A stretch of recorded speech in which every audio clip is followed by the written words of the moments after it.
Chapter 145. The sound of high heels hitting the ground gradually came closer as Fire Phoenix leisurely walked over and said with a smile that was not a smile, Brother Fay put a bounty on your head, yet you still dare to come to my place. Are you not afraid that I will capture you and bring you to him to claim credit? Lin, whose eyebrows jumped as he self-deprecatingly said, I never thought that there would be a day when I would have a bounty on my head.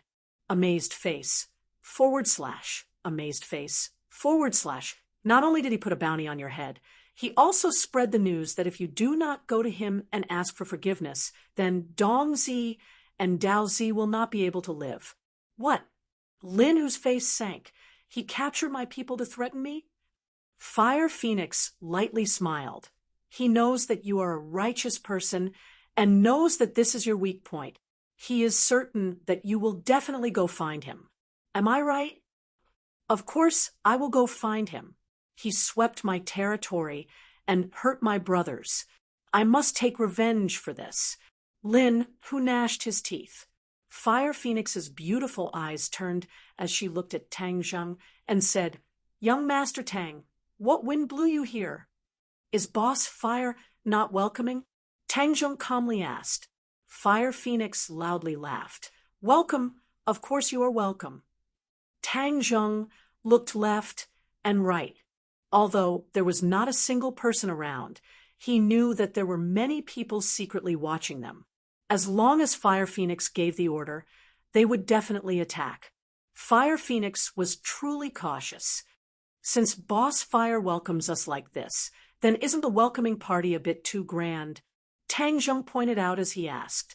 Fire Phoenix was slightly surprised as her people were all hidden, and yet they were still discovered by Tang Zheng. She could not help but reevaluate Tang Zheng. Although she had repeatedly raised her expectations of Tang Zheng, it was clear that she still underestimated his strength. Young Master Tang is truly powerful. My insignificant skills have been disgraced. She waved her hand, and a wave of rustling sounds rang out as her subordinates retreated. Tang Zheng nodded. Boss Fire is truly forthright. Then let us go in and talk. Young Master Tang, Brother Hu, this way please. In the same office, the three of them sat down. This time, there was no secretary. Fire Phoenix personally poured tea for the two of them. Young Master Tang, why did you come with Brother Hu this time? I've always felt that you're keeping a respectful distance from me. Fire Phoenix went straight to the point.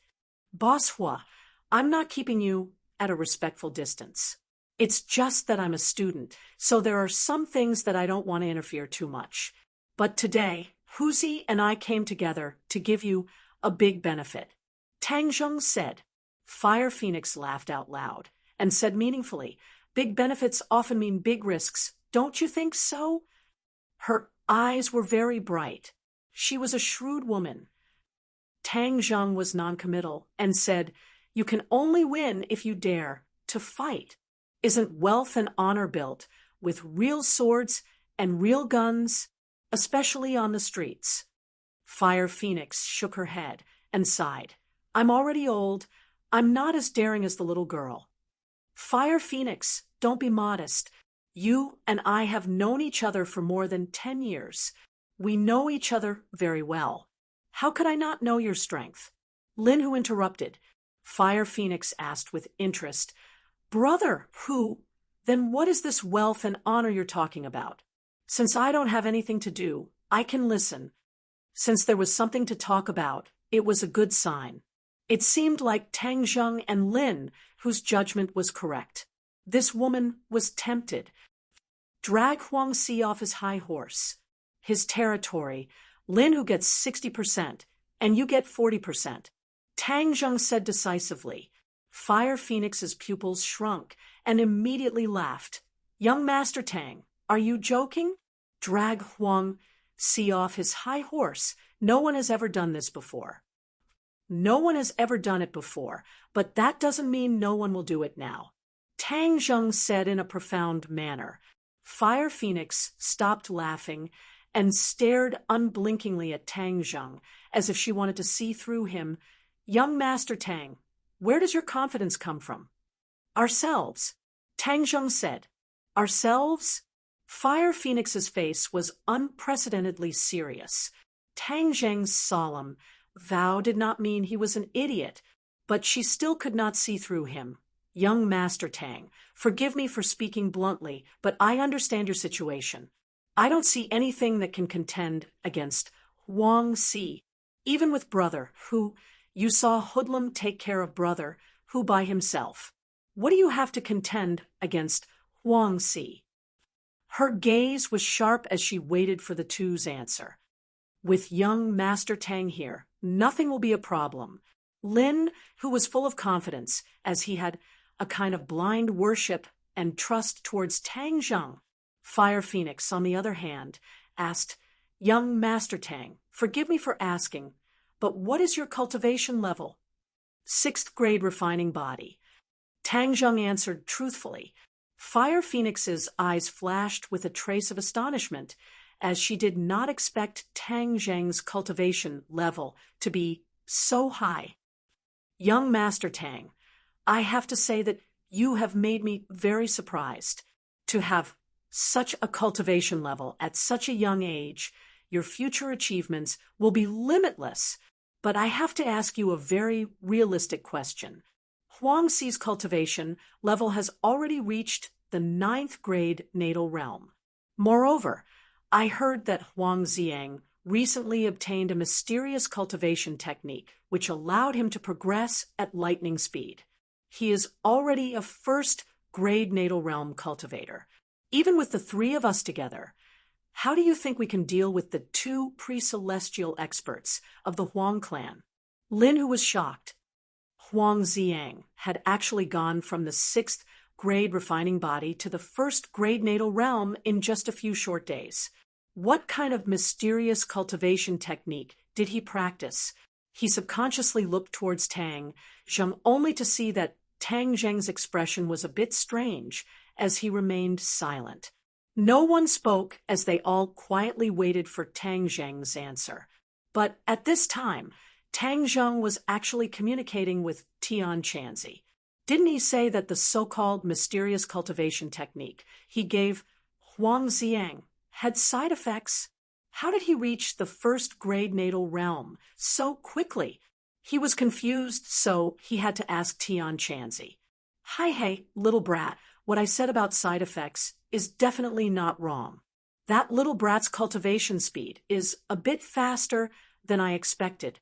But the faster the better. The faster he is, the more advantageous it is for you," Tian Chanzi mysteriously said. Tang Zheng curiously asked, "What kind of side effects are there that you never told me?" "Hi hey, if he did not cultivate to the 1st grade natal realm, then this side effect would not have appeared. But since he reached it so quickly, does that mean the heavens are helping you?" Tang Zheng urged. "You are becoming more and more like a fraud. Quickly tell me about the side effects." Tian Chanzi did not relent. "In short, you don't have to worry about dealing with Huang Si. When the time comes, I will give you a big surprise." Tang Zheng was helpless, but his heart was happy. Originally, he was prepared to let Tian Chanzi return to the sun and deal with Huang Si. Huang Si's cultivation was not enough in front of Tian Chanzi, and if he did not return to the sun, then Tang Zheng was prepared to ask Feng Xinyang or Yi Tianlei for help. In short, he had many choices, which was why he was so fearless towards Huang Si. Of course, this was his trump card, and he could not tell others. But now that Tian Chanzi was so confident, he was also full of doubts. But if Tian Chanzi did not say anything, then he could not do anything. Seeing that Lin Hu and Fire Phoenix were still looking at him, Tang Zheng mysteriously said, "Boss Fire, your considerations are correct, but you only considered the 3 of us and did not consider the person behind me." "The person behind you?" Fire Phoenix suddenly realized that Tang Zheng had such a cultivation at such a young age. He definitely had a master to guide him. Thus, Fire Phoenix, like Feng Xinyang, automatically filled Tang Zheng in with an unfathomable master. Finally, Fire Phoenix's gaze towards Tang Zheng changed. Tang Zheng, of course, guessed what she was thinking, but he had no choice but to bring out this mysterious master to scare her. In short, Boss Fire, you do not need to worry about Huang Si. Right now, we need to focus on how to cut off his hand. Hoodlum. Fire Phoenix suddenly smiled. She had waited for this day for too many years, to the point where she had almost given up all hope. She never thought that the day she had been waiting for would finally come. She could finally openly go against Huang Si, and the day she could avenge her husband was just around the corner. She excitedly said, "Young Master Tang, if this succeeds, I, Fire Phoenix, will be at your service." Tang Zheng finally smiled, as if relieved of a heavy burden. "Boss Fire, then I wish for our cooperation to succeed." Fire Phoenix nodded her head heavily. She now felt that Tang Zheng's proposal to split the profits was too good for her. This was because the key to victory was in Tang Zheng's hands. Originally, it was not too much for him to ask for more profits. Lin, who also let out a sigh of relief. His joy was evident in his words, as young Master Tang had a way to actually convince her. "Young Master Tang, then we will first discuss how to deal with Hoodlum." Fire Phoenix collected her thoughts and solemnly said, "Since Hoodlum has captured Huzi's people, then we must definitely save them. But we must have a strategy." "Oh, what strategy? I'm all ears." Fire Phoenix said. Tang Zheng pointed at Lin, who, indicating for him to speak. Lin, who did not hold back as he sat up straight, and solemnly said, "We will split our forces into two groups. I will bring people to save them. Hoodlum will definitely be on guard against me. His main camp will definitely have many people guarding it. This is a direct battle, and we can effectively contain his people. At this time, Fire Phoenix, you will bring your people to sweep his territory. As long as we can deal with Hoodlum, then these territories will naturally fall into our hands." Fire Phoenix nodded her head. This method is not bad, but Hoodlum's main camp is too dangerous. It will definitely be the place with the most people. Brother, your little brothers have been scattered, and after gathering together, there will not be many people left. So you can take some people from my side to support you." Tang Zheng shook his head. "No need. This time we will not even bring Huzi's little brothers. It will only be the two of us." "The two of you?" Fire Phoenix was shocked. "This is too dangerous. You must know that Hoodlum is a 5th-grade body refining cultivator. Although young Master Huang is 1 grade higher than him, he still has a lot of people. When the time comes to fight, you will definitely suffer." However, Tang Zheng still insisted on his opinion. "I just want to do what others think is impossible. Not only do we have to win this battle, we also have to make our name known, so that those who secretly covet us will not dare to act rashly. This kind of drastic change in the underworld would inevitably lead to some people trying to fish in troubled waters." Tang Zheng wanted to destroy these people's ambitions. Fire Phoenix still found it hard to imagine how the two of them could win.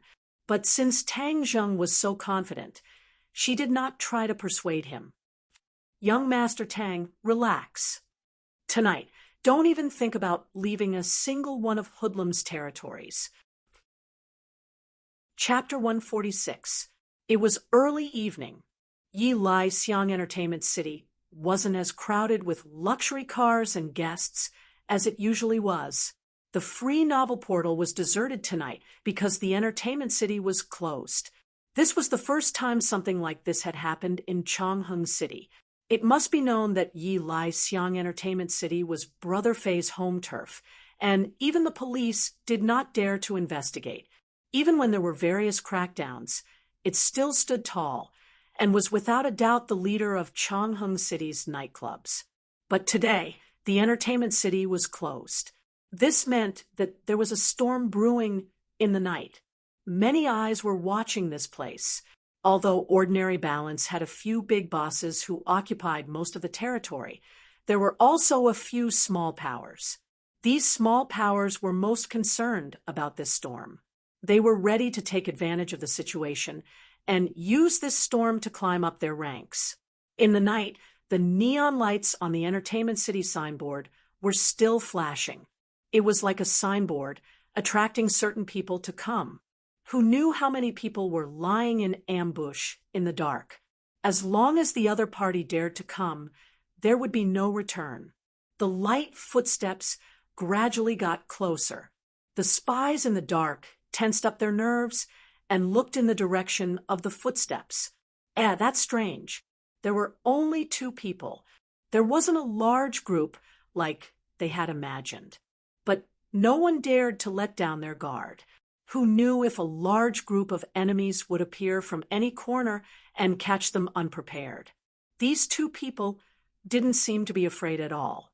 It made people wonder if they were pleasure seekers who had gone the wrong way. But when the 2 got closer, no one doubted them anymore. They weren't pleasure seekers, but revenge seekers. But in the spies' eyes, it was more appropriate to say that they were death seekers. They recognized Lin, who, as for Tang Zheng, they automatically ignored him. They thought that he was Lin, whose underling.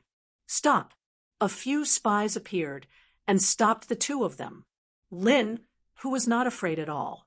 Although one of his arms was wrapped in bandages around his neck, he was still full of vigor, putting on the posture of a big shot. Didn't Ah Fei want to see me? I'm here. Lin, who said indifferently, Humph, you really aren't afraid of death. You actually dared to come. Hoodlum used my brother to threaten me, so of course I would come.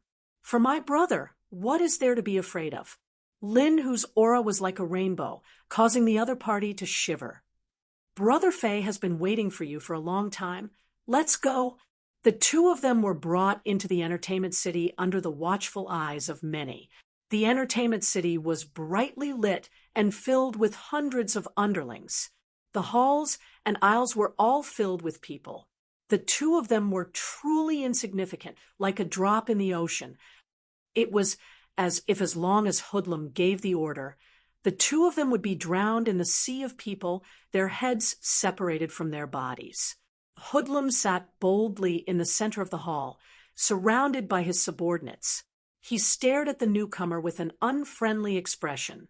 2 people were kneeling in front of Hoodlum. These 2 people were forced to kneel and were battered and exhausted. Their bodies were stained with blood, and their expressions were dispirited. However, when they looked at Hoodlum, their eyes were filled with boundless flames, flames of fury. When Lin Hu saw the 2 of them, he couldn't help but call out, Dongzi, Daozi. The 2 of them trembled and tried to turn around with difficulty, but they were firmly held down and couldn't move. In addition to being moved, the 2 of them were more anxious and frightened. They shouted, Brother Hu, quickly leave. You shouldn't have come. You shouldn't have risked your life for us. Hey, you're loyal. This is truly a good show. It's almost time for the 8 o'clock TV show. Hoodlum clapped his hands as he jokingly said, Hoodlum, if you have the guts, then kill us. Using us to threaten Brother Tiger, what kind of hero are you? Dong Zi angrily roared. Hoodlum looked at Dong Zi with disdain and said, Do you know why you failed? Why don't you use your brains? What kind of society is this? What hero? Chi, that's just a show on TV, okay? Right now we are competing with strength. What use is a hero? A hero can only die and become someone else's stepping stone. Hey, Hoodlum, if you're filthy, then don't taint others. Dao Zi disdainfully said, You're about to die, so I'll let you enjoy your mouth for a while. Hoodlum wasn't angry, but instead looked at Lin, who with interest. He also automatically ignored Tang Zheng, as in his eyes these 2 were no different from dead people. How come only the 2 of you came today? Could it be that the other little brothers are scared And don't dare to come? Hoodlum mockingly asked. To deal with you, 2 people are enough. Lin Hu coldly said. Oh, shameless boasting. Lin Hu, your ability isn't great, but your tone isn't small. But this battle can't be won by just relying on your mouth. You have to rely on your fists. Rely on this. Hoodlum touched his chest, and a gun appeared in his hand. It was Lin Hu's gun from before. Lin, whose pupils shrunk as he was a bit alarmed. But seeing Tang Zheng's expression not change, he slightly relaxed his anxious heart. Say it. How do you want to die, and see if I'm satisfied? Hoodlum pointed the gun at Lin Hu and asked. Hoodlum, let my brothers go first, and then we can talk. Hoodlum shook his head. Catch them, and then let them go. Do you think I'm so bored that my balls hurt? Since these 2 people are your trusted aides, then I will let them accompany you on the road to the Yellow Springs. Otherwise, you'll be lonely. See how good I am to you. Ha! Ha! The others also began to laugh loudly. Brother, Hu, we're not afraid of death. Our heads will be as big as a bull scar. 18 years later, we'll be a hero again. At that time, we'll find him for revenge. But I doubt he'll be able to live for 18 years. Dong Zi passionately said. Dao Zi continued to say, right? Even if we can't kill you, Hoodlum, someone else will. Hoodlum's expression turned cold as he turned the gun and pointed it at Dong Zi. Since you want to die, I won't help you. I want you to watch how I kill your boss, and then send you down to accompany him. You scoundrel! Dong Zi roared. Lin Hu, if you have any last words, then quickly say them. Otherwise, I'll make my move. Hoodlum said. You should think of your own last words first. Otherwise, you won't have the chance to say them later. Lin Hu retorted. Hoodlum shook his head. Since you're so stubborn, then I'll fulfill your wish. Just as he was about to order his subordinates to make their move, Tang Zheng walked out and blocked in front of Lin Hu as he stared at Hoodlum. Tang Zheng had been silently observing Hoodlum. There was only one word, arrogant and despotic, but in the ordinary balance world, he indeed had the qualifications to be arrogant and despotic. He was a 5th-grade refining body. Tang Zheng used to fear him, but now he didn't even place him in his eyes. Hoodlum didn't seem to care about Tang Zheng, who suddenly stood out and said, Lin Hu, are you going to hide behind your little brother again? Tang Zheng's voice rang out. Hoodlum, who ordered you to send people to kill Tang Zheng? Tang Zheng? Hoodlum was shocked and couldn't help but sit up straight. This matter was very secretive, and only a few people knew about it. But those people were either dead or crazy. So how did this little brat know? Hoodlum's eyes gradually narrowed as he stared at Tang Zheng as if he wanted to see through him, but in the end it was futile. Who are you? Hoodlum asked with killing intent. Tang Zheng. It's you. Hoodlum was really shocked. Wasn't Tang Zheng a high school student? How did he get mixed up with Lin Hu? But the other question in his heart was immediately answered as his eyes lit up, and he said, Lin Hu, you still don't want to admit that you were the one who killed Scarface's people? So you were mixed up with this little brat. Lin Hu's face was blank. Tang Zheng's heart moved as he guessed that Hoodlum must have thought that Scarface was killed by Lin Hu and didn't think that it was done by ghosts. But this was no longer important, as he wanted to find out who was the mastermind behind the scenes. Tell me who is the mastermind behind the scenes, and you will die a quick death today. Tang Zheng said.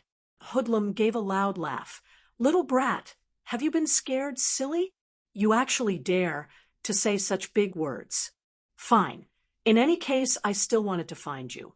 Since you voluntarily delivered yourself to me, then I don't need to go through the trouble. Today, I will deal with all of you, and none of you will be able to leave this place. Tang Zheng shook his head as Hoodlum's mouth was very stubborn. It seems that he would have to pry it open later.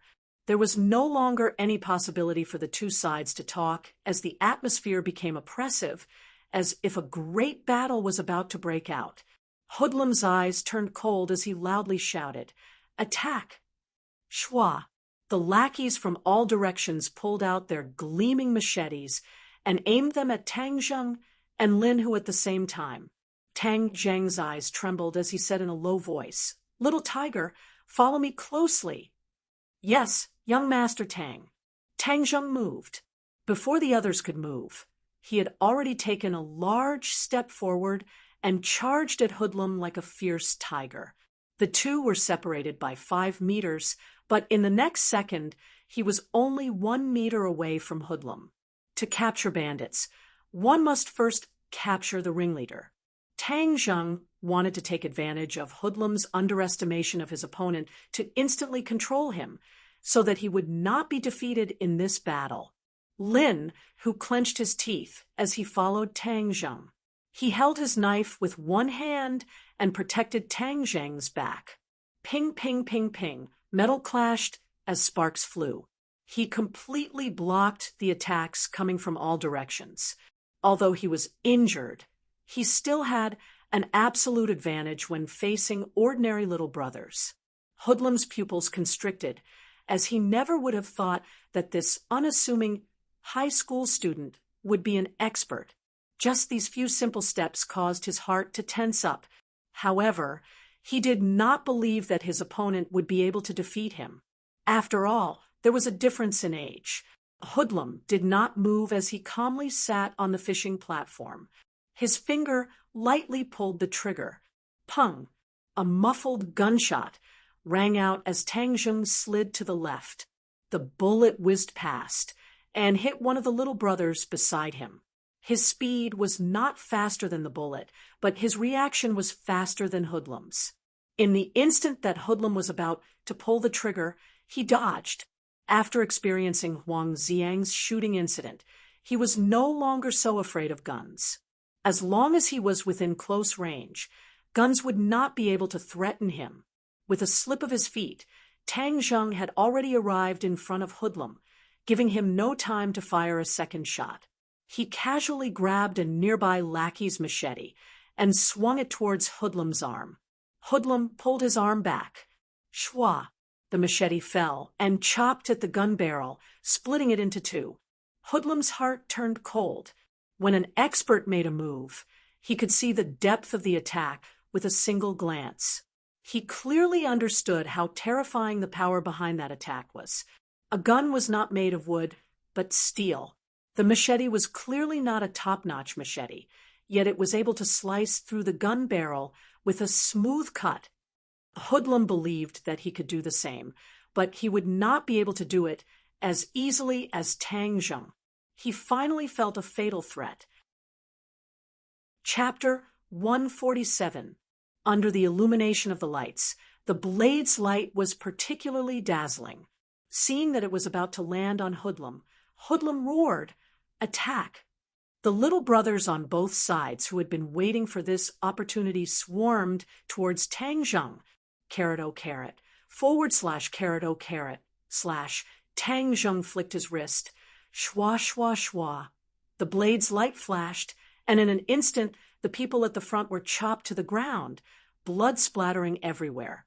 Tang Zheng didn't even blink.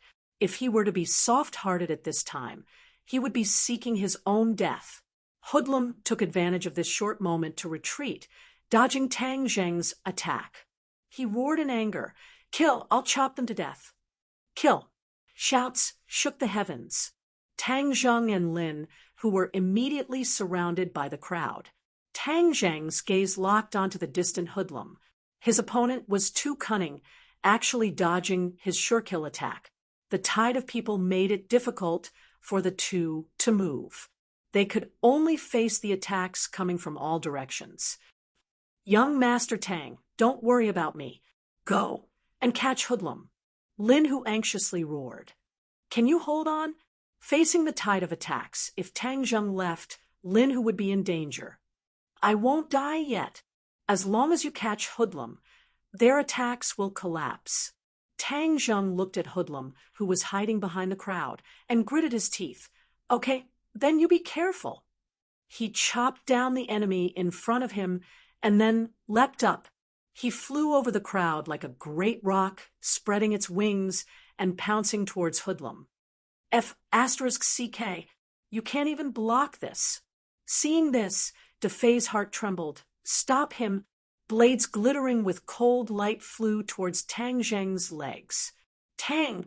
Zheng stepped on top of the crowd's heads. Ping, ping, ping, ping. Many of the weapons were kicked away by him. Hoodlum's pupils shrank. He was an expert in using his legs. Seeing that Tang Zheng's leg techniques were not weak, he was overwhelmed with shock. How could this brat be so powerful? He had never heard of such a fierce person before. Seeing that Tang Zheng had already passed through the crowd and was right in front of him, Hoodlum knew that there was no way to dodge. He stepped forward bravely and ruthlessly lashed out at Tang Zheng. It was really like a whip dancing in the air. The sound of breaking air was loud and terrifying. Tang Zheng looked down from above and raised his leg to meet the other party. Bang! With a muffled sound, the two of them retreated at the same time. Hoodlum retreated to the wall before stopping, while Tang Zheng only retreated a little before his foot landed on the head of one of them. Tang Zheng then took advantage of the momentum and charged forward again, throwing out the machete in his hand. Whoosh! The machete shot towards Hoodlum like a dart. Hoodlum was overwhelmed with shock and hurriedly pulled over a subordinate beside him. Puff! The machete actually pierced through his body and into his subordinate's body. The subordinate spat out a mouthful of blood and looked at the trembling machete in his chest in disbelief. Brother Fei, you... The subordinate turned his head with difficulty, but Hoodlum didn't even look at him. He tossed the subordinate aside and attacked Tang Zheng, who had already landed on the ground, a move capable of sweeping away 1,000 armies. Pung! Tang Zheng took this attack head-on. Hoodlum couldn't help but be delighted. This move of his had taken down many enemies. It was as heavy as 1,000 caddies and could almost instantly break a person's leg. But in the next second, he watched in horror as Tang Zheng's body only swayed a little before he actually stood there unscathed. Hoodlum knew that the situation wasn't good, but he didn't retreat. Instead, he launched a series of attacks with his legs. His legs were densely packed, as if he wanted to completely envelop Tang Zheng. Tang Zheng also made his move, his hands flying as he used the Heaven-Gathering Hand. Hoodlum was not worthy of him using the Heaven-Gathering Immortal.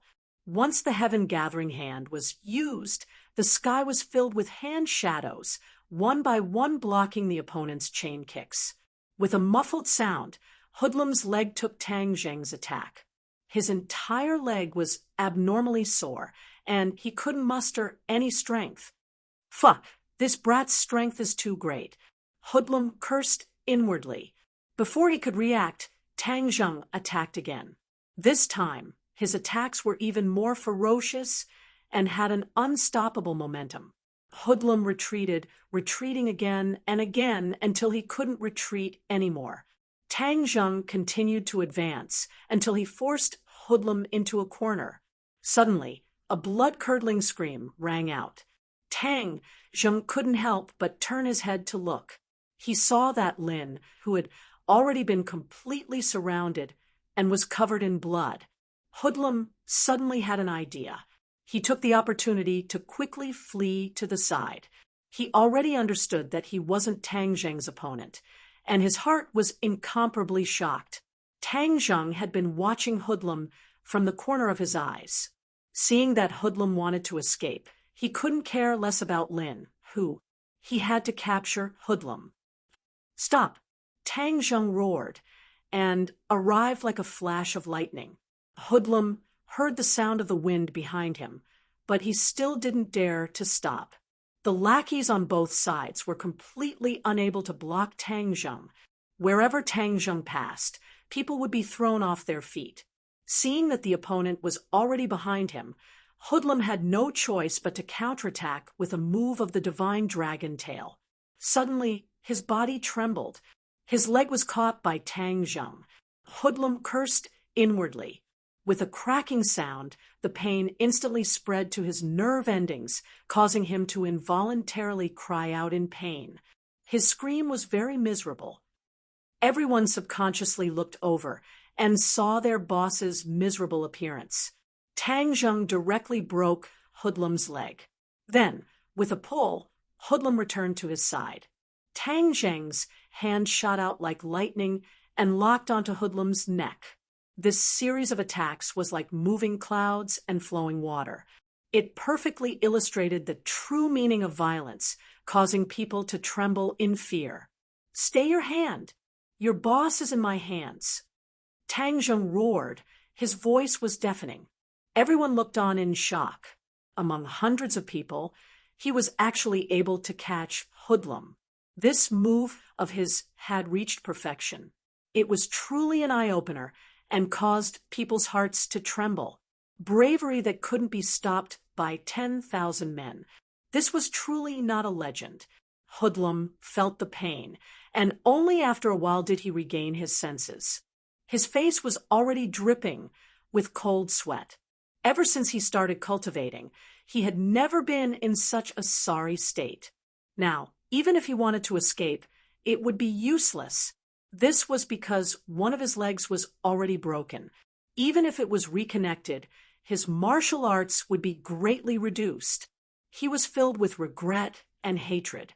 How did he provoke such a calamity? But now, regret was useless.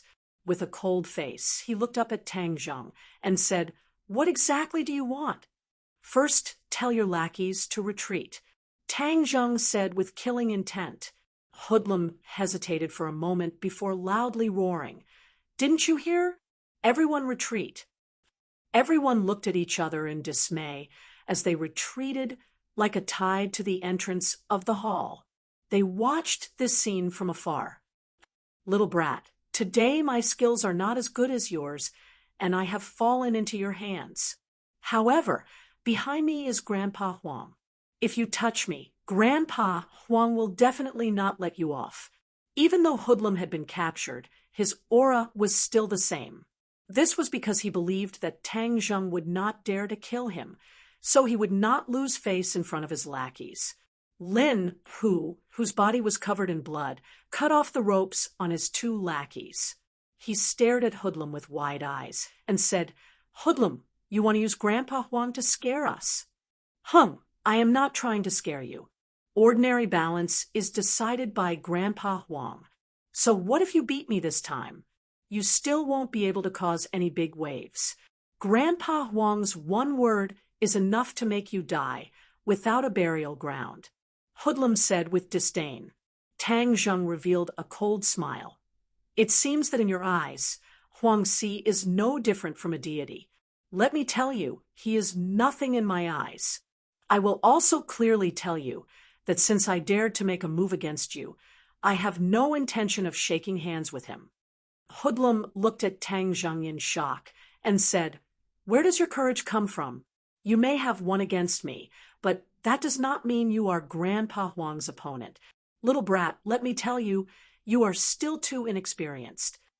Grandpa Huang is not someone you can contend against." Tang Zheng laughed as he was too lazy to discuss this issue with him. He went straight to the point and said, "Hoodlum, today we are not only here to meet you. Your other territories have already been swept away by Fire Phoenix. Huang Si is just a general without an army. Tell me, what kind of waves can he cause?" "What?" Hoodlum's face turned pale as he had made a mistake. He did not even consider that Fire Phoenix would jump out and sweep away his territory. "This slut, I have not dealt with her for so many years, and she actually bites back at me." Lin, who said, "Hoodlum, you and I both know who killed Fire Phoenix's husband. If she doesn't go against you, who would she go against?" Hoodlum's face suddenly changed as he hatefully said, "It seems like she already knew about what happened that year. I have always said that I wanted to get rid of this slut, but Grandpa Huang said that a woman was not a cause for concern. I never would have thought that today would come. Tang Zheng and Lin, who looked at each other. It seems like their guess was not wrong. Fire Phoenix's husband really was killed by Huang Si. Sooner or later you will have to pay for what you did. What else do you have to say? I have nothing to say. Just wait for Grandpa Huang's anger. With a single order from him, you will become the enemy of ordinary balance. You will all die without a burial ground. Hoodlum said as he gnashed his teeth. Tang Zheng asked without batting an eyelid, "Then is this your dying declaration?" "What, you really dare to kill me?" Hoodlum was overwhelmed with shock. Lin Hu laughed. "Ha, did you think we were joking?" Young Master Tang's words carry enormous weight. If he says you will die, then you will not live past tonight. If I die, then you will all be buried with me. Hoodlum's eyes flashed with panic. He had always been so unyielding because he believed that the other side did not dare to kill him. As long as they killed him, then they could only fight to the death with Huang Si. He did not think that the other side would be so determined. This was not something he could understand. Tang Zheng coldly laughed. "Then you just wait and see who will be buried with you. Lin Hu, let's go." Under the watchful eyes of everyone, of course, they would not kill him. Moreover, Hoodlum had so many little brothers. If Hoodlum died, then who knew if these people would go crazy and attack him? Thus, they needed this hostage. Tang Zheng escorted Hoodlum with Lin, Hu, and the other two following behind him as they walked towards the door. The crowd was stirred up as they were eager to give it a try. "Your boss is in my hands. If he dares to make a move, I will kill him," Tang Zheng said with killing intent. Everyone was afraid of attacking the rat for fear of breaking the vases. They all looked towards Hoodlum, hoping that he would give them an order. However, they saw Hoodlum's panicked expression. He opened his mouth wanting to shout, but nothing came out. Tang Zheng had already used his qi to seal his throat, so how could he shout? Thus, under the watchful eyes of the crowd, the few of them walked out of the hall. The hundreds of people did not dare to act blindly without thinking. Lin, Hu, and the other two held their heads high and stuck out their chests. Ordinary balance had never had this kind of battle before. This battle would undoubtedly spread throughout the ordinary balance and become a hot-blooded story for the future generations. After all, winning with fewer people was something that the children of Jianghu loved the most. The few of them had just walked out of the entertainment city when they saw a large group of people rushing towards them. Chapter 148. Everyone looked at the group of people brimming with killing intent. Lin, who was pleasantly surprised, "It's Fire Phoenix." Tang Zheng nodded his head, and several people went forward to welcome them. Fire Phoenix saw several people grabbing Hoodlum and could not hide her surprise. "Young Master Tang, Brother Hu, all the other places have been swept by my people. I was worried that there would be problems here, so I rushed over. I didn't think that you would act so quickly." She was still worried that the two of them were not strong enough, so she rushed over to help, but it seems that her worries were unnecessary. Looking at the battered and exhausted Hoodlum, Fire Phoenix let out a sigh of relief and asked, "Young Master Tang, what do we do now?" Tang Zheng turned his head to look at the entertainment city and lightly said, "Sweep this place as well." "Good, brothers, let's move and sweep this place. Kill." Fire Phoenix angrily roared as the people behind her charged towards the entertainment city like a tide. Not only were these people men, but there was also an army of women. They were even more ferocious than the men and were especially eye-catching. Tang Zheng could not help but take a few more glances. Hoodlum's subordinates were already in a state of panic, seeing so many people charging at them. Even though they had the advantage in numbers, they could only cover their heads and flee like rats. This was what it meant when the backbone of a team fell. The team would not be able to withstand a single blow. Hoodlum, look at your people. They are like stray dogs. What can Huang Si use to fight me? Tang Zheng jokingly said. Hoodlum's eyes were spitting fire, but he was powerless. Let's go. We need to properly entertain him. Tang Zheng carried Hoodlum into the car. He still had not figured out who sent Hoodlum to kill him. So, of course, he would not kill Hoodlum so quickly. Young Master Tang, I'll go with you. Fire Phoenix caught up. Tang Zheng nodded his head, and several people got into the car. They arrived at a remote old house, and Tang Zheng threw Hoodlum heavily onto the ground. Hoodlum let out a pitiful cry as he was finally able to speak. However, one of his legs was twisted, and he was unable to stand. He could only lie on the ground in a sorry state. Hoodlum, before you die, let me ask you a question. Who sent you to kill me? Tang Zheng asked. Humph, I won't tell you. But as long as I die, you definitely won't have an easy time. The police will come looking for you. You took me away in front of everyone. You can't get away with it. Ha ha. Hoodlum thought for a while, and finally came up with a plan. He was gambling on his last chance of survival. Dong Zi patted his chest and volunteered. Young Master Tang, as long as you can kill him, I'll take the blame. Dong Zi, don't fight with me. I'll take the blame. Hee, from now on, Dao Zi's name will be big. After killing Hoodlum, there will still be people who will remember me decades later. Dao Zi took a step forward and said, This is none of your business. Lin, who angrily said, Hoodlum, since you want to kill me, then I will kill you. If the police come looking for me, I will accept it. As long as I can cut off Huang Si's arm, then it will be worth it. Hoodlum looked at the several people in panic. These people really didn't fear death, and were willing to take the blame. What are you all arguing about? Who said you were going to take the blame? Tang Zheng coldly glanced at the several people, causing them to immediately shut up. Tang Zheng was careless and didn't think of this point. He only wanted to get rid of Hoodlum, but didn't think that this would attract the police's attention. However, Hoodlum couldn't be left alive, otherwise there would be no end of trouble. Fire Phoenix looked at Wolf and suggested, Young Master Tang, we definitely can't leave any evidence for the police to use against us. Tonight's operation was so big that no one died, so it is still within our control. If someone really died, and it was Hoodlum, then the police will definitely investigate. For a murder case, the police definitely wouldn't ignore it, especially when it was a fight in the underworld.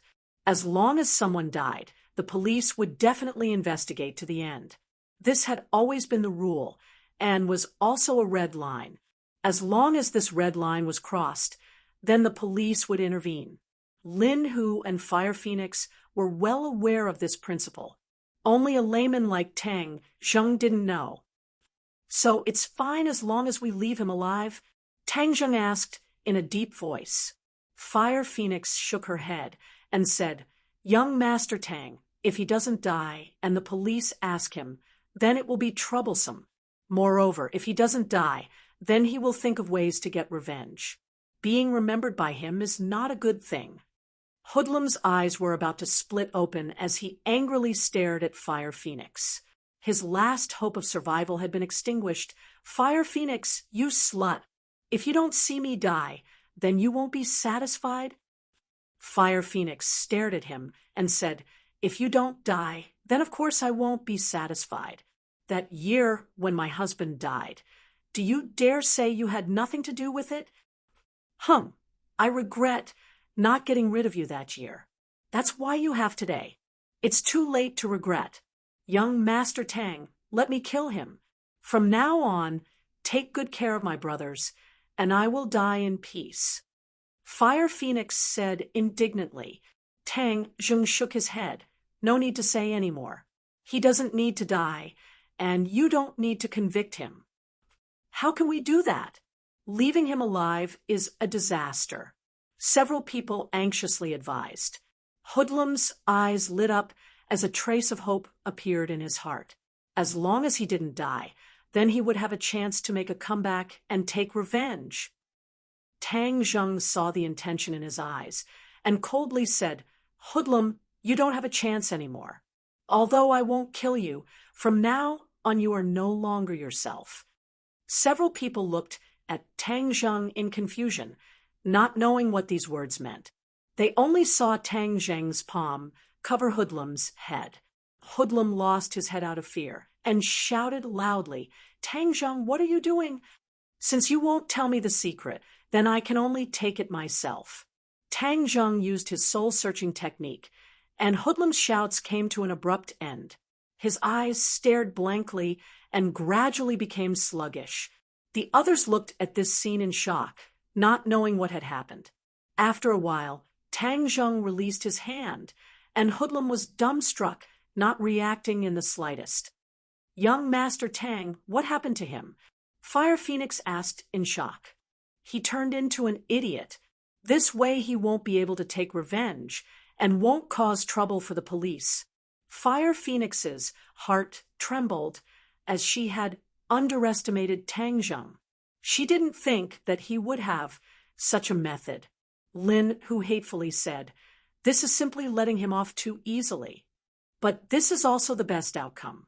Throw him outside Huang Xi's house and see how that old dog reacts. Tang Zheng ordered. Lin, whose eyes lit up. "Right, Huang Xi's expression will definitely be wonderful when he sees him. His proudest disciple, his personal chosen representative, has turned into an idiot. Haha, this is simply a joke." Tang Zheng wasn't happy as he was shocked by the secret in Hoodlum's mind. The mastermind behind all of this was actually Song Donghua. Speaking of which, he didn't have any deep enmity with Song Donghua, as he was only pretending to be Lu Qingmei's boyfriend. He didn't think that Song Donghua would hold a grudge and actually want his life. "Lu Qingmei, I'm afraid you didn't think that pulling me to put out the fire would almost push me into a fire pit." Tang Zheng mocked himself as if he didn't use the soul-searching technique to obtain this information. He would also find it hard to believe. "Song Donghua, I have no enmity with you. Since you want to kill me, I won't let you off so easily." Song Donghua was after all a government official, so Tang Zheng couldn't directly kill him. However, the most painful thing for a government official was not to kill him, but to destroy his career. The information in Hoodlum's mind could easily destroy Song Donghua's career. This was because every time Hoodlum gave Song Donghua money, there was a record and even a recording. This was why Hoodlum was a smart person and knew to grab hold of the other party's weakness. Otherwise, when Song Donghua bites back at him, he wouldn't be able to defend himself. This actually benefited Tang Zheng. Tiger, Fire Phoenix, Huang Xi has suffered a great defeat this time, so he will definitely be enraged. Therefore, the two of you better take care of yourselves. It would be best if you don't go out during this period of time.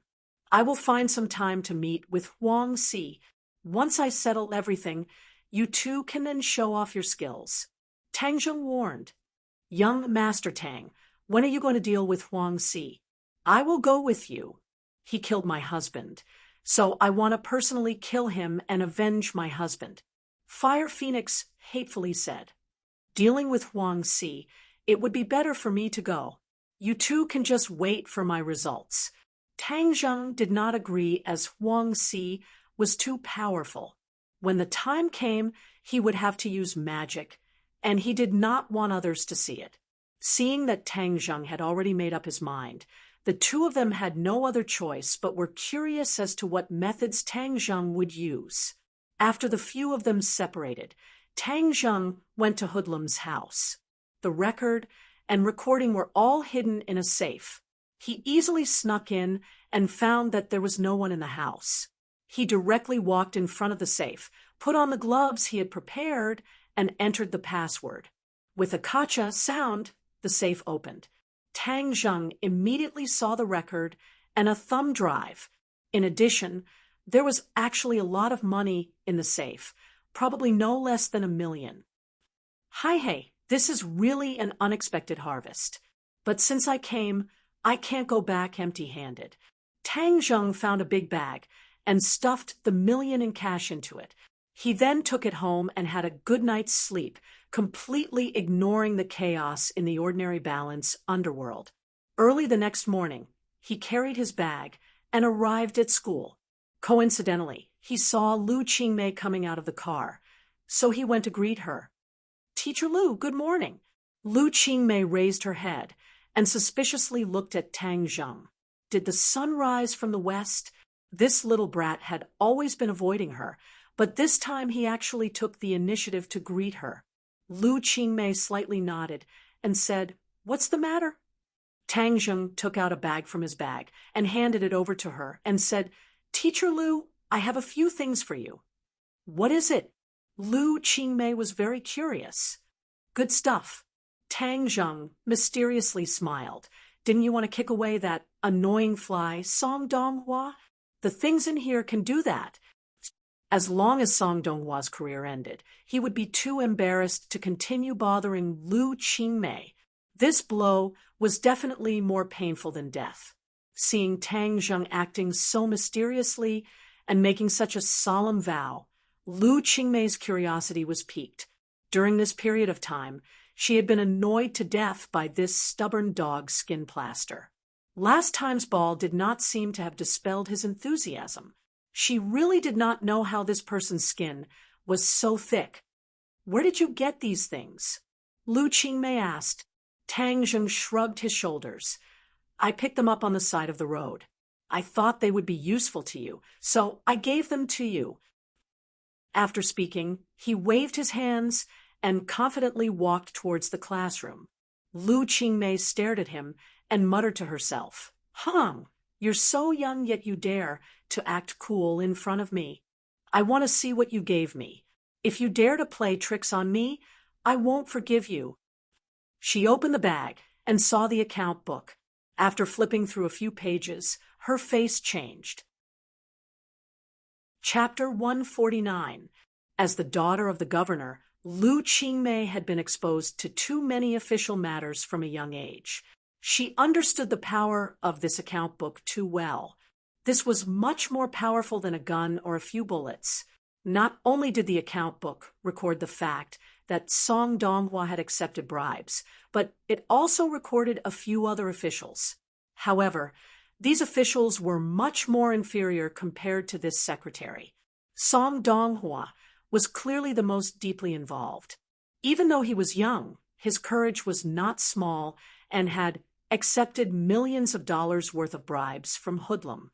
Lu Qingmei's heart was in turmoil, as she could not help but look in the direction that Tang Zheng had disappeared in. Picked up from the side of the road. Who are you kidding? These things were not something that could be casually obtained. So how did he get them? She felt that she could not see through this student of hers. Tang Zheng was like an enigma that made people want to find out more about him. She pondered for a moment before sitting back in the car and speeding home. She had to do something to get rid of this dog skin plaster, Song Donghua, from her life. In addition, she was also very curious as to what other shocking things were in that USB drive. Once she reached home, she impatiently turned on her computer and plugged in the USB drive. There were several audio and video files in the USB drive. She first opened the audio file and heard Song Donghua's voice. When he was receiving bribes, he didn't even know that his voice was being recorded. He really is stupid. Lu Qingmei curled her lips and snorted. What could this video be? She curiously opened it and was immediately dumbstruck. A man and a woman were in bed, and this man was Song Donghua. Song Donghua, you really are not a good person. She flew into a rage and opened a few more videos. One of them was actually Song Donghua and two other women together. She closed the video and fiercely slammed the mouse on the table as she gasped for breath. Her full chest heaved up and down as she was extremely stimulated by these scenes. This kind of black sheep is still an official. It's simply harming people. If he is promoted to a higher position in the future, who knows how many people he will harm. I must peel off his official skin. Lu Qingmei had always been calm and even indifferent, but this time she was really angry. Just as she was thinking about what to do, the phone rang. "Hello." She answered the phone in annoyance. "Qingmei, why are you so angry? Who made you angry?" A gentle voice sounded. Lu Qingmei's expression changed slightly as she asked in a stiff tone, "Why are you looking for me? Can't I call you if there's nothing? I'm your father. How are you doing in ordinary balance? I won't die. You should worry about your official position. I don't have anything for you to worry about," Lu Qingmei said coldly. Obviously, the relationship between this father and daughter was not very harmonious. Father Lu did not mind, as if he was already used to her attitude, and said, "Yesterday your Uncle Jiang and his secretary Xiao Song came to see me and talked about you. You said the two of them went to see you and Song Donghua?" Lu Qingmei interrupted his words. "That's right. I heard that Xiao Song is chasing you. This child looks quite mature. You can observe him. You're not young anymore. It's time to consider your marriage," Father Lu said earnestly. "So you're saying that Song Donghua is very suitable to be your son-in-law?" Lu Qingmei suppressed her anger and asked, "I didn't say that I had decided on him, but since the two of you are of a suitable age, you can try to interact with him." "Haha, your eyes are really good." Lu Qingmei was so angry that she laughed. "I'll send you a few things. You can take a look at them before commenting." She slammed down the phone and sent a recording and a video over. Not long after, her phone rang again. Father Lu's voice became serious and even a little angry. "Where did you get these things?" "You don't need to know where I got them. Didn't you say that Song Donghua was very good? Then what are your thoughts after seeing these?" Lu Qingmei jokingly asked. Father Lu said in a deep voice, "I only met him once, so I don't have a complete understanding of him. However, how does Jiang Yongda lead his troops? He actually kept such a black sheep by his side." "Ah, this kind of person is an official. No wonder so many people are scolding you as officials. None of you are good people." Her words also included her own father. Father Lu did not mind and helplessly said, "Qingmei, after so many years, are you still angry at me for what happened that year? To you, it has been many years, but to me, it seems like it was just yesterday. I can't forget." Lu Qingmei's voice was filled with anger and heartache. Father Lu did not continue this topic and said, "Since Song Donghua is this kind of person, then we can't let him continue to fish in troubled waters. I will have Jiang Yongda thoroughly investigate. Don't make a big noise. Later, I will send this information to the Commission for Discipline Inspection. Qingmei, don't act recklessly. Song Donghua is Jiang Yongda's secretary. If the Commission for Discipline Inspection investigates Song Donghua, then what if it implicates Jiang Yongda?" Father Lu sternly said. Lu Qingmei loudly laughed. "As expected, you officials are all jackals of the same tribe, afraid of being implicated. If he is clean, then why would he be afraid of being implicated? Whether he is clean or not, it is not up to you to decide. The struggle in the government is very complicated and is not as simple as you think. Even if he is clean, he will still be implicated because of this matter. Listen to me, you cannot act recklessly. Your Uncle Jiang is the next candidate for the municipal committee's secretary. You cannot drop the ball at this time." Father Lu warned. Jiang Yongda was one of his people. If he was investigated, then his reputation would not be good. Moreover, in the future, Jiang Yongda would be a great help to Father Lu. The considerations of those in the government were far more complicated than others. Lu Qingmei, as the daughter of a government official, was very clear about the stakes involved. She compromised and said, "Fine, then I will see what kind of result you will give. If it does not satisfy me, then I will definitely not give up." Lu Qingmei angrily hung up the phone and fiercely stared at the computer. Jackals of the same tribe. Song Donghua did not know that his fate had quietly changed. He had contacted Hoodlum early in the morning to ask about Tang Zheng's results. However, he found that his phone could not be reached. He could not help but feel angry. What was this hoodlum doing? He could not even deal with a high school student. He was becoming more and more useless. If it was not for the fact that he was generous and gave money very quickly, he would not have bothered with him. Forget it, let's wait a bit more. In any case, this Tang Zheng is dead for sure. He dared to come between me and Lu Qingmei. He is simply seeking his own death. He arrived at the city hall and walked towards his office. Along the way, many people respectfully greeted him. He was arrogant and enjoyed the admiring and envious gazes of others. He believed that as long as he could deal with Lu Qingmei, there would be even more people looking at him with such gazes. He would then reach a height that these people could not reach. This is my fate. Fate has allowed me to meet Lu Qingmei. If I do not take advantage of her, then wouldn't it be a waste? A waste would be shameful. He was very pleased with himself. His mind could not help but think of Lu Qingmei's curvy figure. His heart was burning. When would he be able to get her on his bed? Thinking of this, the desire in his heart surged even higher and became restless. Later, I will ask Hoodlum to arrange another woman for me. Last time, that pair of sisters was truly ecstatic. While thinking, he walked to the door of his office. He tidied up his clothes and returned his face to normal.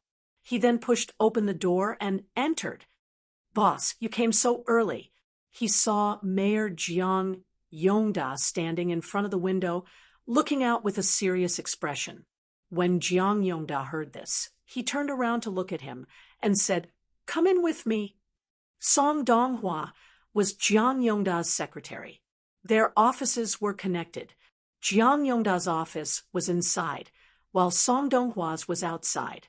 If an outsider wanted to report to Jiang Yongda, then they would have to wait in the outside office for Song Donghua to report. Song Donghua had already been with Jiang Yongda for 2 years. He was very clear about his boss's temper and habits. Seeing his serious expression, his heart thumped as he guessed, which bastard made boss angry again. Hey, to dare make boss angry. This time they will suffer.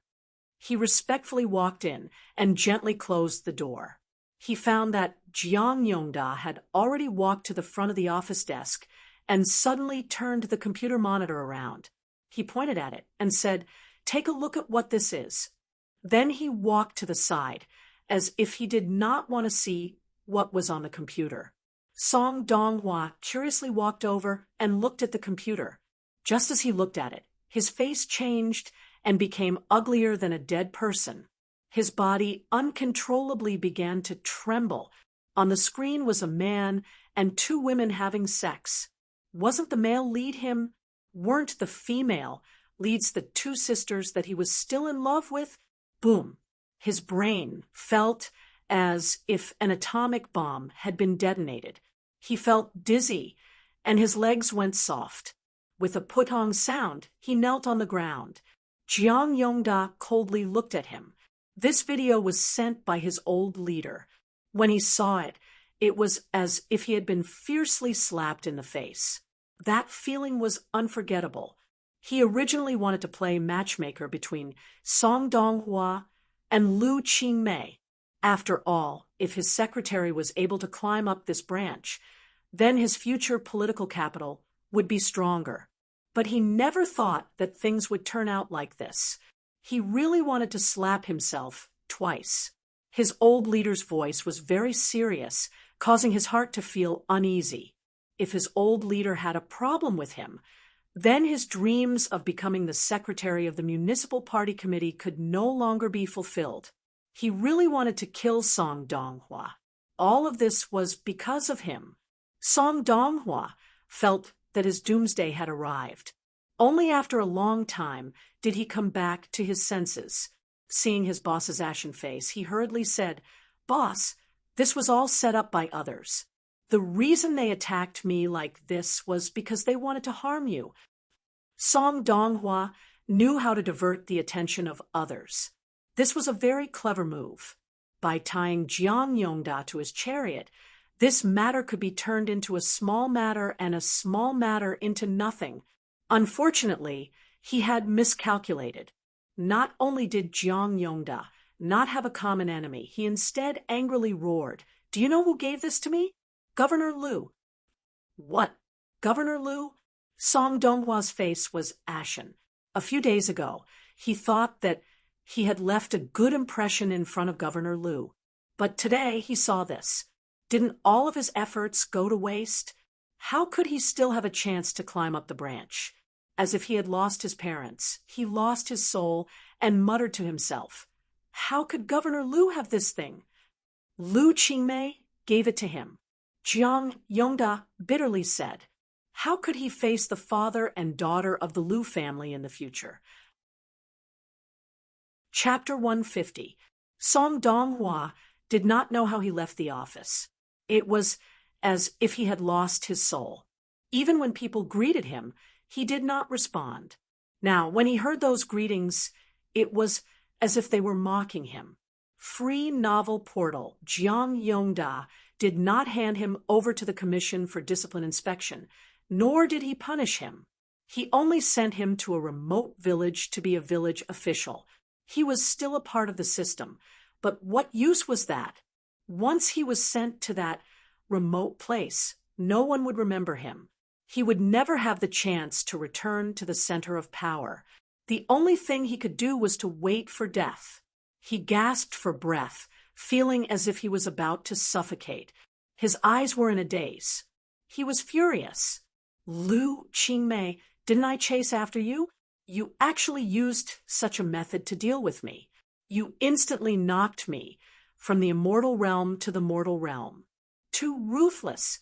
Also, hoodlum, you actually secretly recorded it, and that damned video."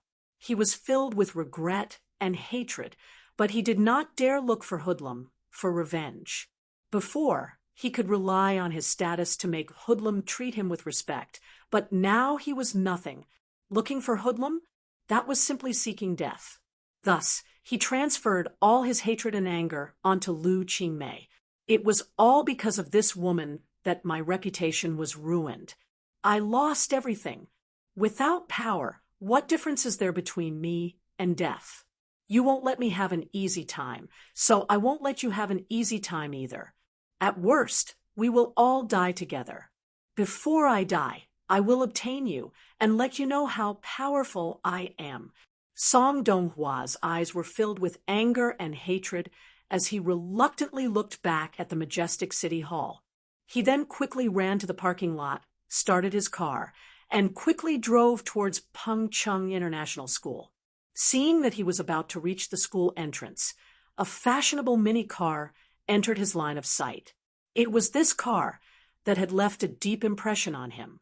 "Lu Qingmei, stop right there."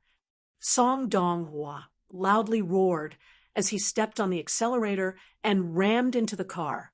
Pung! The mini car was knocked askew and almost flipped over as white smoke rose from the hood of the car.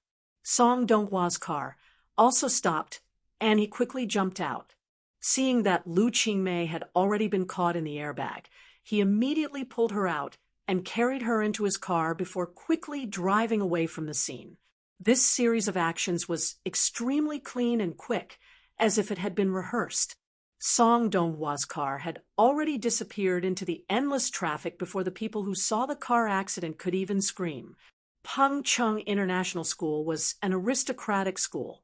The public security and traffic here were very good. There had never been a car accident, let alone a kidnapping in broad daylight. It made people wonder if the scene just now was an illusion. The school security guards quickly rushed over. When they saw the mini car, clearly one of them exclaimed, "Isn't this Teacher Lu's car?" Lu Qingmei was like a crane in a flock of chickens among all the teachers.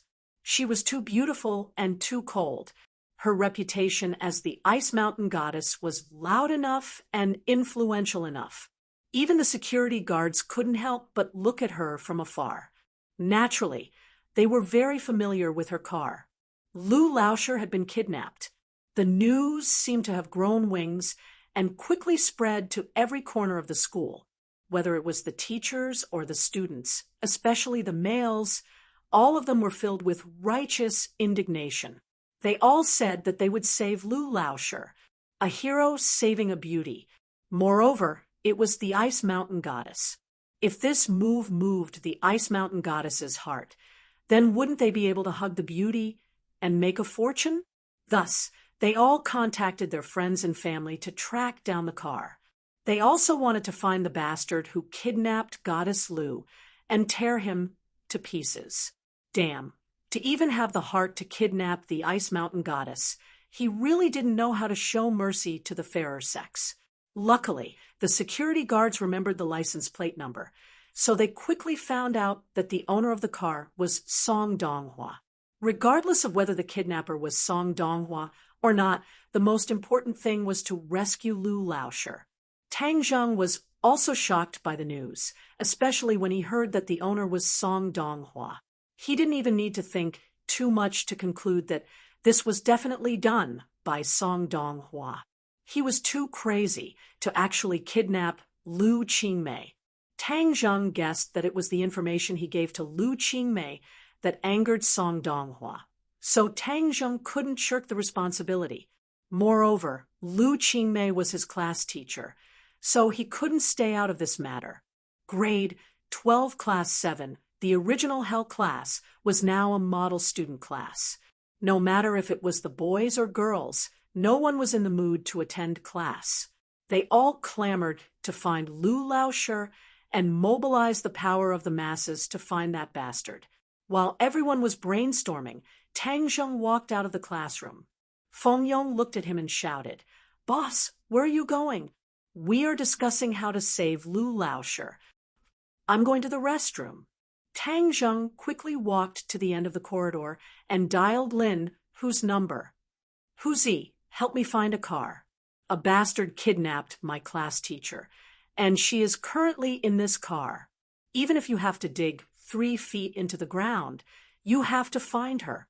Lin, who hurriedly said, "Which bastard dares to kidnap young Master Tang's class teacher? Young Master Tang, what car is this?" Tang Zheng hurriedly described the car's license plate, model, and color. He had seen Song Donghua drive this car before, so it had left a deep impression on him. "Young Master Tang, don't worry. Now that ordinary balance is our brother. We will definitely find this bastard." Lin, who said with righteous indignation, "Go and do it quickly. Inform me as soon as you have any news." Tang Zheng urged, "Hey, who are you calling?" Yi Dingdang unknowingly appeared behind Tang Zheng and fiercely patted his shoulder as she asked. Tang Zheng jumped in fright and shouted, "Hey, Yi Dingdang, people can scare people to death.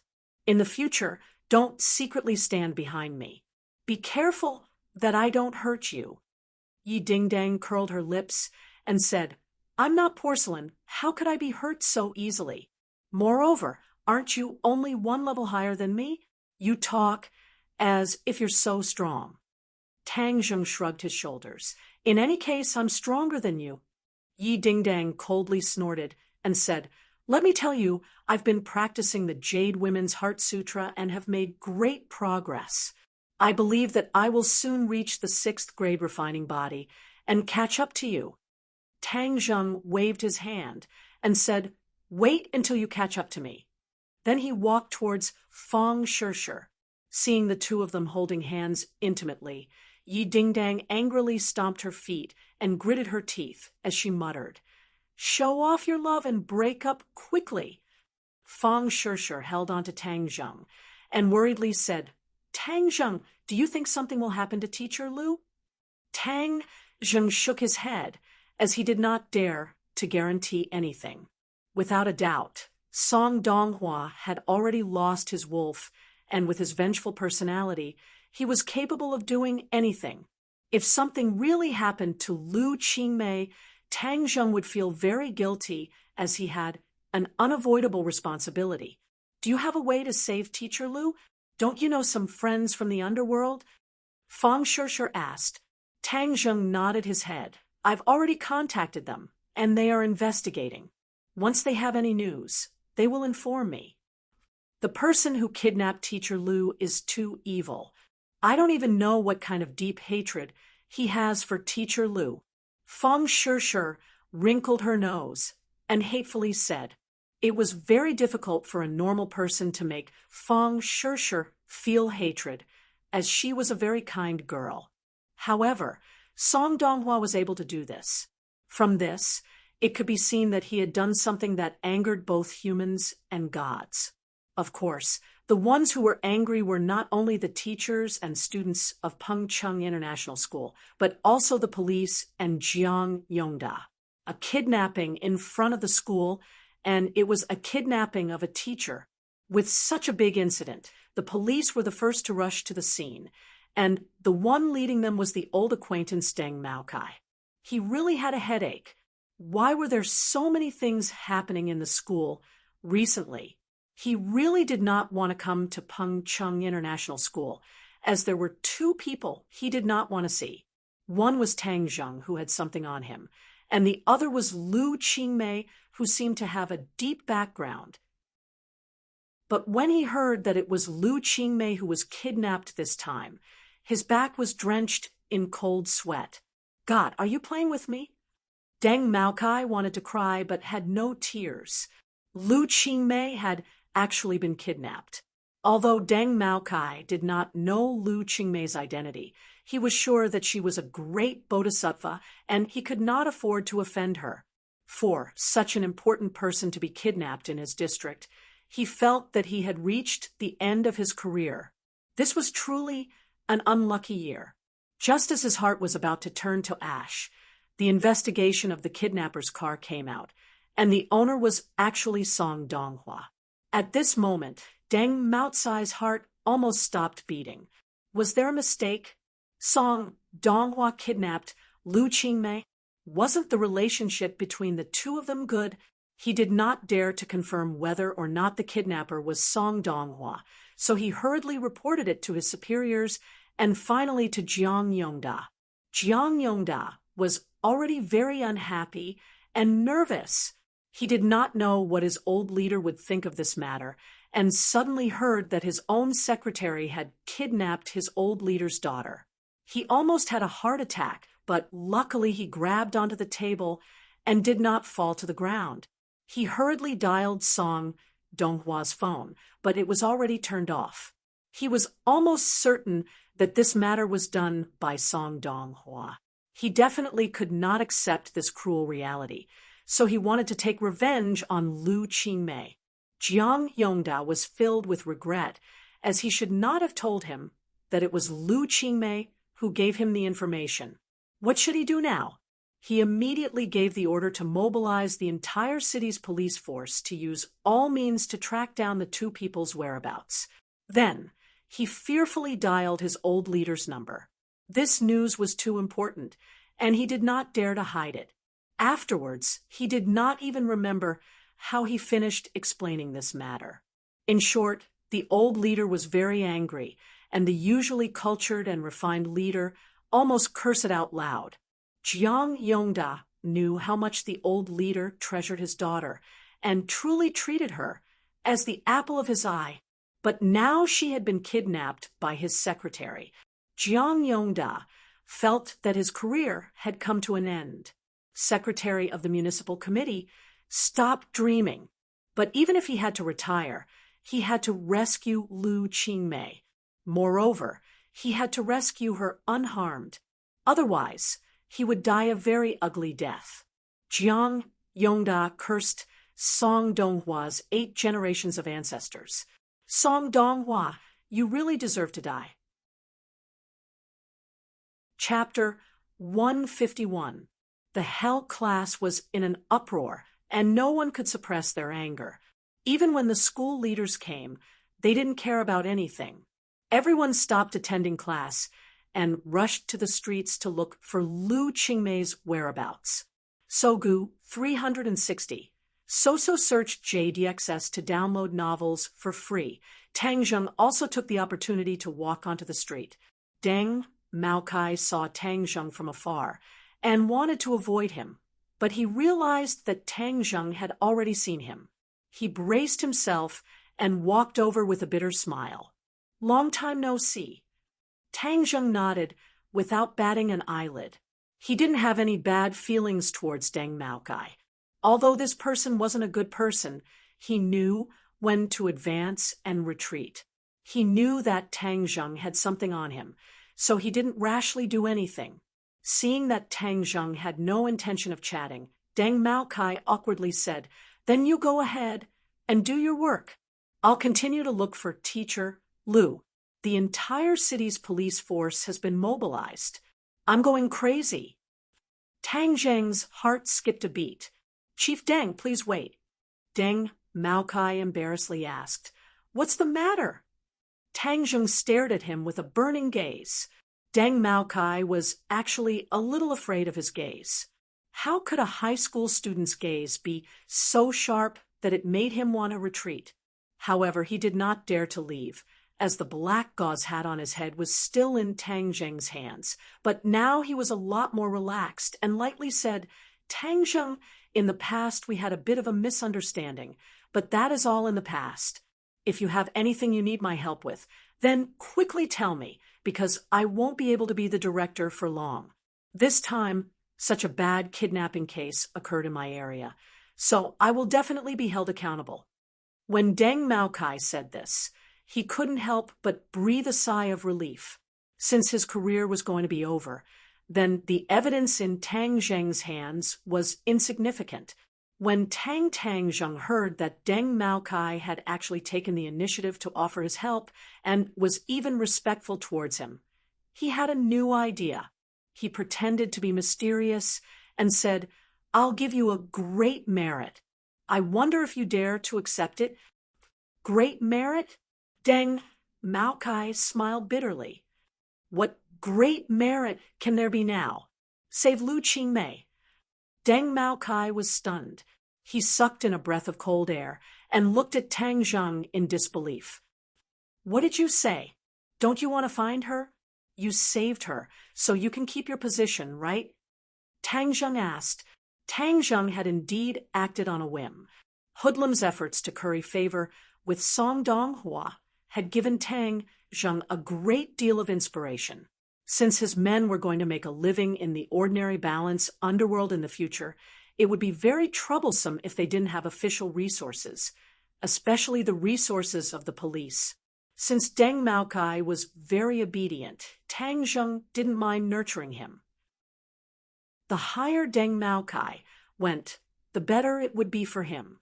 At some point in time, Tang Zheng's consideration of problems had become more comprehensive, and his thinking had gradually moved away from the category of a high school student. Deng Maokai was shocked by this news and was overjoyed. "If I can save Teacher Lu, then not only will I not lose my position, I might even be promoted. Let me tell you, I just received news that you, Teacher Lu, are actually the daughter of the provincial governor." Tang Zheng suddenly understood, but was also slightly shocked. Even though he had guessed that Lu Qingmei's background wasn't ordinary, he didn't think that she would be the provincial governor's daughter. This Song Donghua was really desperate, kidnapping the provincial governor's daughter. He was seeking his own death. "Then this merit, do you dare to take it?" Tang Zheng asked. Deng Maokai hurriedly nodded his head. If he didn't take it, he would be an idiot. However, he was puzzled. The last few times he only saw that Tang Zheng was extraordinary, but this time he was looking for someone.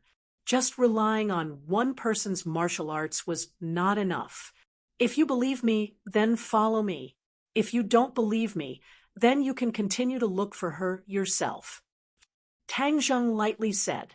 Deng Maokai did not know where Tang Zheng's confidence came from. After hesitating for a moment, he clenched his teeth and said, "Let's go. Where do you want to go? I'll drive you." Tang Zheng nodded his head and got into the police car with Deng Maokai. A moment later, the police car stopped at a street corner and another SUV came up. Lin, who stuck his head out and looked at Tang Zheng in shock. "Young Master Tang, you?" Tang Zheng waved his hand and said, "Lead the way." "AI, okay." Lin, who was full of suspicion. He did not know why Tang Zheng brought a police officer with him. Tang Zheng gave this merit to Deng Maokai for another reason. Since all the police in the city were looking for Lu Qingmei, then how could he extricate himself after rescuing Lu Qingmei? He could not say that he used the power of the underworld to find Lu Qingmei. In short, he needed someone to help him clear his name, and Deng Maokai was undoubtedly the best candidate. Deng Maokai glanced at Lin, who was shocked. He recognized Lin, the underworld boss who was in the limelight recently. He actually heard Lin, who called Tang Zheng Young Master Tang. His heart was full of doubts. He was very clear about Tang Zheng's identity. Why would this boss call him Young Master Tang? Moreover, his respectful appearance was definitely not fake. Moreover, was there a need for this kind of boss to fake it? Deng Maokai nervously glanced at Tang Zheng from the corner of his eyes. He found that his face was calm and did not reveal any clues. He gradually understood that this high school student was not as simple as he originally thought, although he already thought that Tang Zheng was not simple. He also suddenly understood why Tang Zheng could confidently say that he could find Lu Qingmei's whereabouts. It turned out that he had the help of these underworld people. Deng Maocai's heart gradually became warm and his eyes lit up. It seemed that he could really rescue Lu Qingmei. Then his good luck had come. He originally thought that Tang Zheng was his nemesis, but now it seemed that he was his lucky star. Suddenly, his attitude towards Tang Zheng changed. Within the reverence, there was a trace of respect. The two cars sped towards the northern outskirts of the city, looking at the houses on both sides. Deng Maokai suddenly realized our police were searching the city and thought that he would not be able to escape. But it seems that he had already escaped. No wonder we could not find any clues after so long. Tang Zheng nodded. Although Song Donghua has become a mad dog, his intelligence is still there. Of course, he would try to escape the city as soon as possible. Young Master Tang, the other party's car has already stopped in front of a dilapidated house on the highway. It seems that they are about to make a move. Lin, who finished his call and roared at Tang Zheng. Tang Zheng's face sank. What Song Donghua wanted to do, even a fool could guess. He had always coveted Lu Qingmei's beauty. Wasn't this a chance to get close to her? "Quick, let's go faster." Tang Zheng roared. The two cars also roared as they increased the throttle and sped towards their destination. Song Donghua really did want to do something. After he successfully kidnapped Lu Qingmei, his mind became much clearer. He knew that he had made a big mistake, but there was no medicine for regret in this world. He could only walk down this path to the end. But he did not want to be caught, so he took advantage of the time when the police had not yet reacted and sped towards the northern part of the city. The northern part of the city had a complicated terrain, and the surveillance was the worst. He could take advantage of this to escape. Additionally, the northern part of the city was easy to get out of the province, making it even easier for him to escape. Seeing that there were no cars chasing after him, Song Donghua's anxious heart finally relaxed. he discovered that Lu Qingmei was still unconscious, but her voluptuous figure made him unable to concentrate on driving. Seeing an abandoned courtyard on the highway, his heart was moved. Since he had time, why not take advantage of this opportunity to eat this beauty that he had been drooling over for so long? His desire immediately took control of his thoughts as he turned the steering wheel and drove into the courtyard. The courtyard was surrounded by walls, and he parked his car inside. The people outside would not be able to see him. He impatiently carried Lu Qingmei out. That soft and delicate feeling caused his blood to boil. He could not wait to immediately take advantage of Lu Qingmei. Song Donghua looked tall and strong, but after living like a prince for so many years, he did not have much strength. Carrying Lu Qingmei, who was around 100 kilograms, was still a bit strenuous. He huffed and puffed as he carried her into the house and threw her onto a pile of straw. Pung! Lu Qingmei felt the pain and finally woke up. She was in a daze, and her head was still a bit dizzy. She only remembered that her car had been hit, and then she was knocked unconscious by the airbag. She forced herself to open her eyes and gradually saw her surroundings. She could not help but be astonished. Where was this place? Why was it so dirty and messy? Slut, this time you are mine. This daddy will let you know my strength. Suddenly, an angry roar caused Lu Qingmei's nerves to instantly tighten, and a sense of crisis spontaneously arose. Song Donghua, it's you. What do you want? Lu Qingmei finally saw the person in front of her. His face was completely different from the cultured and refined person from before. His face was gloomy, and his face was filled with madness and lust. Her heart jumped to her throat as she said, Song Donghua, don't do stupid things. You are an adult. Do you know what this means? F***CK. Don't lecture me. Right now, it is this daddy who has the final say. Song Donghua suddenly roared. Lu Qingmei's heart trembled as she subconsciously shut her mouth. Suddenly, Song Donghua proudly said, Slut, you dare to act all high and mighty in front of this daddy? I tried so hard to chase you, but you did not appreciate it at all. Instead, you got together with your student, Tang Zheng. So, it turns out you like that kind of brat. You really are a slut. Lu Qingmei raised her eyebrows and angrily said, Song Donghua, don't slander me. There is nothing between me and Tang Zheng. But at the same time, she could not help but remember that night when she had intimate contact with Tang Zheng. Something had indeed happened between the two. Hung, do you think this daddy will believe you? Although you have already been done by that brat, this daddy does not mind doing it again. I have been waiting for this day for a long time. Song Donghua's eyes were filled with lust. No, Song Donghua, do you know that this is a crime? Do you want to go to jail? Haha, jail? In any case, I already have nothing. What is the difference between that and jail? Isn't all of this thanks to you? You actually collected dirt on me and had Jiang Yongda send me to a remote village. What is the difference between that and killing me? Since you don't want me to have an easy time, then I won't let you have an easy time either. But I will bring you along with me. I can do whatever I want with you and whenever I want with you. Ha! You never thought that there would be a day like this, right? You are crazy. Lu Qingmei's face was deathly pale as she looked around. She did not know where she was, and she wanted to run, but there was nowhere to run. Chapter 152. Song Donghua had really gone crazy. He was like a wolf drowning in lust as he fiercely pounced towards Lu Qingmei and roared, This daddy is crazy. This daddy wants you. Pa! Lu Qingmei fiercely slapped him across the face.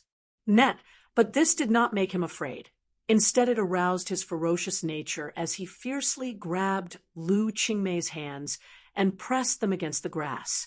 At this moment, Lu Qingmei's towering chest became even more firm, firmly attracting Song Donghwa's gaze.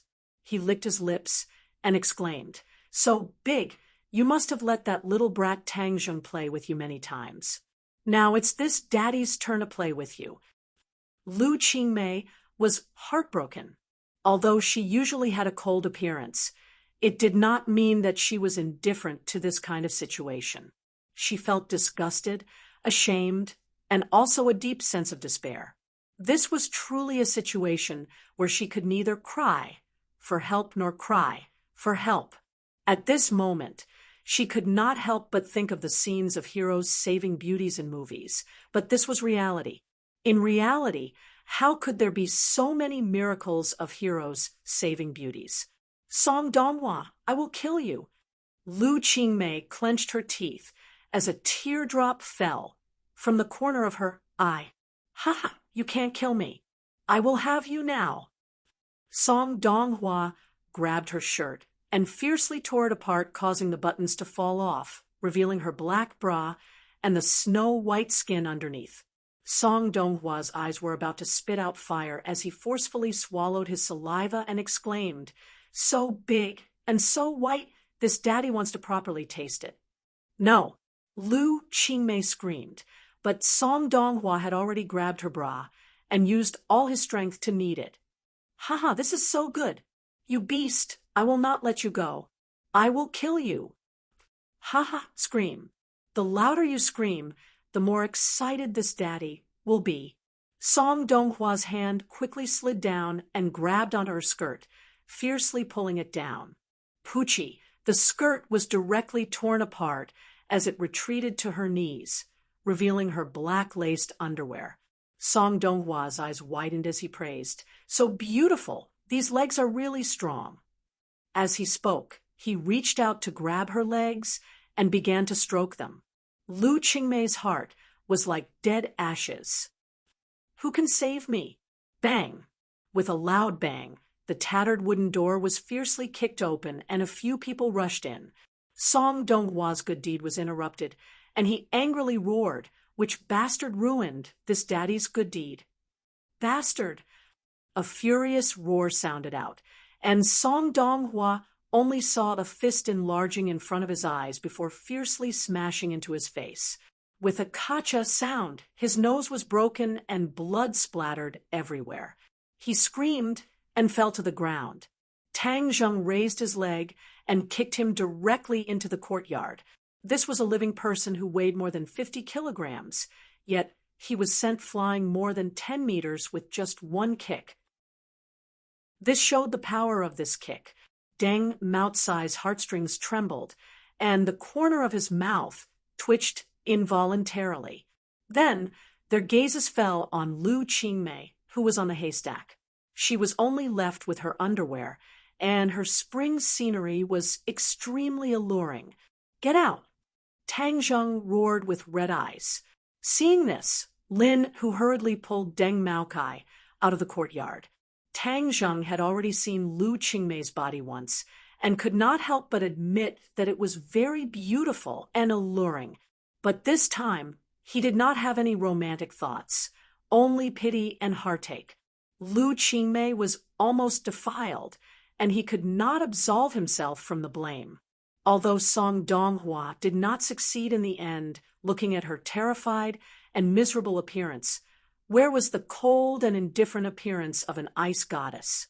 This caused Tang Zheng to fall into deep self-blame. "Teacher Lu, you're fine now." Tang Zheng squatted down and approached her. "Scram! Bastard! Beast!" Lu Qingmei trembled, showing her most delicate side, like a beautiful flower that had been blown by a storm. "Teacher Lu, you're fine now. No one can hurt you now." Tang Zheng tried to approach, but Lu Qingmei was clearly in a state of great fear and did not know that she had already escaped danger. Tang Zheng approached her. Although her beauty was alluring, he still quickly took off his clothes and prepared to put them on her. Seeing him take off his clothes, Lu Qingmei was even more agitated and crazily roared, "Beast, you're not allowed to come near me." She then stretched out her hand and hit Tang Zheng. Her bra was already loose, and with her movement, Two large, snow-white breasts suddenly jumped out and trembled in front of Tang Zheng, emitting endless temptation. Tang Zheng resisted the urge to touch them with great difficulty, seeing Lu Qingmei pouncing towards him. He opened his arms and quickly pulled her into his embrace. Lu Qingmei, on the other hand, seemed to have gone mad as she punched and kicked Tang Zheng. Seeing that it had no effect, she bit his shoulder. Hiss! Tang Zheng sucked in a breath of cold air. Are you a dog? I'm trying to save you, but you bite me. Tang Zheng wanted to cry, but no tears came out. Moreover, he had already taken off his clothes. His bare chest was tightly pressed against Lu Qingmei's chest. She was kicking and making a fuss, constantly rubbing against him. This was simply a heavenly temptation. Tang Zheng used all his strength to suppress the restless flame in his heart. He quickly put his clothes on her body and shouted, Lu Qingmei, wake up! This roar was like a sudden clap of thunder.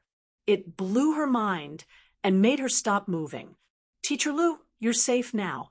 Quickly put on your clothes. Seeing that her eyes gradually regained their luster, Tang Zheng quickly comforted her. Lu Qingmei finally regained her consciousness. She stared blankly at Tang Zheng. So there really was a hero saving a beauty, and it happened to her. At this moment, she had mixed feelings.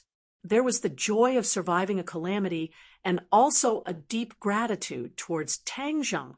Hearing Tang Zheng's words, she subconsciously lowered her head and saw that her chest was tightly pressed against Tang Zheng's chest, and it was even squashed flat. She couldn't help but feel embarrassed. Facing Tang Zheng, she didn't seem to have the same nausea as before. The natural shyness of a woman returned to her body. She quickly grabbed Tang Zheng's clothes and wrapped herself up, blocking the scene that was tempting to commit a crime. Tang Zheng let out a sigh of relief. If this continued, he would follow in Song Donghua's footsteps. The temptation was simply too great. Put on your skirt as well. Tang Zheng reminded, although the skirt was torn a little, it could still cover some of the important parts. Lu Qingmei's face turned red all the way down to her neck. She quickly put on her skirt and buttoned up her bra, covering most of the scenery. Now, she was wearing Tang Zheng's large t-shirt, which barely covered her buttocks. Below, she was wearing a skirt with a large hole in it. Her white thighs were faintly discernible. At this moment, Tang Zheng still underestimated her charm. This half-covered scenery was even more tempting than before. Tang Zheng took a few deep breaths to calm himself down. Lu Qingmei's attention was attracted by the bloody teeth marks on Tang Zheng's shoulder. She couldn't help but think of her previous actions and guiltily said, Tang Zheng, I'm sorry. Tang Zheng shook his head and said, It's fine. As long as you're okay, I'm relieved. This simple sentence touched the softest part of Lu Qingmei's heart. Tears flowed from her eyes.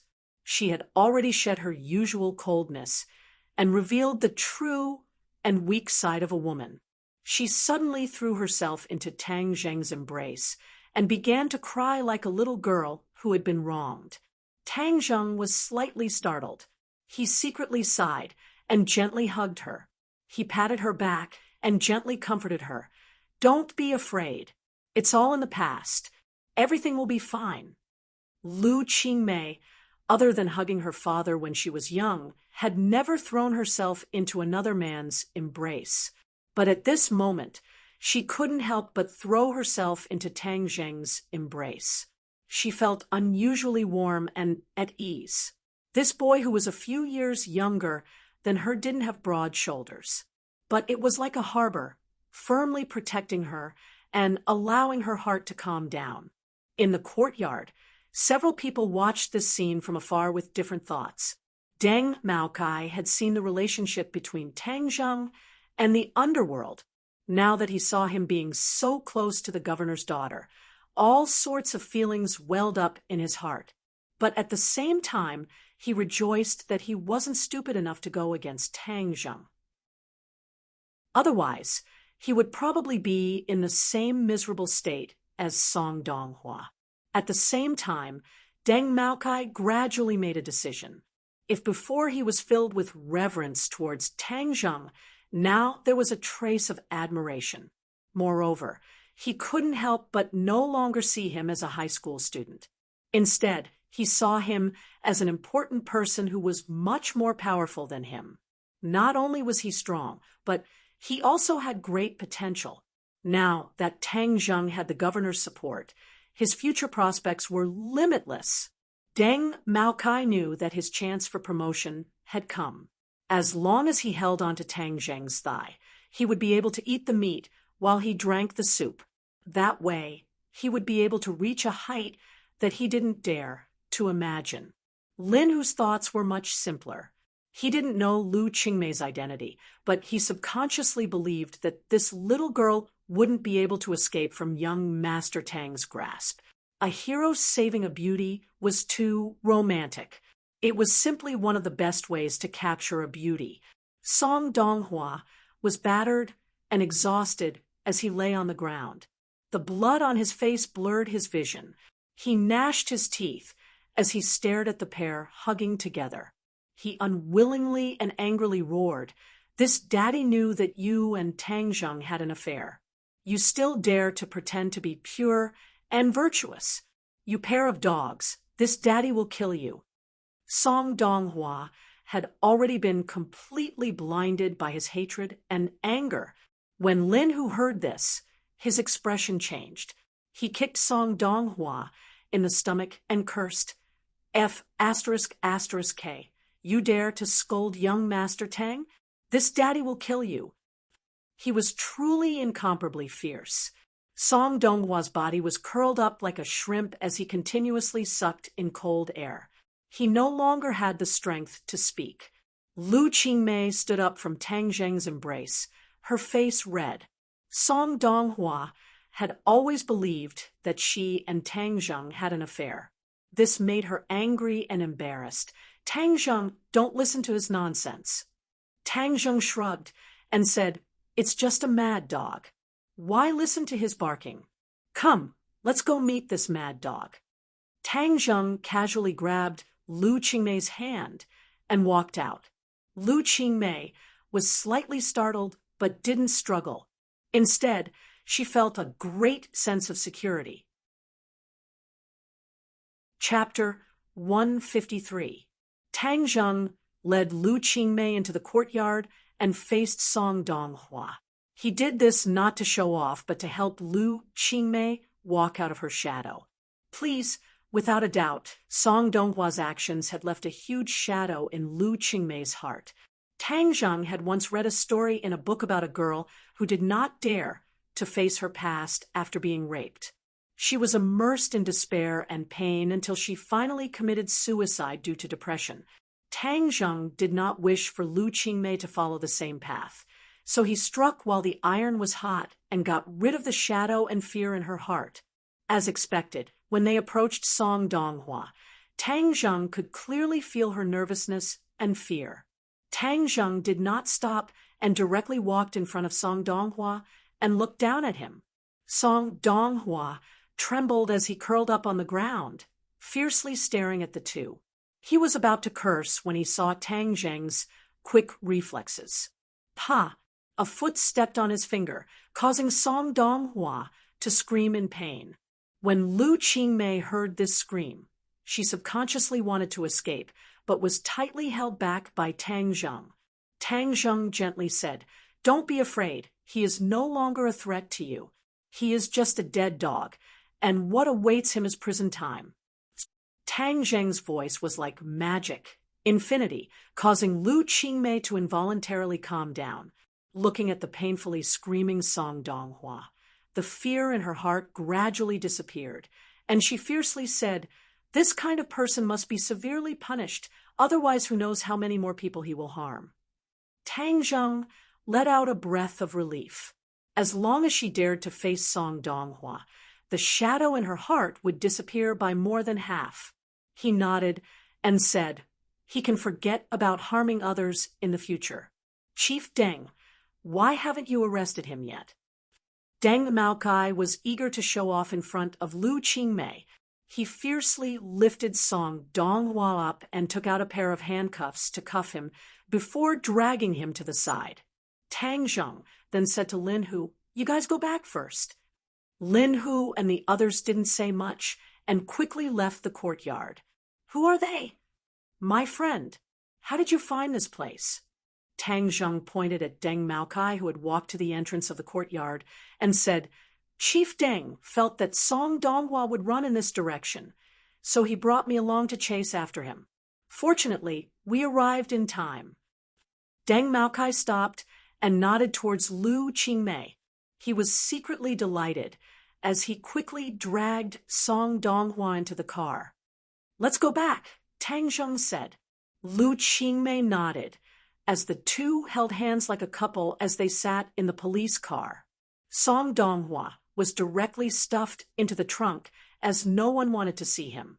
"Are we going to the police station?" Deng Maokai turned a blind eye to their intimate actions and asked cautiously. Lu Qingmei nodded. Deng Maokai acted as if he had been injected with chicken blood as he sped towards the police station. On the way, he had already informed his superiors that he had already rescued Lu Qingmei and had even captured Song Donghua. This news seemed to have grown wings as it quickly spread to the ears of the relevant personnel. So when Tang Zheng and the others arrived at the police station, they were followed by a long line of cars. Many people almost trotted over, and the one at the front was Fang Jiang Yongda. When he heard the news that Lu Qingmei was safe and sound, the stone in his heart was slightly lifted, and he rushed over without stopping. But when he saw Lu Qingmei's appearance, he couldn't help but feel his heart beating wildly. Although Song Donghua did not succeed in the end, it was clear that he had already begun his beastly actions. This could be seen from the fact that Lu Qingmei was wearing someone else's clothes. Of course, he also saw the topless Tang Zheng, but he couldn't care less about Tang Zheng as he quickly walked in front of Lu Qingmei and said with concern, "Qingmei, it's great to see that you're fine. I was worried to death." Lu Qingmei once again returned to her cold appearance and was even colder than before. She didn't even have the slightest trace of a smile and didn't say a word. Jiang Yongda awkwardly coughed as his gaze turned towards Song Donghua.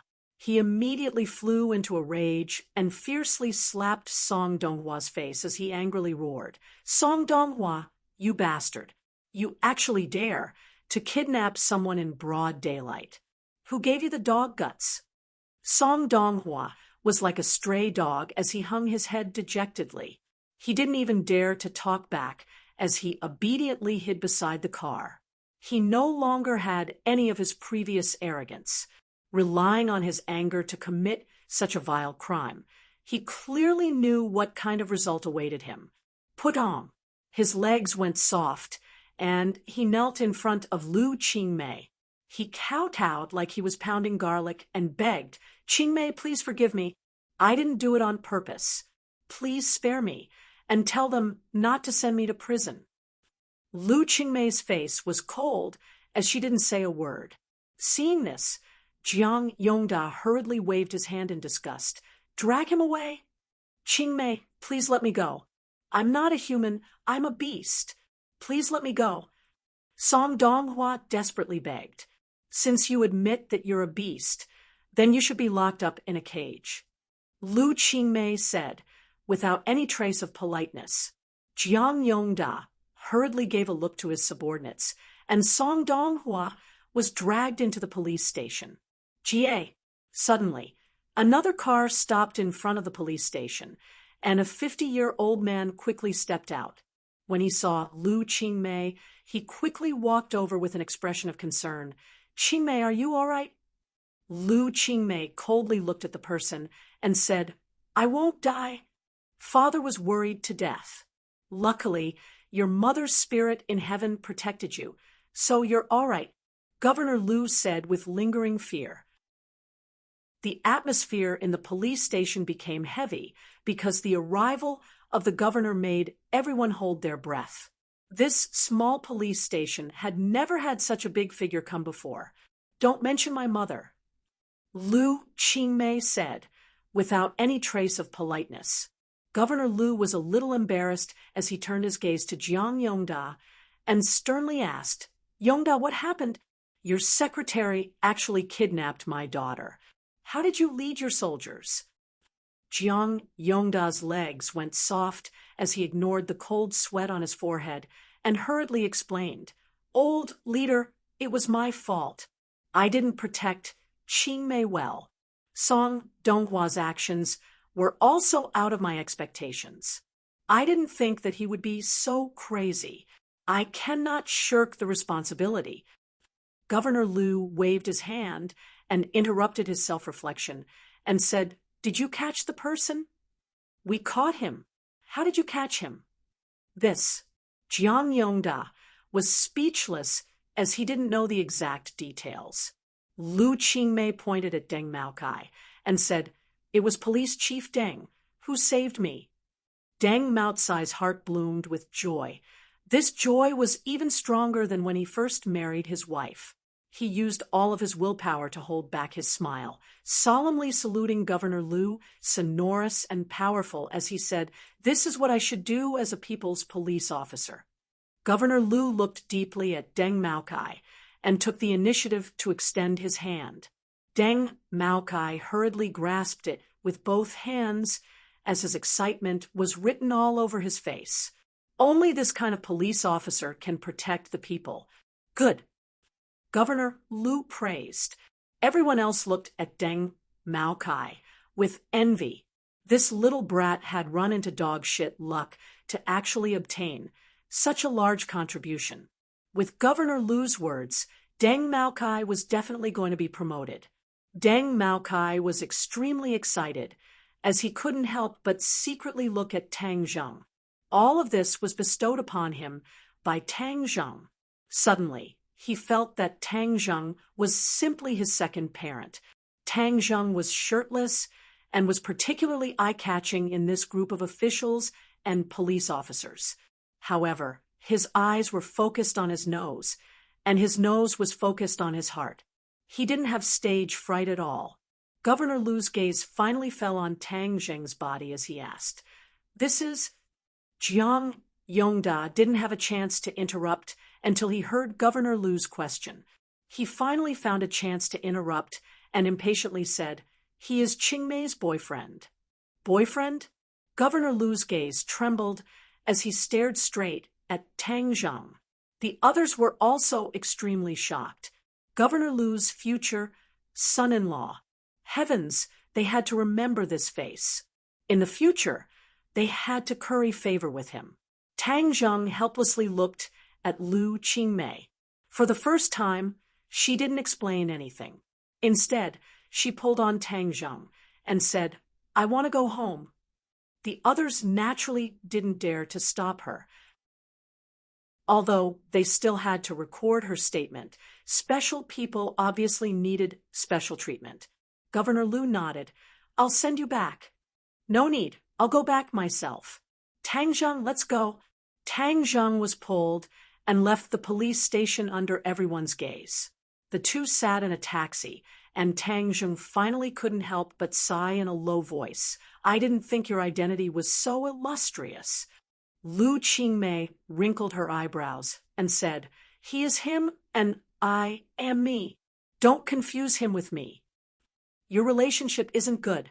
Lu Qingmei hesitated for a moment before saying, "In the past, in order to get promoted, he didn't even come back to see my mother when she was seriously ill. Until my mother died, I didn't see him again, so I hate him. I don't like officials." Tang Zheng suddenly realized why their relationship was so stiff. When the two returned home, Lu Qingmei told Tang Zheng to sit down. "I'm going to take a shower. You sit for a while." Tang Zheng nodded, indicating that she could do as she pleased. The warm water drenched her body from top to bottom.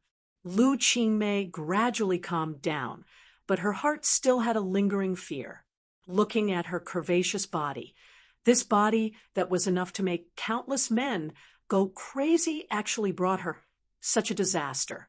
But fortunately, Tang Zheng saved her. Through the frosted glass, she couldn't see Tang Zheng clearly, but she could feel his presence. It was as if with him sitting there, her heart would calm down. The corner of her mouth couldn't help but curve into a smile, and her heart gradually changed. After taking a shower, she came to the living room and handed the clothes to Tang Zheng and said, "Put it on, otherwise you'll catch a cold." Tang Zheng quickly put it on, and a faint fragrance entered his nose. Only then did he suddenly remember that this clothes had intimate contact with her. This was her scent, and he couldn't help but feel restless. Lu Qingmei also seemed to realize this point, and her face was a bit red. She quickly changed the topic and said, "In order to thank you, I'll personally cook something delicious for you tonight. No need to be so polite." "What? You won't give me a chance to thank you? Okay then. Let's go. Accompany me to buy groceries." Lu Qingmei returned to her ice goddess appearance, but her tone was a bit more intimate. There was a market not far downstairs, and the two went home after buying groceries. Lu Qingmei was busy, and Tang Zheng was forbidden from entering the kitchen, so he could only helplessly sit on the sofa and watch TV. Suddenly, a scream came from the kitchen. Chapter 154. Tang Zheng jumped in fright as he jumped up from the sofa like a spring and rushed into the kitchen at lightning speed. In the book group, he saw Lu Qingmei jumping up and down with a kitchen knife in one hand and a spatula in the other. She didn't look like an ice goddess at all. Tang Zheng was dumbstruck as his jaw dropped. "What happened?" "Cockroach! There's a cockroach! Quick, get rid of it!" Lu Qingmei pointed at a small cockroach on the ground and screamed. Tang Zheng rolled his eyes. What was there to be afraid of about a cockroach? The cockroach seemed to have heard Lu Qingmei calling its name and actually crawled towards her. Lu Qingmei let out a deafening scream. She threw away the knife and spatula and ran towards Tang Zheng. She didn't know where she got the strength from, but she actually jumped onto Tang Zheng's back and screamed, "Quick, get rid of it! Quick!" Tang Zheng couldn't help but look back at her. She was really scared and wasn't acting. Moreover, she jumped onto his back. Wasn't that too exaggerated? Her perky breasts were pressed tightly against his back, making him restless. Little cockroach, for a beauty, you can only sacrifice yourself. Tang Zheng walked over in large strides. He didn't mind that there was a bag hanging on his back. With a stomp, the cockroach was crushed to pieces. Proportion who? Lu Qingmei let out a sigh of relief. Only then did she realize that she was lying on Tang Zheng's back. Moreover, her hands were tightly wrapped around his neck. She couldn't help but feel embarrassed. It's all because of that damn cockroach. It made me look like a fool. "Teacher Lu, does my back feel good?" Tang Zheng couldn't help but tease her. Lu Qingmei snorted and came down from his back. Although her face was a little red, she deliberately covered it up and acted as if nothing had happened. She pointed to the door and said, "Stand there, stand guard for me, and guard against cockroaches." Tang Zheng couldn't help but laugh. He leaned against the kitchen door and watched her busying herself. Although she was the daughter of the governor, she was really good at cooking. She was clean and neat like a chef. "You're quite skilled," Tang Zheng praised. Lu Qingmei proudly raised her eyebrows. "Of course, I've been cooking for more than 10 years. Tang Zheng exclaimed and gave him a thumbs up. "Awesome. Ever since my mother passed away, I've been cooking and taking care of myself," Lu Qingmei said. Although she tried to sound calm, Tang Zheng could still hear the grievance and sadness in her voice. "It's good to be independent. You grew up with Grandpa, so you should have done a lot of things, right? Lu Qingmei asked while cooking skillfully. Tang Zheng nodded. Of course. When Grandpa goes out to pick things up, I have to be responsible for the housework. Our family will divide the work. I can see that you and your grandfather are very happy. Lu Qingmei's mouth revealed a trace of a smile, a little envious. Tang Zheng did not deny it. Although Grandpa and I don't have much money, we depend on each other. Even if we have to eat rice and vegetables, we are very happy. Sigh, I really envy you. Lu Qingmei sighed faintly. Tang Zheng suddenly felt that Lu Qingmei was not as aloof and insufferably arrogant as others thought. She was also an ordinary person. She had 7 emotions and 6 desires. It was just that they were covered up. Perhaps this was related to her experience. In a short while, 3 dishes and a soup were ready.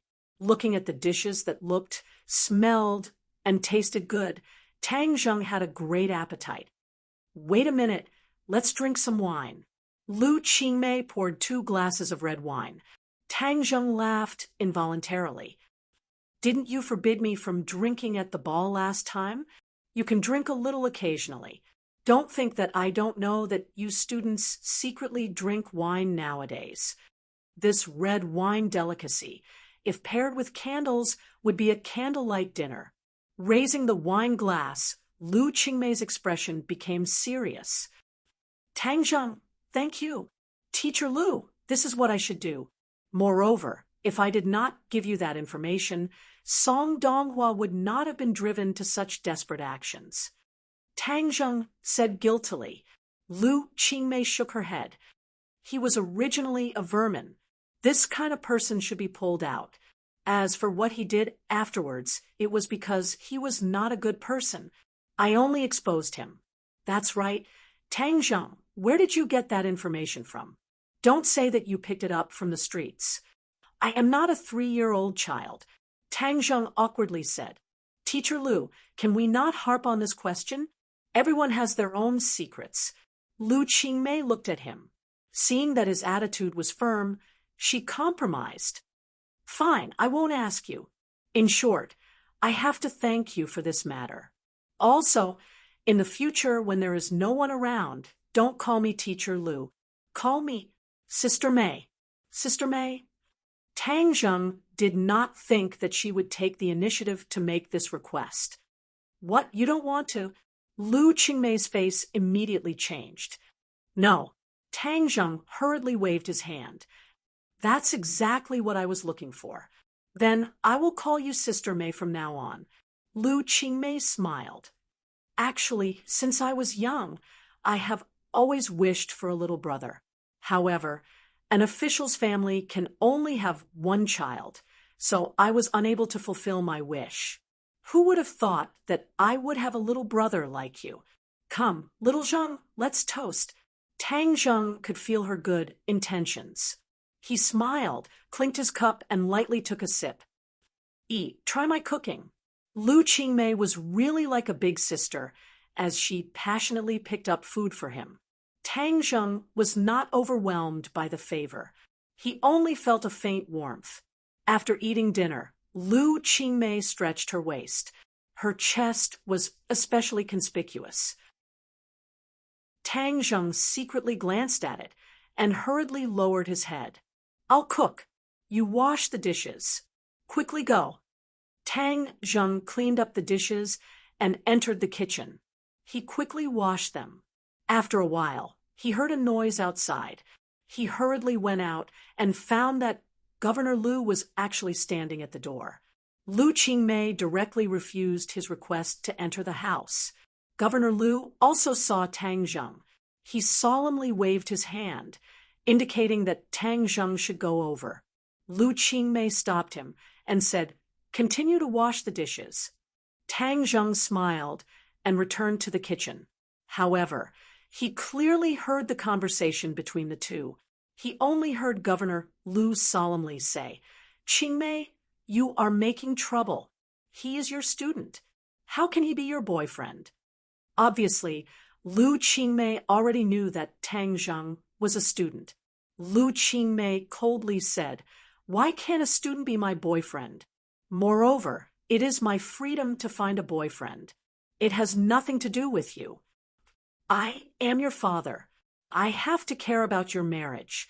Governor Lu seemed to feel that this matter was too serious, so he increased the severity of his tone. Lu Qingmei snorted disdainfully. "Do you care? Then what kind of person is Song Donghua? Can't you see? That was an accident. Moreover, I did not choose him." Governor Lu explained. "In short, this is my private matter. I do not need you to tell me what to do. You can go tell your subordinates what to do. You have no right to care about me. I want to rest, so you can go back. You two live together?" Governor Lu was shocked. "Is there anything wrong with that?" Lu Qingmei asked back. Do you want your mother's soul to not be able to rest in peace?" Governor Lu was already flustered and exasperated. These words ignited the anger in Lu Qingmei's heart as she roared, "You have no right to talk about my mother. Leave, I don't want to see you." After she finished speaking, she slammed the door shut and squatted in front of the door, burying her head in her knees. Tang Zheng let out a long sigh as he walked over and patted her shoulder. "Sister May, why don't you tell him the truth?" Lu Qingmei raised her head and said, "I just want to anger him. What right does he have to care about me?" "Okay, you should rest early. I will go back first," Tang Zheng said. "No, he must be waiting for you outside. If you are caught by him, it won't be good if you are exposed. Moreover, he likes to preach and will definitely annoy you. You can stay at my house tonight and sleep on the sofa." Lu Qingmei said resolutely. "Wouldn't this make him misunderstand?" Lu Qingmei raised her neck. "I want him to misunderstand. Consider it as doing your sister a favor. Stay at my house tonight, okay?" Tang Zheng had no choice but to agree. Thus, he called his grandfather to tell him. At this time, Fang Shishi's call came. "Tang Zheng, are you asleep?" "Not yet." "Did you miss me?" Tang Zheng glanced at Lu Qingmei beside him and said in a low voice, "Yes." Lu Qingmei crossed her arms as she looked at him with interest and a smile that was not a smile. "I heard that Teacher Lu has already been rescued," Fang Shishi said. "And she has already been rescued. Then you should rest early. You still have class tomorrow." Tang Zheng did not dare to say more as he hurriedly hung up the phone. "Fang Shishi?" Lu Qingmei curiously asked. Tang Zheng nodded. "Your little girlfriend really cares about you." Tang Zheng gave an embarrassed smile. "What, you don't want to contact Yi Dingdang? You can't favor one and discriminate against the other?" Lu Qingmei joked. Tang Zheng quickly said, "Sister May, don't make fun of me. I really have nothing to do with Yi Dingdang." "Oh, I don't believe it. I've heard a lot of rumors about you two. It doesn't seem fake." I'm tired. I'm going to sleep." Tang Zheng quickly jumped onto the sofa and lay down, pretending to sleep. Looking at his embarrassment, Lu Qingmei could not help but laugh. She did not look like an ice goddess at all. Tang Zheng pretended not to hear and simply closed his eyes tightly. "Little Zheng, good night. Sister May, good night." He fell asleep in a daze. After an unknown amount of time, Tang Zheng was suddenly awakened by a scream. He jumped up like a carp, and the scream came from Lu Qingmei's room. He did not think much and directly pushed the door open. The door was not locked and opened. He saw Lu Qingmei sitting on the bed, her hair scattered. The bedside lamp was on, and her face was full of fear. "What happened to you?" "I had a nightmare." Lu Qingmei was still in shock. "It's okay. You continue to sleep. I'm in the living room. If you need anything, call me." Lu Qingmei was wearing a nightgown and could vaguely see the attractive scenery. "Little Zheng, sit down and accompany me for a while." Lu Qingmei pointed to the other side of the bed and said. Tang Zheng walked over and sat down, but Lu Qingmei took the opportunity to lean on his shoulder. She touched his shoulder and asked, "Does it still hurt?" "It doesn't hurt. At that time I was too scared. I didn't know it was you. Anyone would be like that. Let me see how it is. You want some medicine?" Lu Qingmei pulled open his clothes. Chapter 155. The teeth marks on Tang Zheng's shoulder are still clear, and the blood has already flowed out. Lu Qingmei gently stroked the wound and said self-reproachfully, "It must be very painful. How could you say it doesn't hurt?" Tang Zheng smiled. "It really doesn't hurt." Lu Qingmei snorted and rolled her eyes. "Why don't you bite me and return it?" Looking at the white and tender skin under her nightgown, Tang Zheng shook his head. "I can't do it. If other teachers and students knew that I bit you, I'm afraid they would tear me apart alive." Lu Qingmei couldn't help but cover her mouth and laugh. "I didn't expect you to be so humorous sometimes." She gently let go of his clothes and said, "I can't sleep. Why don't you talk to me for a while?" "Okay, what do you want to talk about?" Lu Qingmei rolled her eyes and said, "Let's talk about your life. You and your grandfather. In the future, you will be my little brother. Of course, I want to know more about you." Tang Zheng hesitated for a moment, then began to talk about all kinds of things since he could remember. Lu Qingmei listened quietly. This was a story that wasn't very happy. In fact, the protagonist's life was very bitter. However, she didn't feel any resentment from Tang Zheng. Instead, she felt the faint warmth of mutual dependence with his grandfather that made the listener feel particularly moved. Uptakshi gradually realized how ridiculous the misunderstanding she had of Tang Zheng in the past was. He was strong, optimistic, and confident. These seemingly ordinary characters mixed together to become the living person that Tang Zheng was. He didn't have a high and mighty radiance, but he was so real and kind. "That's all about me. It's nothing special," Tang Zheng said with a smile. His smile was clean and bright, as if it could dispel the night. The haze in Lu Qingmei's heart gradually dissipated. Lu Qingmei's mouth finally bloomed with a trace of a smile. She yawned and said, "Let's sleep. We still have to go to school tomorrow." Tang Zheng pretended to get out of bed, but was stopped by Lu Qingmei. "Sleep with me. I don't want to be alone. I'm afraid of having nightmares again. This isn't a good idea." Tang Zheng hesitated as he looked at the beauty in front of him. Lu Qingmei saw that his eyes were looking at her nightdress. She didn't feel disgusted. Instead, she smiled and knocked his head. "What are you looking at? You're not honest. You're my younger brother. Can't you accompany your elder sister for a while?" "Then, all right." Lu Qingmei lay down and pulled Tang Zheng to lie down as well.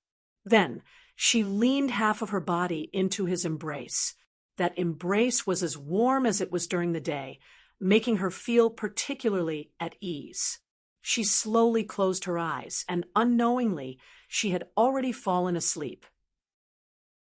But Tang Zheng was unable to fall asleep as he looked at the beautiful face that was inches away from him, as well as the soft half of her body that was leaning against him.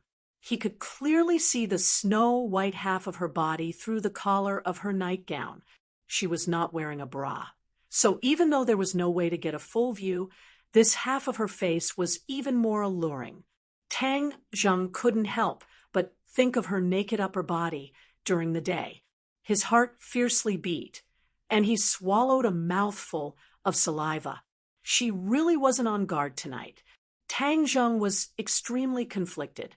As a man who had already tasted the beauty of men and women, facing this kind of temptation was a type of torment. Looking at her calm and peaceful face, Tang Zheng suddenly felt as if he had been hit by a hammer. She trusted him so much. If he still did something beastly, then he would be worse than Song Donghua. He took a deep breath and suppressed the restless flames in his heart. He placed a hand on her waist and used all his strength to close his eyes. He didn't want to miss the beautiful scenery and fell into a deep sleep. The sky turned white and a ray of morning light shined in through the window. Lu Qingmei opened her dazed eyes and found that she was completely lying in his embrace. She was like a little kitten curled up in his warm embrace. The corners of her mouth curved into a smile that was especially charming under the morning light, as if it could melt everything in the world. She hadn't slept so well in a long time. Last night, she didn't have any dreams. She only felt warm, as if she was soaking in a hot spring. She didn't know why she suddenly trusted him so much. She actually slept in the same bed as him, without any defenses. This was something that she couldn't have imagined before. Seeing him peacefully sleeping, her heart moved. Perhaps it was because the two of them had experienced yesterday's matter, so they naturally had a mutual trust and intimacy. She wanted to get out of his embrace, but just as she moved, she found that there was something hard pressing against her lower body. Moreover, it was pressing against her most mysterious place. Although it was separated by clothes, she could clearly feel the hardness. Her entire body trembled as if she had been shocked by electricity. Of course, she knew what it was. This was a man's most normal reaction in the morning. She couldn't help but feel a little flustered as her face turned red. She quickly and carefully tried not to touch that thing as she got out of bed. Seeing that he didn't wake up, she let out a sigh of relief. She panicked as she patted her towering chest and quickly left the bedroom. Tang Zheng's sleep was very good, although it was a bit torturous at the beginning. He didn't feel much after he fell asleep. The sound from the kitchen woke him up. He crawled up and saw that there was no one beside him. He walked out of the bedroom and saw Lu Qingmei busying herself in the kitchen. "Quickly go wash up. Breakfast will be ready soon." Lu Qingmei poked her head out of the kitchen and smiled at him. At this moment, Tang Zheng actually felt a little absent-minded. It was as if he was a husband who woke up and saw his wife preparing breakfast in the kitchen. That kind of warm feeling enveloped him and diluted the killing intent that he had accumulated during this period of time. He took a deep breath and drove away these messy thoughts. After washing up, breakfast was already on the table. Breakfast was very simple. There was porridge, eggs, and a small plate of pickles. After eating breakfast, Lu Qingmei dressed up. After a while, she turned into an ice goddess, completely different from the little woman from last night. "Let's go." Lu Qingmei actually took the initiative to take Tang Zheng's hand and go downstairs. This scene was coincidentally recorded by a camera in a car in the distance. Lu Qingmei's mini car was towed to the repair shop, so she could only take a taxi to work.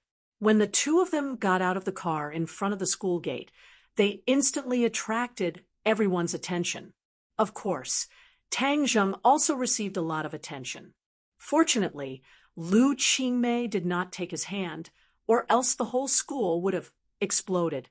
Lu Qingmei's kidnapping yesterday caused a stir in the city, and everyone knew about it. When they saw that she was safe and sound at school, everyone let out a sigh of relief. Fortunately, their goddess was safe and sound. Tang Zheng did not want to continue being the center of attention by her side, so he quickly walked towards the classroom while Lu Qingmei went to the office. There were only 10 days left until the college entrance exam. The atmosphere in the class was clearly tense. Yesterday's matter had come to an end, and everyone returned to nervously preparing for the exam.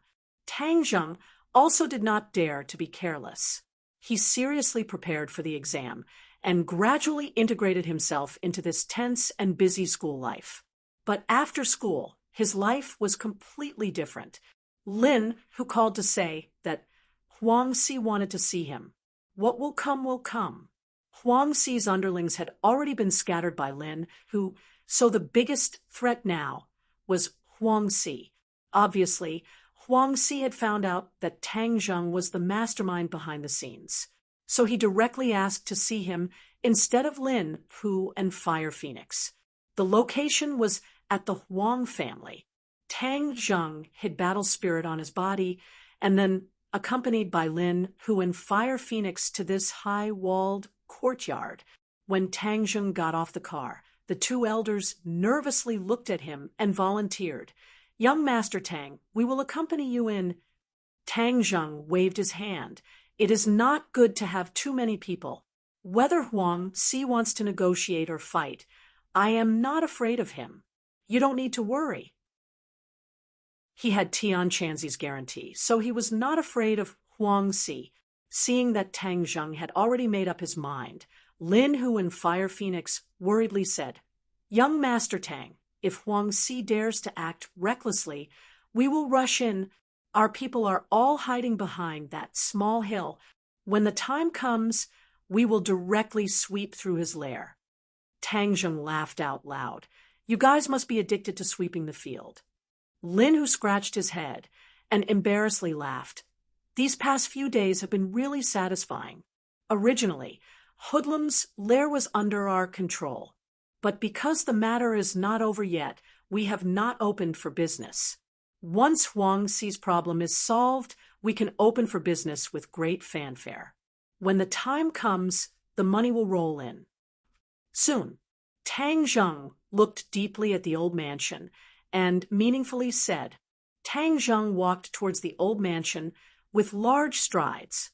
Under the watchful eyes of Huang Xi's two subordinates, he walked into the depths of the old mansion. Tang Zheng looked left and right. Although he did not see a single person, he was sure that there were countless pairs of eyes staring at him. He did not care as he swaggered into the main hall of the old mansion. Outside the main hall was a patio with flowers and plants. The lighting in the main hall was dim, but Tang Zheng was still able to clearly see that there was a person sitting in the middle of the hall, a middle-aged man with an imposing aura. There was no way to hide his murderous aura. He did not even try to hide it, as he openly let his murderous aura fill the entire main hall. Although there was only one person, the oppressive aura he gave off was much stronger than calling in a house full of people. Tang Zheng coldly laughed. A show of strength. He was not afraid of the other party's show of strength. He was even disdainful as he swaggered in and stood in the middle of the main hall staring at the other party. Huang Xi also stared at him without blinking. This was not the first time he had heard of Tang Zheng's name. In the past, when Huang Xiang suffered at the hands of Tang Zheng, he already had thoughts of killing Tang Zheng. But in the end, Yi Tianlei intervened, and he had no choice but to give up. But he never would have thought that the two of them would still clash. Moreover, this clash was even more intense, as it involved Huang Xi's decades of foundation. This storm caused Huang Xi to feel an unprecedented sense of danger. He did not believe that Tang Zheng was able to incite such a huge storm. He believed that there was someone behind Tang Zheng, and without a doubt, that person was Yi Tianlei. This was the reason why he did not make a move these past few days. He did not give Tang Zheng a thunderous blow, and instead invited him to his mansion. He disdained Tang Zheng, but he had no choice but to fear Yi Tianlei. Chapter 156. Their eyes met, but neither of them spoke. The atmosphere was somewhat heavy, oppressive to the point of suffocation. The disdain on Huang Xi's face gradually disappeared and turned into a dignified expression. His eyes were bright and full of expression. For a youth to be able to remain calm in the face of this kind of pressure, just this courage alone was enough to make Huang Xi take him seriously. He pointed to the large wooden chair beside him and said, "Sit." Tang Zheng complied and sat down.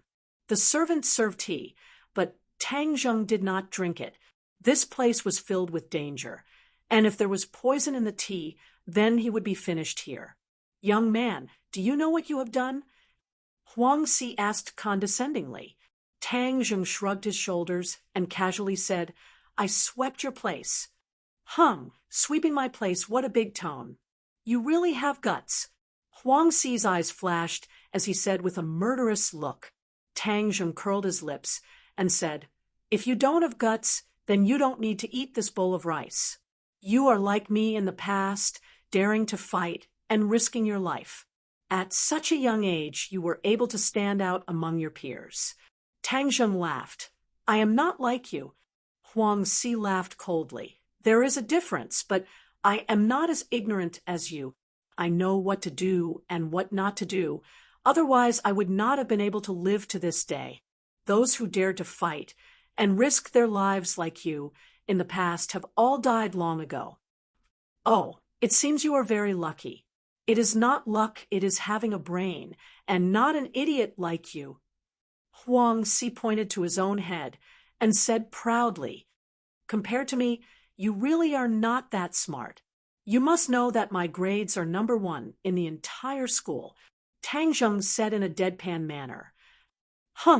I think you have become an idiot from studying. What benefits did Yi Tianlei give you to make you risk your life to go against me? Tang Zheng wrinkled his eyebrows. What does this have to do with him? Young man, don't play dumb with me. If not for Yi Tianlei's instructions, would you dare to be so arrogant and do such a thing? Huang Si said disdainfully, as if he felt that Tang Zheng's concealment was child's play. Tang Zheng suddenly realized that Huang Si thought that he was Yi Tianlei's representative, and that it was Yi Tianlei who wanted to deal with the Huang family. He could not help but laugh out loud. Huang Si, you claim to be smart, but you are actually an old fool. Let me tell you, this has nothing to do with Yi Tianlei. Seeing the certainty in Tang Zheng's words, Huang Si couldn't help but be stunned as he asked in disbelief, Is what you said true? Of course, why would I lie to you? Huang Si pondered for a moment. Indeed, there was no need for Tang Zheng to lie to him. Both sides had already reached this stage. If Yi Tianlei was really the mastermind, then he should have stood up. Whether it was a peace talk or a battle, Yi Tianlei should have stood up bravely. Moreover, Yi Tianlei was Tang Zheng's protective talisman. Tang Zheng would not be so stupid as to cut ties with him. This meant that this matter was really done by Tang Zheng himself. Huang Si could not help but laugh out loud. Previously, he had been too careful and had almost been fooled by Tang Zheng. However, since it was not Yi Tianlei who ordered him to do this, then this matter was much easier to handle. To deal with a powerless Tang Zheng, Huang Si felt that it was as easy as blowing off dust. Inviting him to his house was making a mountain out of a molehill. Tang Zheng, since you were not ordered by Yi Tianlei, then what you are doing is seeking your own death. Don't tell me you don't know? Huang Si jokingly said. It had been many years since he had seen such a hothead. I don't think so. Seeking my own death requires someone to be able to kill me. Oh, then what is your cultivation level? Let me hear it. Let's see if you can keep your life. Huang Si relaxed his nerves and did not immediately make a move. 6th grade refining body. Tang Zheng indifferently said. Huang Si froze for a moment before laughing wildly. 6th grade refining body. And you dare to challenge me? I think you really don't know how the word death is written. Do you know what my cultivation level is? 9th grade natal stage. Tang Zheng's voice was as calm as an ancient well. Since you still dare to go against me? Huang Si was puzzled. Tang Zheng shook his head and said, Huang Ziyang came to assassinate me, and your subordinate hoodlum also sent people to assassinate me. Before I went against you, you wanted to kill me. Then, is there a need for me to continue hiding? Since you will come looking for me sooner or later, I might as well make the first move. Tang Zheng did not say one more thing. In order for his grandfather to live in the ordinary balance without any worries, he had to make sure that the ordinary balance's underworld was within his control. Huang Si, this thorn in his side, had to be removed. This underworld follows the law of the jungle. They tried to assassinate you, but you didn't die. That only means you are lucky. Since you took the initiative to provoke me, that means you are destined to die. Tang Zheng pursed his lips and said with a smile, I don't think so. Since you called me over today, then let's talk things out. Good, you do have some guts.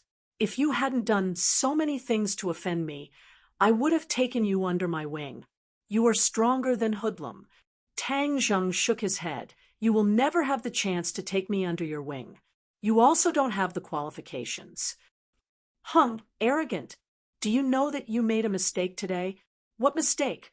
Walking into this hall, from the moment you said that you were not ordered by Yi Tianlei, you were destined to die. Oh.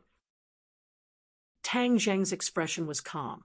Then you mean that I shouldn't take off this protective talisman? Of course, but it is already too late. Even if you want to put it back, it will be useless. As long as Yi Tianlei does not interfere, you will die without a doubt. Then I will unify the ordinary balance's underworld. Since they did not submit to me, then I will let them experience my power. As for the Ye family, there will be a day when I will surpass Yi Tianlei. Huang Si was full of confidence and ambition. Yi Tianlei was an insurmountable mountain in his heart.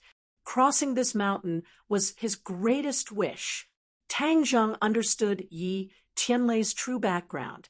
It was not something that Huang Si could compare to, so he shook his head and said, You won't have that chance. Since you have said so much nonsense, then it looks like you are prepared to kill me. Make your move. You think too highly of yourself for me to make a move against you. Ziyang, come out. Huang Si suddenly roared as a person slowly walked out from the darkness. When Tang Zheng saw this person, he almost did not recognize him. Huang Ziyang, this person was actually Huang Ziyang. His entire body's aura had changed. He no longer looked like a handsome young master. His entire body was shrouded in a strange aura that caused people to tremble in fear. Young man, I heard that you have many secrets on you. Even Ziyang's martial arts were obtained from you. Later on, if you tell me all your secrets, I will let you die a quick death. Although Huang Si was a 9th grade natal stage expert, he was still very interested in the secrets on Tang Zheng's body. Tang Zheng ignored him and stared straight at Huang Ziyang. Ever since the battle, this was the first time he had seen Huang Ziyang. He was really shocked by his appearance. Tian Chanzi, what kind of martial arts did you give him? How did he become like this? It's as if he has gone berserk.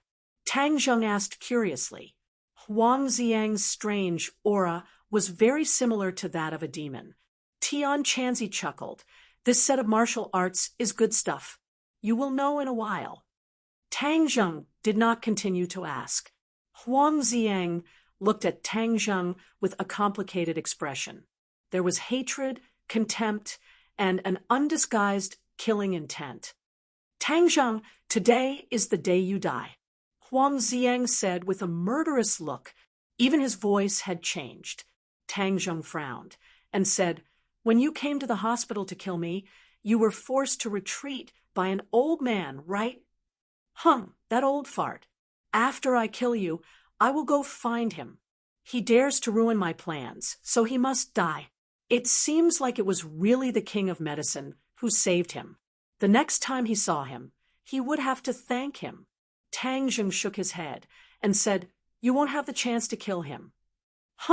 Shameless boasting. Huang Ziyang said with disdain. Ziyang, don't waste words with him. Capture him first and force out his secret.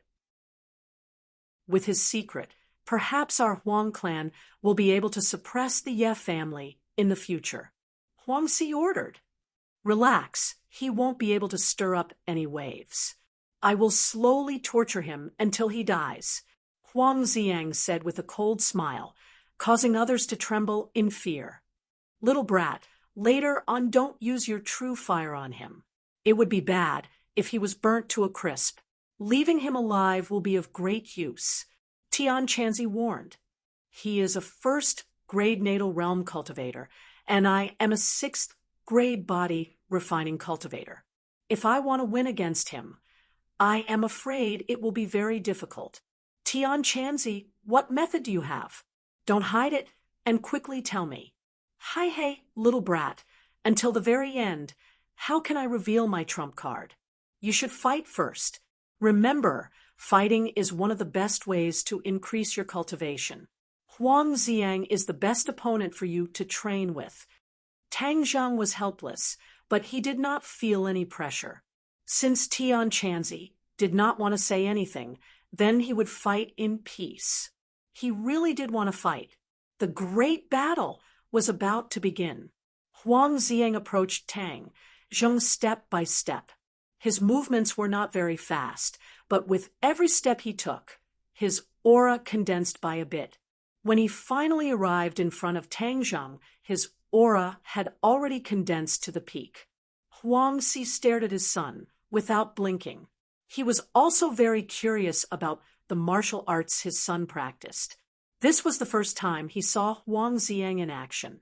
He was both excited and proud. The Huang family finally had a successor. Tang Zhang did not move. He watched as Tang Zhang approached, but his entire body's aura had already condensed. When the opponent came close, the two looked at each other with tacit understanding and then attacked at the same time. In the time it took to take a breath, the two disappeared from their original position. In the next second, a fierce collision sound exploded in the air. The two figures flew backwards. Tang Zhang bounced off a pillar in the hall and stopped his retreat. He then rushed forward again.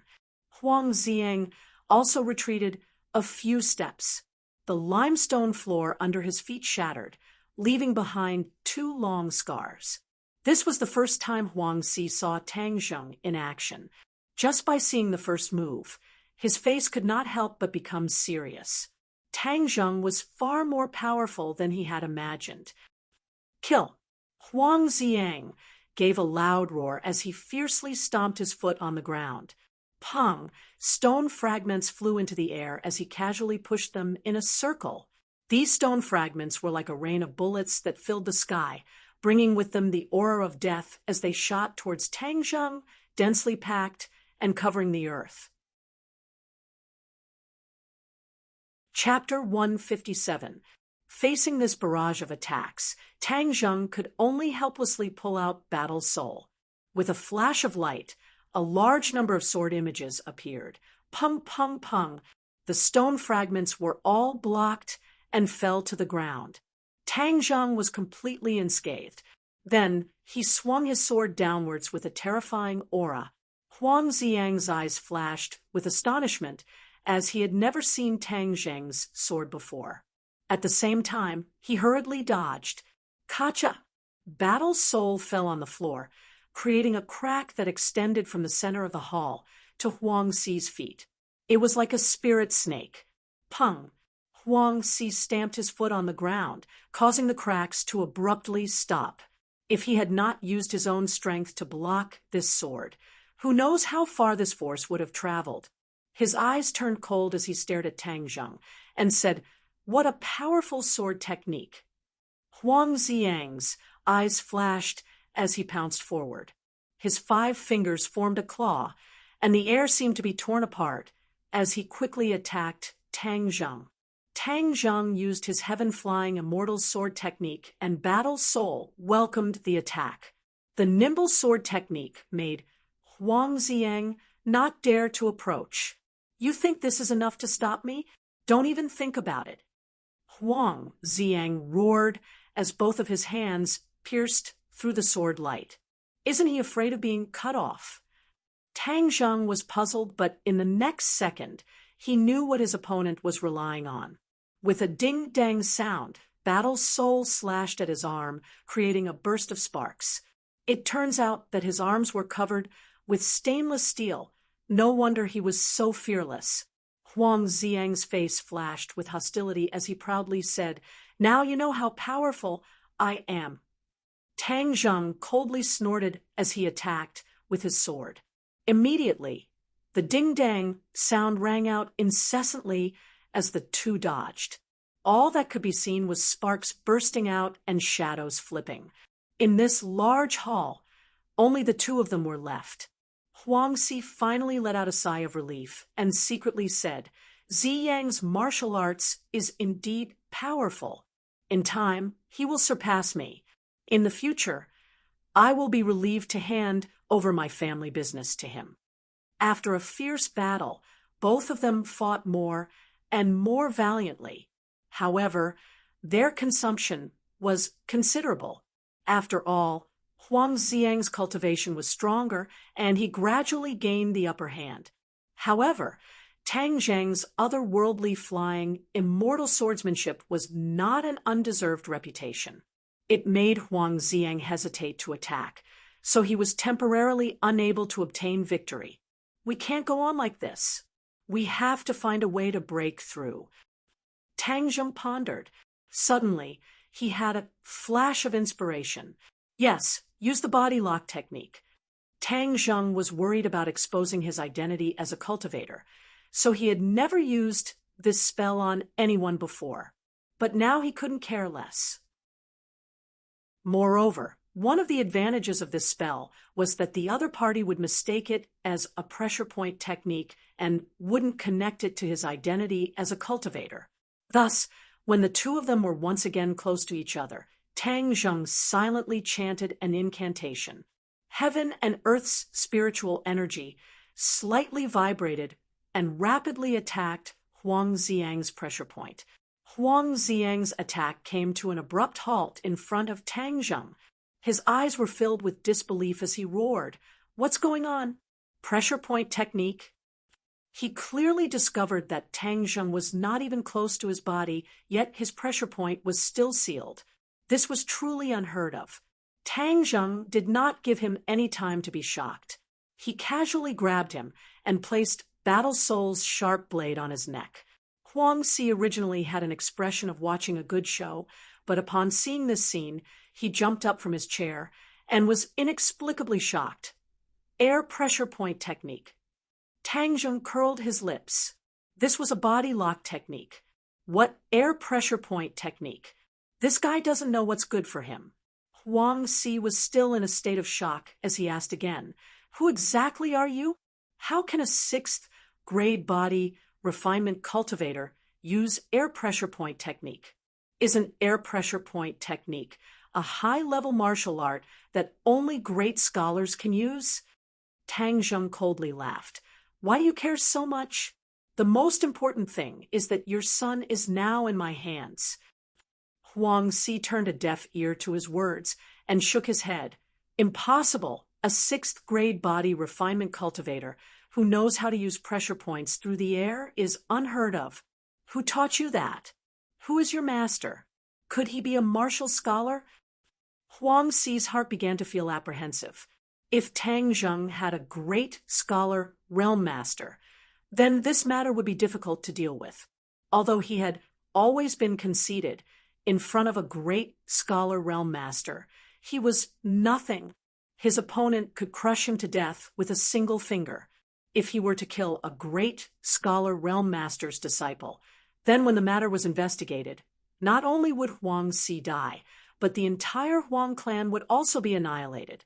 This was something he was most unwilling to see. But he and Tang Zheng were in a situation where only one of them would die. If he did not kill Tang Zheng, then when his master arrived, the Huang clan would also be annihilated. What to do? What to do? Huang Si's heart was in a mess. Even if Tang Zheng's backer was Yi Tianlei, he would not be so worried.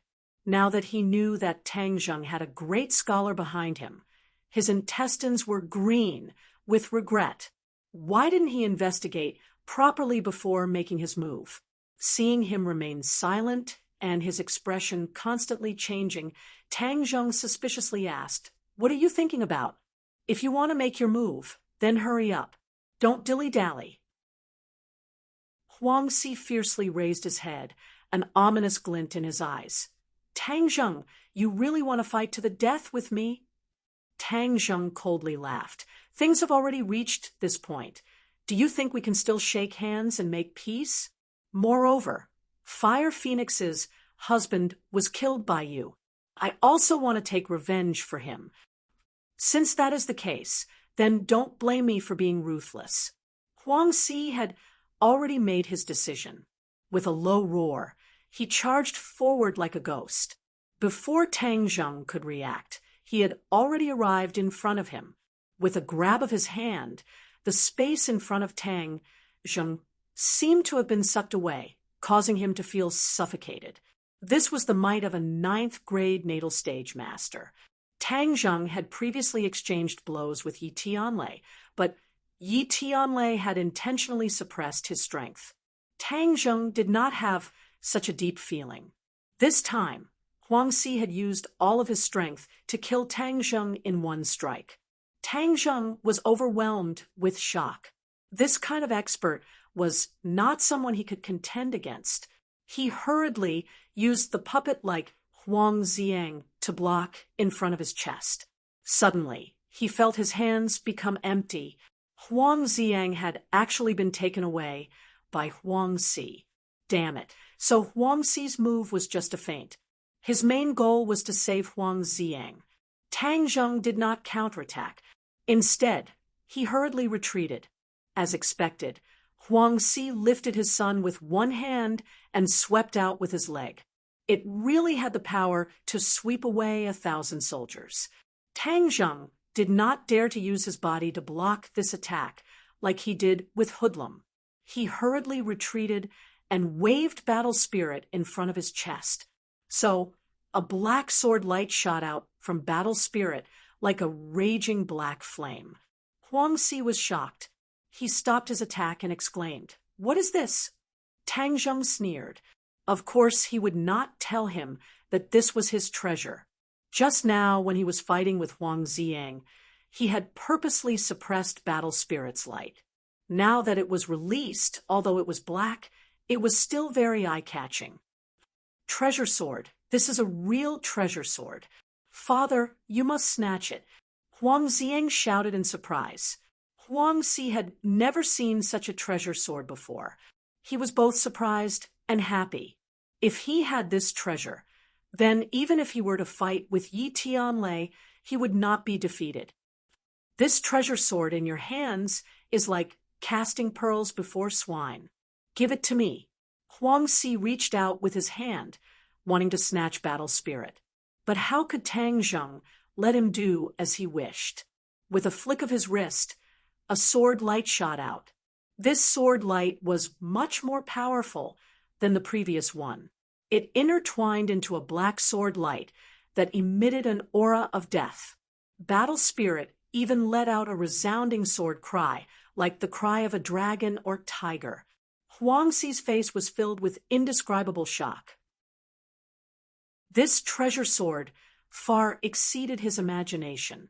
He must obtain it. Immediately, he used all of his strength. In an instant, Tang Zheng's face was filled with afterimages. This was the essence of the spring kick. Hoodlum had only scratched the surface. Tang Zheng could not see his opponent's figure clearly. He could only wave Battle Spirit while retreating. I wonder if the body lock technique will have any effect on him. Tang Zheng thought, but since he could not see Huang Si's figure, he could not chant the incantation to attract the heaven and earth spiritual qi to attack his meridians. Tang Zheng bitterly held on, but the difference between the two of them was too great. Pong, a kick landed on his body, and he flew out like a kite with a broken string. So, a figure flashed as Huang Si finally appeared from the shadows of his legs and flew towards Tang Zheng, grabbing the Battle Spirit sword in his hands. Tang Zheng's entire body was in pain. It was as if his bones were about to fall apart. Huang Si's spring kick was indeed powerful. Seeing that Huang Si was already in front of him, he was about to grab Battle Spirit. Now's the time. Body lock technique. Tang Zheng endured the pain and silently chanted the incantation. The heaven and earth spiritual qi rushed towards Huang Xi's meridians. Huang Xi was in midair when his body suddenly froze and fell to the ground. His expression changed abruptly, and he roared loudly. Crackle, crackle, crackle, crackle sounds rang out from within his body, and then he regained his freedom. All of the heaven and earth spiritual qi was actually forced out by him, causing the body lock technique to lose its effect. But Tang Zheng also took advantage of this short period of time to steadily land on the ground and retreat far away. War Soul Sword was held horizontally in front of his chest as he cautiously looked at the opponent. Huang Xi's face was extremely gloomy, but he was extremely excited. It really is the air pressure point strike. Powerful, powerful. He gasped for breath as if he could not suppress the excitement in his heart. No wonder you are so fearless. So you have such a high-level martial art. Tang Zheng, I will catch you. I must catch you. As long as I learn this high-level martial art, who cares about Yi Tianlei? Even Feng Xinjiang together will not be my match. All of them will die. Huang Xi's eyes gradually glowed, like a pervert seeing a peerless beauty. He did not hide his desire. Tang Zheng sneered, wishful thinking. The heavens are really helping me. Huang Biao. Little brat, your void pressure point strike is still too weak. If your cultivation was just a bit higher, your void pressure point strike would have been able to control me. Huang Xi said fearlessly. Tang Zheng was filled with hatred. If his cultivation was high enough, he would be able to draw in more heaven and earth spiritual qi. He would not even need to fight, and Huang Xi would be completely under his control. Why would he need to run for his life and kill here and there? Huang Xi once again launched an attack. This time he was even more careful. Inner qi filled his meridians to guard against Tang Zheng's air pressure point strike. Chapter 158. Huang Xi's attacks became even more ferocious, and Tang Zheng was unable to dodge. He shouted in his heart, Tian Chanzi, if you don't show your trump card, I will be caught by him. Tian Chanzi laughed. What are you panicking for? The show has just begun. Go towards Huang Xiang. Tang Zheng rushed towards Huang Xiang. Huang Xiang was unable to move and could only watch helplessly as Tang Zheng rushed towards him. Huang Xi's eyes were about to split open as he shouted, You dare to sneak attack my son, you are courting death. Huang Xi moved later, but was the first to arrive. He actually stood in front of Huang Xiang to protect him. Now is the time. Retreat.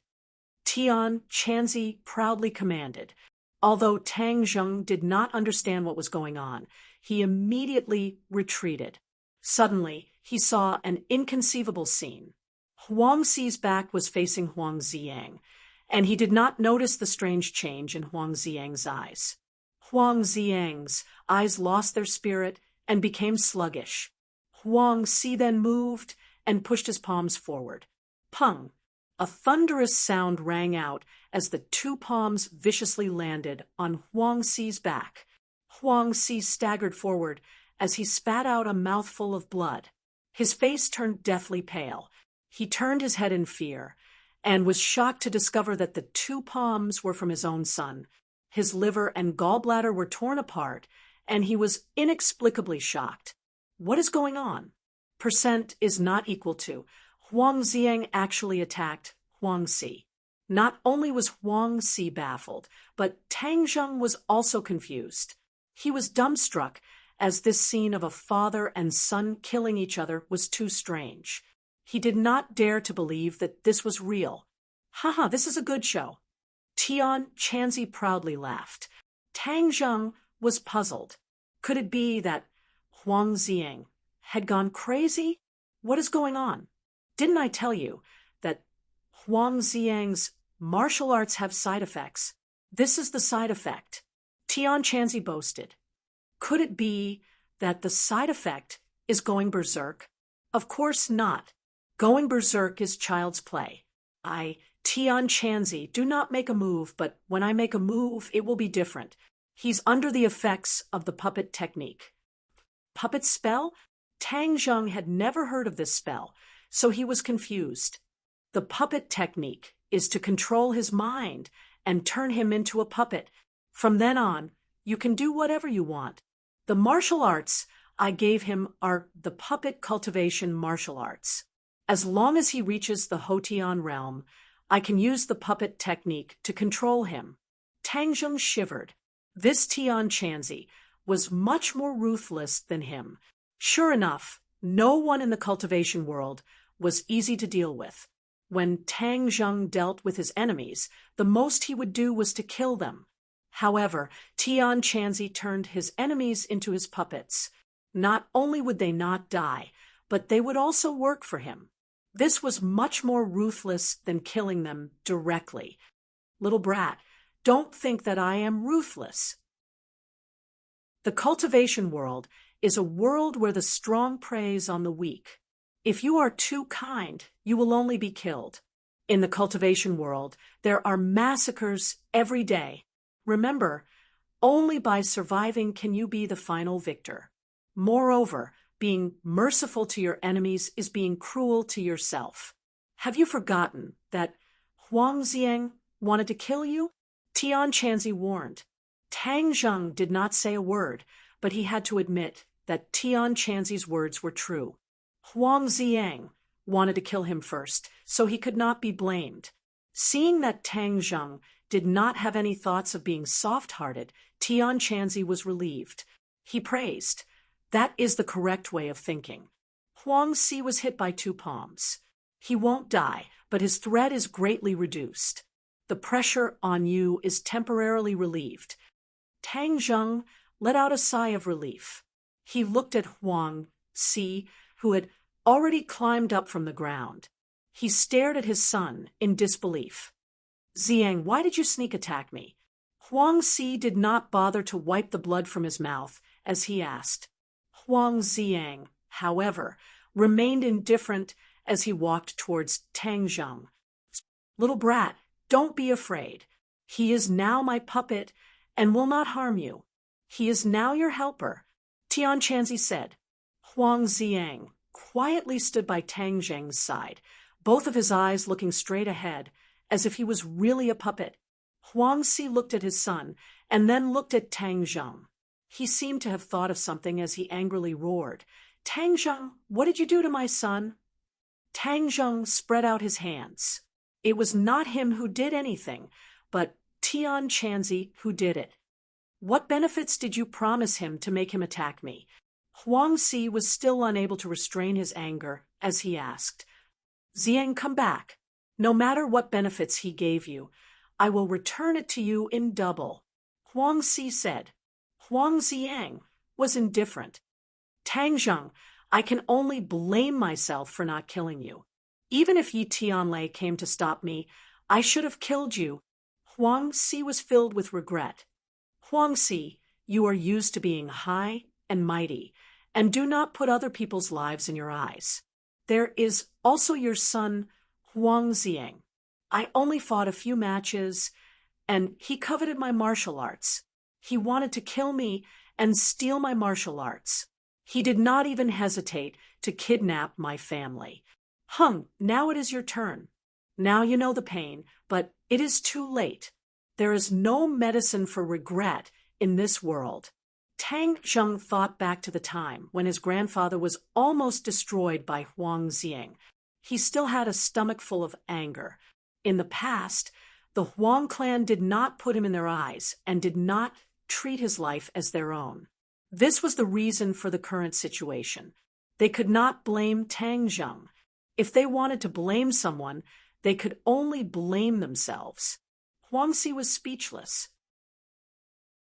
The killing intent in his eyes intensified as he roared, no matter what kind of bewitching potion you fed him. As long as I kill you, there will be no more problems. When the time comes, I will kill your family too. Everyone related to you, they will all die. Tang Zheng's eyes also flashed with killing intent. Since that is the case, then I will kill you first. Hand over your life. Huang Si roared and rushed forward. Before Tang Zheng could move, Huang Ziang had already rushed forward. His movements were faster than before, and his attacks were more ferocious. After he becomes a puppet, his attack power will increase.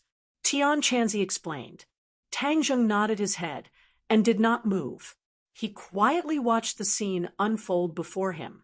The two of them quickly began to fight. The entire hall looked like it was crushed by a heavy machine. It was a complete mess. The commotion here was too big. Dozens of people rushed over after hearing the news. When they saw the father and son fighting each other, they were all stunned and did not dare to step forward. Kill that brat Tang Zheng for me, Huang Si angrily ordered. Immediately, everyone brandished their weapons and attacked Tang Zheng. Facing these ordinary thugs, although there were many of them, Tang Zheng was not afraid at all. Those who attacked him were all knocked to the ground. Kill! Suddenly, an earth-shattering battle cry sounded from outside the old house. Then, a large group of people rushed in with Fire Phoenix and Lin, who at the front. When the two of them heard the commotion outside, they gathered their subordinates and rushed in. They definitely could not let anything happen to Tang Zheng. Unknowingly, Tang Zheng had already become their backbone. But when they rushed in and saw the scene before them, their jaws dropped to the ground. The one fighting with Huang Si was not Tang Zheng, but Huang Ziang. Lin, Hu, and Fire Phoenix looked at each other, unable to comprehend the situation. Let's deal with this group of people first. Lin Hu said. Fire Phoenix nodded her head and led her subordinates to charge over, knocking the people around Tang Zheng to the ground.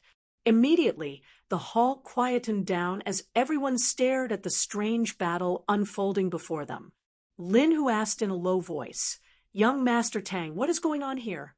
Tang Zheng shook his head and said, How did you guys come in? We heard the commotion. That old fox Huang Si is very cunning.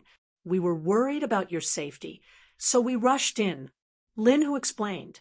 Fire Phoenix excitedly said, It seems like our worries were unnecessary. Young Master Tang really has a way. He actually made this pair of big and small foxes fight each other. This Huang Ziang is really powerful. His progress is too fast. He can actually contend with that old fox. Could it be that he is also a 9th grade natal stage? That can't be right. Lin, who stared with wide eyes at the fierce battle between the two, and could not help but sigh. Huang Ziang is a 1st grade natal stage, but Huang Si is already heavily injured, so the two of them are evenly matched. Tang Zheng explained. Fire Phoenix glared at Huang Si, the anger in her eyes surging upwards as she thought of her dead husband. Young Master Tang, I will go help. We must definitely kill that old fox. Fire Phoenix said while gnashing her teeth. Tang Zheng shook his head and said, Don't act rashly. Your cultivations are too low. If you go, you will only give Huang Si a chance to counterattack. Lin Hu and Fire Phoenix looked at each other and lowered their heads in shame. Seeing this, Tang Zheng knew that he had hit their weak spot. These two could be considered experts to normal people, but to true experts, they were too weak. When we return, I will give you two a set of martial arts. You two can figure it out yourselves. It should be able to increase your cultivation. Tang Zheng prepared to give the martial arts that he had given to Feng Yong to the two. The two raised their heads in surprise and looked at Tang Zheng eagerly and gratefully said, Thank you, young Master Tang. Huang Ziang became more and more courageous as he fought. Even after taking a few kicks, he did not shrink back as if he did not know pain. This was a true puppet. It did not feel pain, nor did it have any emotions. It only followed its master's orders unconditionally. Huang Si, on the other hand, became weaker and weaker as his injuries flared up. He had already taken a few hits from Huang Ziyang, and he gradually discovered something strange. Huang Ziyang's eyes were lifeless, as if he did not remember him. Moreover, every move was a killing move. Ziyang, quickly wake up. What happened to you? Huang Si roared, but Huang Ziyang turned a deaf ear to him. Huang Si suddenly turned his head and saw Tang Zheng and the others and roared, "Lin Hu, Fire Phoenix, you two also came. Do you think that with Tang Zheng you can defeat me?" Lin Hu coldly smiled and said, "Huang Si, if we don't defeat you, will you not deal with us in the ordinary balance? Everything had to be done according to your wishes. Your father, have had enough of this kind of life." Fire Phoenix angrily said, "Huang Si, that year you killed my husband. Today I will kill you. Is that not the right thing to do?" Fire Phoenix, that year I should have listened to Hoodlum's advice and killed you. I did not think that I would have nurtured a tiger. Huang Si said regretfully, today you will not be able to kill me. I will kill you." While Huang Si was distracted, Huang Ziyang's attack arrived. One claw clawed at Huang Si's back, tearing out a piece of flesh. The other palm struck Huang Si's chest, causing him to fly out like a cloud. Chapter 159. Huang Si flew towards the entrance of the hall and turned his head to look at Huang Ziyang. His eyes were filled with despair as he did not know why his son would want to kill him. Now that he was heavily injured and Tang Zheng was glaring at him from the side, he could not continue to stay here or else he would die. Huang Si did not want to die. He wanted to escape and then take revenge. Thus, he borrowed the momentum to fly out. Grabbing onto the eaves, he leapt up to the roof. The sound of footsteps could be heard from the roof. The old fox wants to escape. Fire Phoenix was shocked. If he managed to escape, then there would be a lot of trouble in the future. Being watched by a 9th grade natal stage expert hiding in the shadows, no one would be able to live a peaceful life. If he were to attack them one by one, no one would be able to block his attacks, and all their previous efforts would be for naught. Chase!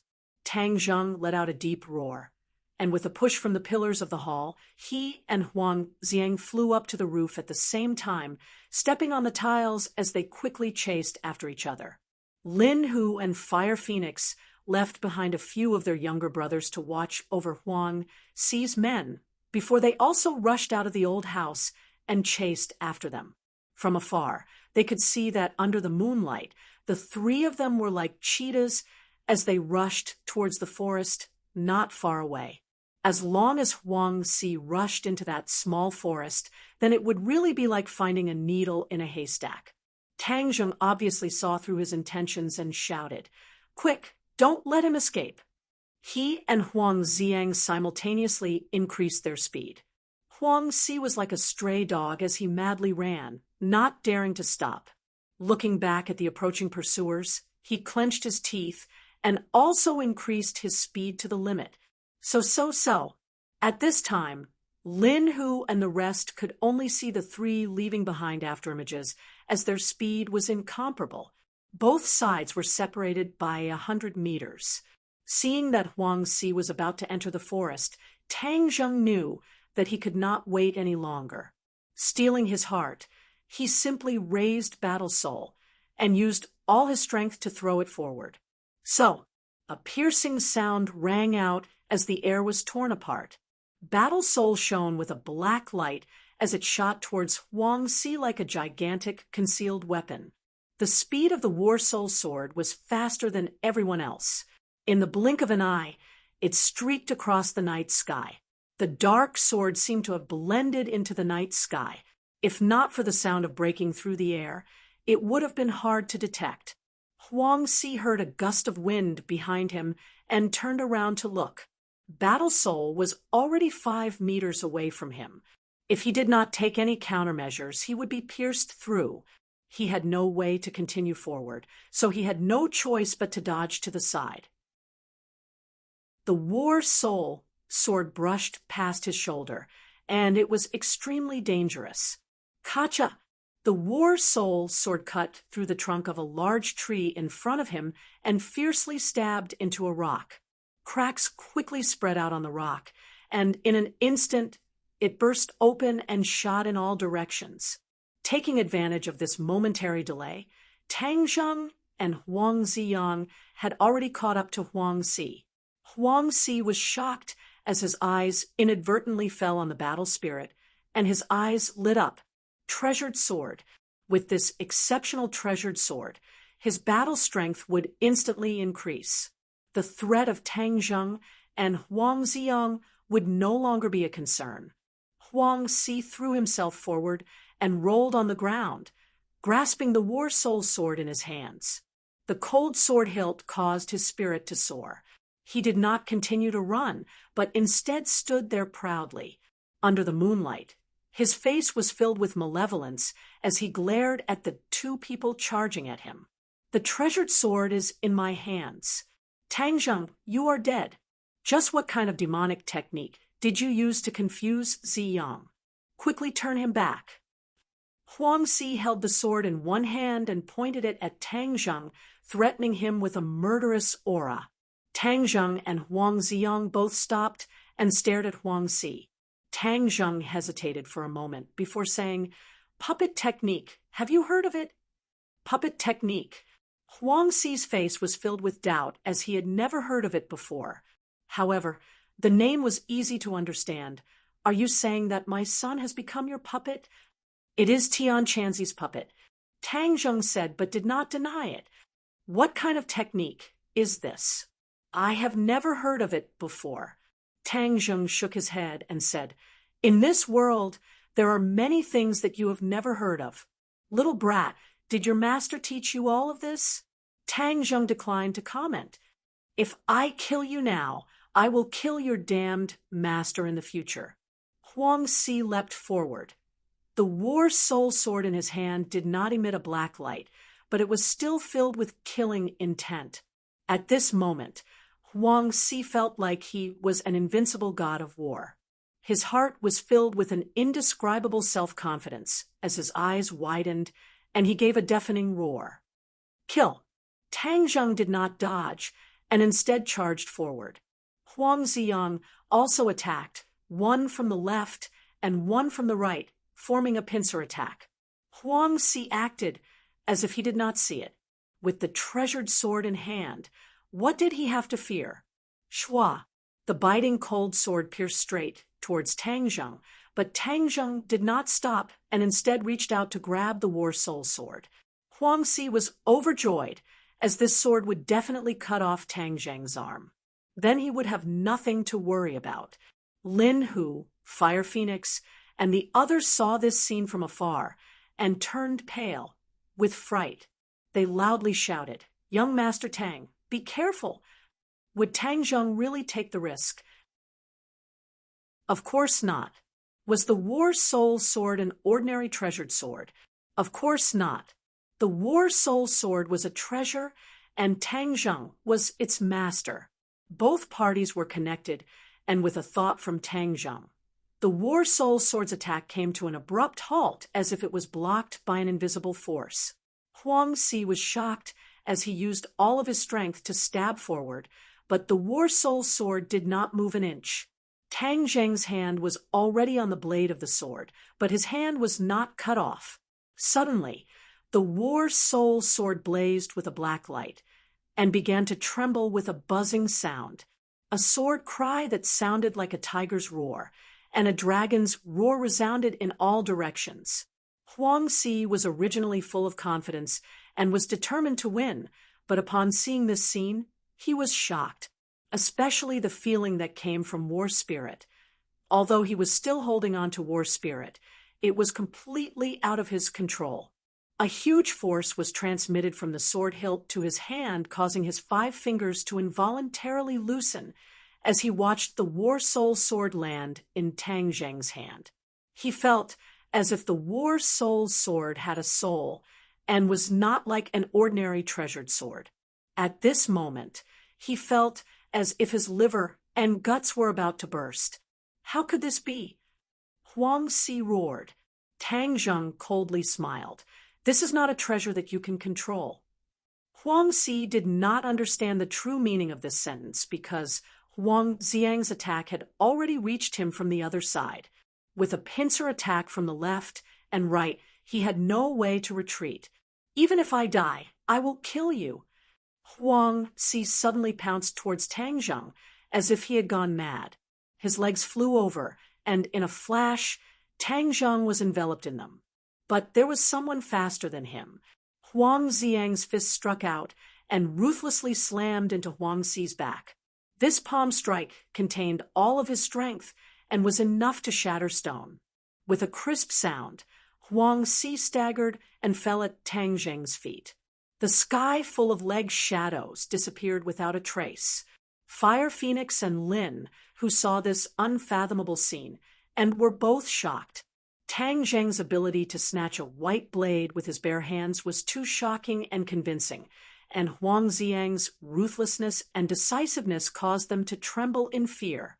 Seeing Huang Si lying on the ground motionless, the few of them quickly rushed over. Tang Zheng looked down at Huang Si. Huang Si spat out a mouthful of blood, which dyed the ground in front of him red. The life in his eyes was slowly fading away.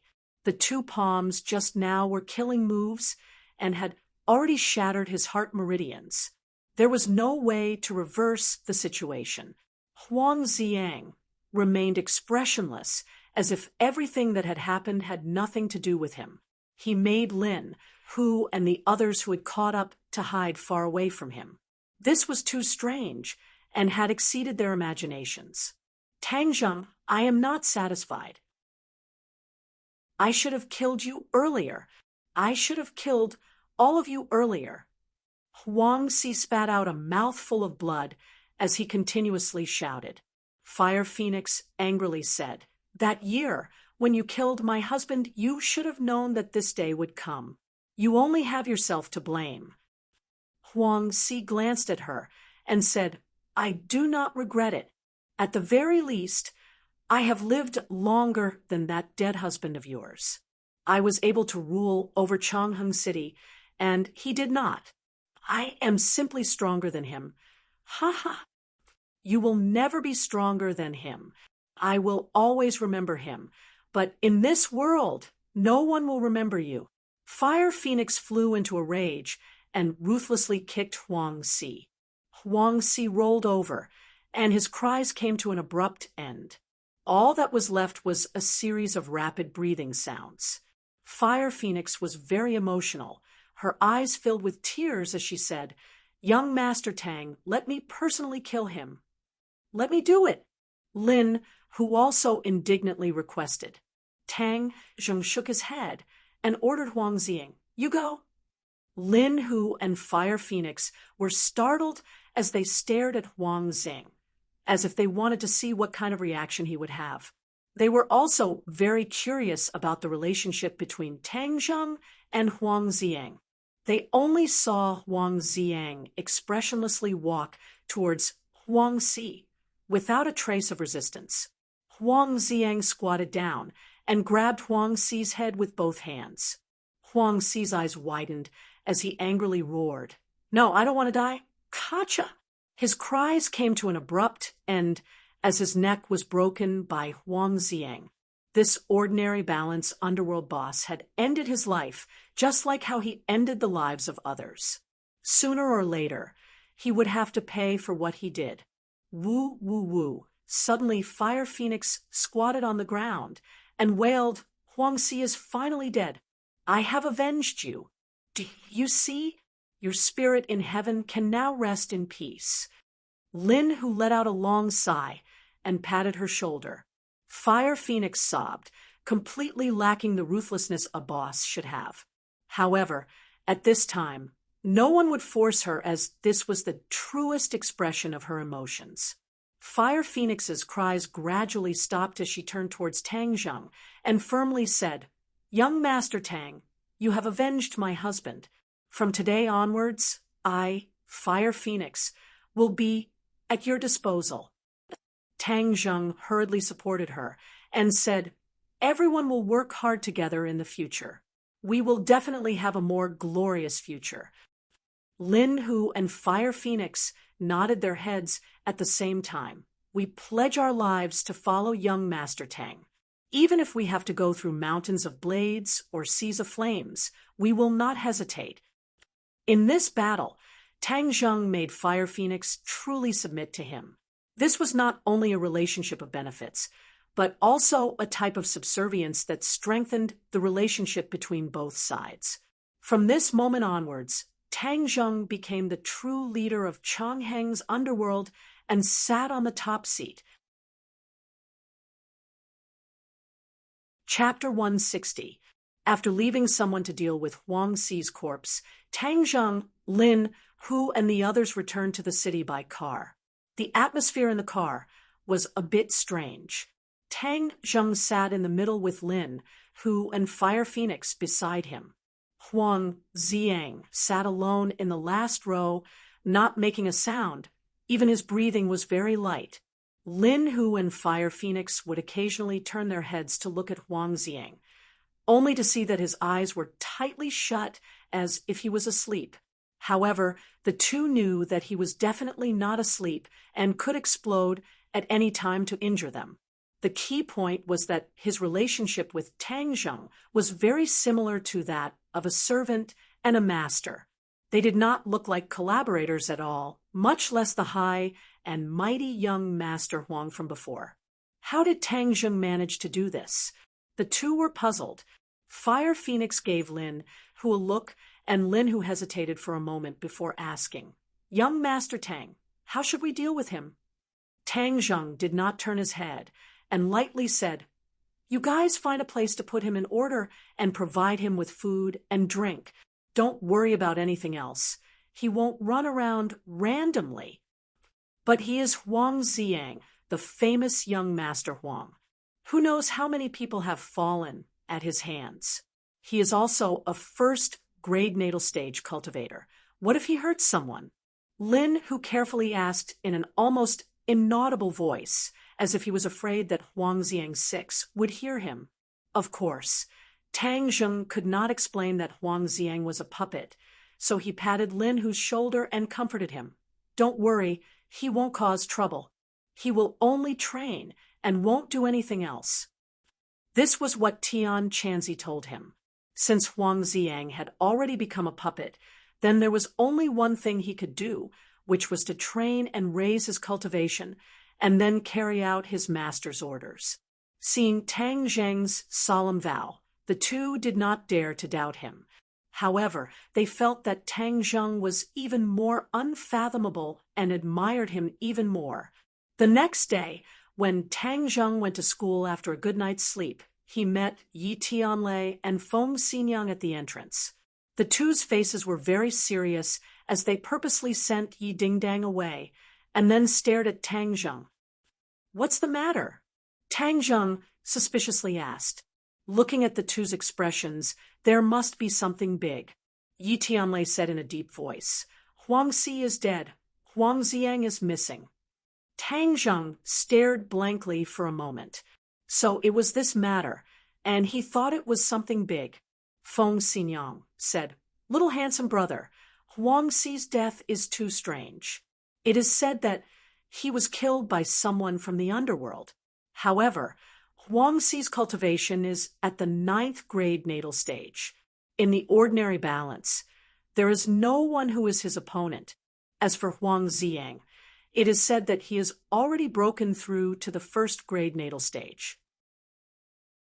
You and Huang Xiang have a conflict, and we are worried that he will do something to you, so we came to remind you not to run around.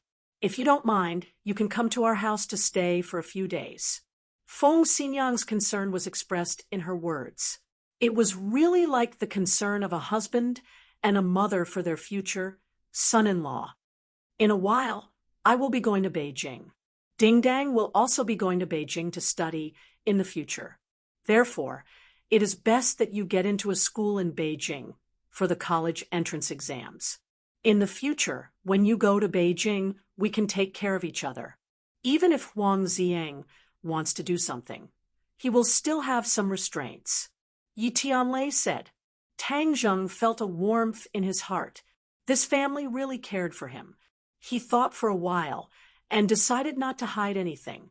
He directly said, "When Huang Si died, I was at the scene." What?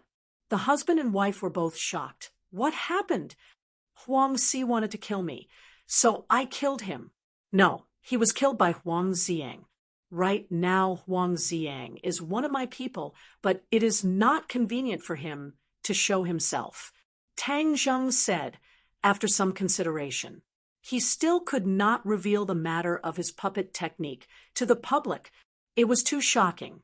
But this also caused the husband and wife to be stunned. If you asked who the Ye family's biggest opponent in the ordinary balance was, it would undoubtedly be Huang Si. The two sides had been fighting openly and secretly for many years. Now Yi Tianlei, for some unknown reason, was preparing to let Yi Tianlei return to Beijing. Although Feng Xinyang was not willing, she could only accept it. Therefore, Yi Tianlei did not pay much attention to Huang Si. Who would have thought that Huang Si would die like this, and even be killed by Tang Zheng? The two looked at each other. Their brains were not enough to process this. They stared straight at Tang Zheng, confirming that he was not joking. Little handsome brother, Huang Si is a 9th grade natal stage cultivator. I heard that you are a 6th grade refining body. How did you kill him? Feng Xinyang asked in bewilderment. It was Huang Ziang who caught him off guard. He injured him and then killed him. How did Huang Ziang kill Huang Si? This question was even more puzzling. Tang Zheng shook his head and smiled mysteriously. He did not say anything. The husband and wife knew that this definitely involved Tang Zheng's secret, so it was not convenient for them to ask. However, the two people's hearts were already in a perilous situation. Their gazes towards Tang Zheng changed again and again. Yi Tianlei patted Tang Zheng's shoulder and said earnestly, "Then you are saying that the people in the ordinary balance underworld are all yours. You are that mysterious young Master Tang? That is just something they call me for fun." Tang Zheng laughed involuntarily. He did not expect that they would also hear of this name. The new generation is replacing the old. It seems that I really am getting old. Yi Tianlei sighed. This kind of thing was really unimaginable, but Tang Zheng did it. Of course, there was definitely a secret that could not be revealed. However, this showed that Tang Zheng's mysteriousness far exceeded his expectations. Feng Xinyang's eyes gradually lit up. She stared at Tang Zheng with a burning gaze and asked, "Little handsome brother, how have things been between you and that girl surnamed Feng?" Tang Zheng stared blankly and said, "Pretty good. What's the matter?" Feng Xinyang pointed at Yi Dingdang, who was standing not too far away, and said, "Don't you think that our family's Dingdang is very ladylike right now?" Tang Zheng stared blankly for a moment. He had already guessed the other's thoughts. She was going to play matchmaker again. As expected, Feng Xinyang said, "Little handsome brother, I think very highly of you. You have to chase after our family's Dingdang. Our family's Dingdang is good at martial arts. In the future, she will definitely be a good wife." Yi Tianlei's brain did not work as fast as his wife. He helplessly looked at Feng Xinyang and shook his head without saying anything. Tang Zheng was really flattered by her enthusiasm. He could not resist and hurriedly said, "I have to go to class. Uncle Yi, Annie Feng, goodbye." Then he ran away. Feng Xinyang did not forget to call out, "Don't forget my words. You really can consider it." Yi Dingdang saw Tang Zheng run away in a sorry state. She curiously asked, What did they say to you? They didn't even let me hear it. Tang Zheng shrugged and said, You can ask them. If I ask them, they won't tell me. What did they secretly say to you? It's like I'm not their daughter and you're their son. Tang Zheng embarrassedly smiled. If you don't want to say it, then don't say it. Let me tell you, this week I will definitely break through to the 6th grade refining body. Just wait for the announcement to be made to the whole world. Yi Dingdang said in high spirits. Tang Zheng was in disbelief. So fast? Could it be that the Jade Women's Heart Sutra is really that good? Yi Dingdang rolled her eyes at this ignorant fellow and said, Of course, the Jade Women's Heart Sutra is too compatible with me. My body's qi has become much stronger. Tang Zheng stared at her without blinking. Of course, he could not see enough, but he could feel that her inner strength was vigorous. What made him feel even more surprised was that her pure yin qi seemed to have become even denser. What's going on? Tian Chanzi, quickly come out. The Jade Women's Heart Sutra you gave her wouldn't be the same as the one you gave Huang Ziang. And turn her into a puppet, right? Tian Chanzi's methods left a deep impression on Tang Zheng. Brat, don't bite Lu Dongbin like a dog.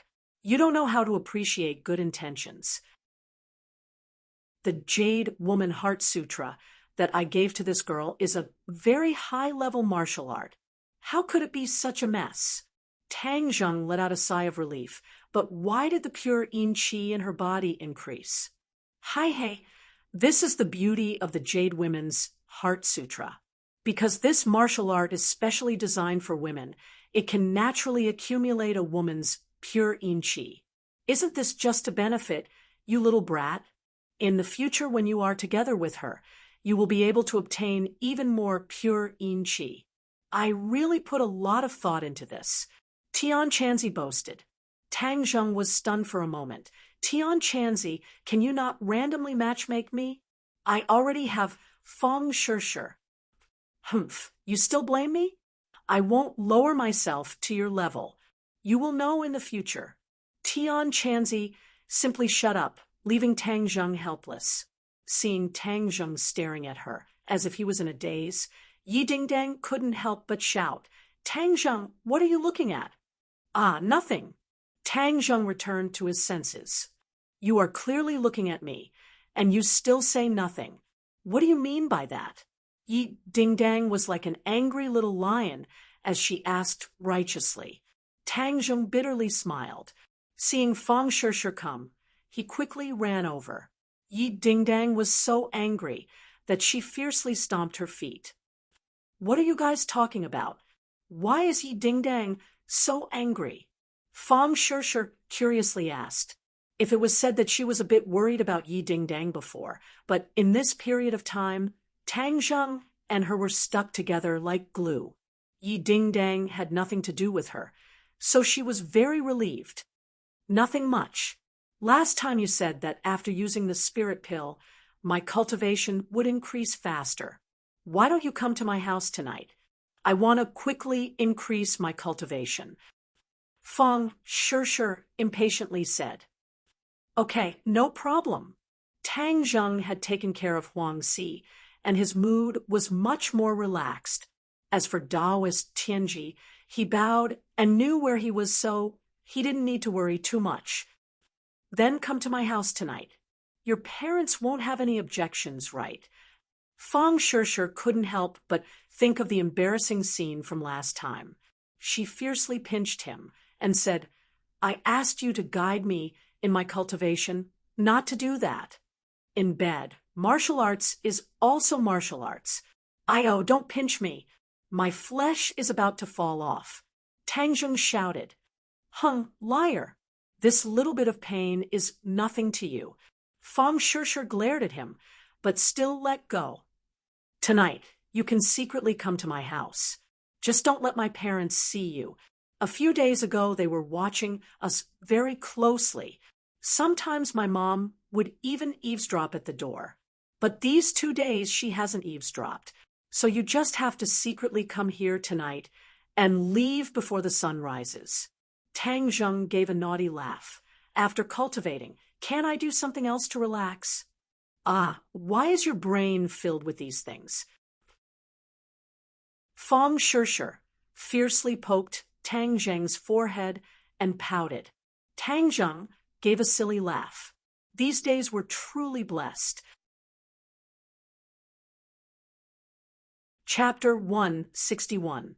The night was like water. A figure jumped into the courtyard of a villa and quickly jumped in through a half-open window. The guy who climbed in through the window in the middle of the night was obviously Tang Zheng. With such nimble skills, he was suitable to be a flower thief. Why did you come so late? Fong Shishir asked in a low voice. She had been lying on the bed, quietly waiting for her lover. I'm just worried that your parents aren't asleep yet. Tang Zheng explained. Fong Shishir playfully smiled. You really have the potential to be a thief. Hee, I don't steal things. I specialize in stealing people. I'll steal a beauty like you, Tang Zheng said with a mischievous smile. Fong Shishir raised her fist and punched him. Tang Zheng hugged her, and the two's lips kissed. The light of the table lamp was not very bright, but it added a hint of ambiguity to the atmosphere. Don't be naughty, I still have to practice, Fong Shishir said as she escaped from Tang Zheng's evil clutches. Tang Zheng shrugged, took out a small porcelain bottle, and gently poured a spirit pill into her palm. She opened her eyes wide and praised, Wow, it's really beautiful. In a while, directly swallow it, then use your martial arts to absorb the spiritual energy of heaven and earth and convert it into your own Jinqi, Tang Zheng said. So simple. Of course, this is similar to practicing martial arts, but you can gather more spiritual energy of heaven and earth for your use. Fong Shishir nodded, indicating that she understood. She then sat down cross-legged, took the spirit pill, closed her eyes, and began to practice martial arts. Tang Zheng stood guard at the side. It was obvious that the spiritual energy of heaven and earth was gathering in this room, but it was not as terrifying as Tang Zheng's last time. Since I have nothing to do, why don't I take the spirit pill too? Tang Zheng pondered, as the spirit gathering pill could only be taken once every 10 days. The last time he took a spirit gathering pill, he had been so busy that his feet didn't touch the ground, so he didn't have time to take it. He also sat down cross-legged and swallowed a spirit gathering pill. The spirit chi of heaven and earth immediately poured into the villa from all directions. Last time, he had absorbed the heaven and earth spirit chi within a radius of 1 kilometer. This time, when the two of them worked together, the heaven and earth spirit chi within a radius of 2 kilometers rapidly converged towards the villa and madly rushed into their bodies. The budding flowers in the courtyard absorbed the spiritual energy and immediately bloomed, emitting a delicate fragrance. The trees grew new buds, and the grass that was about to wither actually regained its vitality and became emerald green. Fang Chonghua and Shi Mengqin slept especially well tonight, as if they were babies. They did not even dream as their body's metabolism intensified, rapidly expelling the toxins. Several patrolling security guards passed by the villa, looked around suspiciously, and whispered, Do you guys feel refreshed? Yeah, I was dozing off just now, but now I'm especially energetic. Another person said. They looked at each other, not knowing what had happened. Normal people would not be able to sense the changes in the heaven and earth spirit chi, but their bodies would instinctively react. However, some people were able to sense it. Taoist Tianji had been frantically searching for Tang Zheng during this period of time. However, in this large city, he did not have any resources and could only rely on his own 2 legs to run around. However, in these past few days, he did not have any results, causing him to be extremely frustrated. He bitterly looked at the sky and angrily roared, Little brat, I will definitely find you. Suddenly, his gaze trembled. What's going on? Why is the heaven and earth spirit chi changing so strangely? It seems to be converging towards a certain place. There must be a problem. His eyes lit up as he immediately chased in the direction where the heaven and earth spirit chi was converging. A moment later, he arrived at the villa district. Why are we here again? He had been waiting here for a few days, but was unable to find any trace of Tang Zhang. In the end, he had no choice but to give up. However, coming to this place again, he immediately frowned. Could it be that the little brat is still living here? Could it be that such a large movement was also caused by him? But how could there be such a large movement? He looked from afar and discovered that the heaven and earth spirit chi had finally converged into a villa. His heart moved as he excitedly muttered to himself, "Could it be this is the legendary spirit gathering pill? I heard that the spirit gathering pill is able to gather the heaven and earth spirit chi for one's own use and then produce such an effect." Taoist Tianji was truly excited. He had cultivated for dozens of years, but had never been able to refine pills. This was because, firstly, he did not have a pill furnace, and secondly, he did not have a pill recipe. Only someone like Tang Zhang, who had an old man from 1,000 years ago living in his head, would have such a miraculous pill recipe. That was why refining pills was so simple for Taoist Tianji. Even though he knew that refining pills could help him cultivate, he had no other choice. His breathing became hurried as he stared unblinkingly at the villa. He swallowed his saliva. It must be the spirit gathering pill. Whether it is that little brat or not, I must snatch the spirit gathering pill. As long as I have the spirit gathering pill, my cultivation will definitely increase by leaps and bounds. Thinking of this, he could no longer hold back his excitement and rushed towards the villa. "Who is it? Stop." Suddenly, the security guards discovered his tracks and quickly chased after him. Last time, after Taoist Tianji's ruckus, the villa district had already strengthened its security.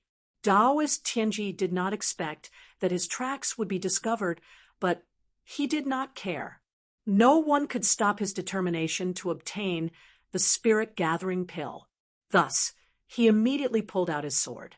Shwa, shwa, shwa. The security guards in front of him did not even have the time to scream before they were beheaded.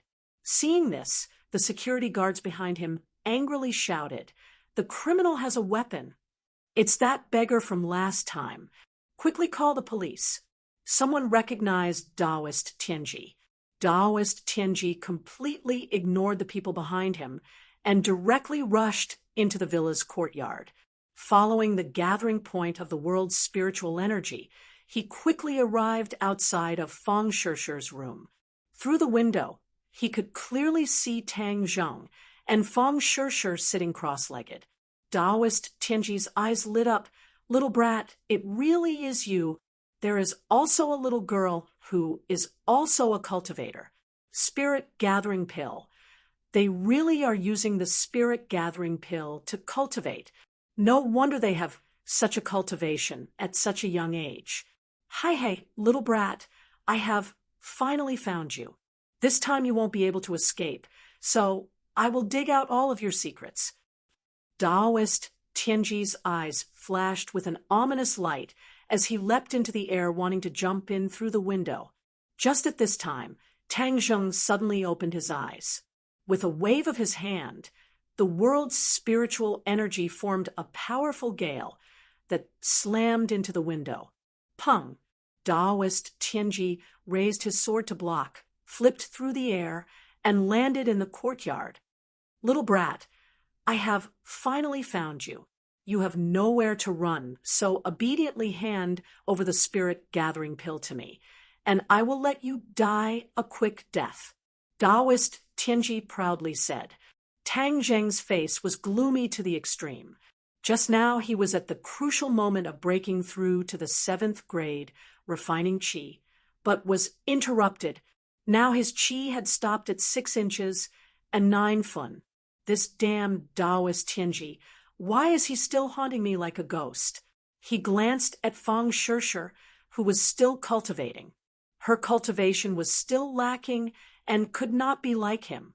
If she was interrupted, her body would be damaged, and he would not allow this to happen.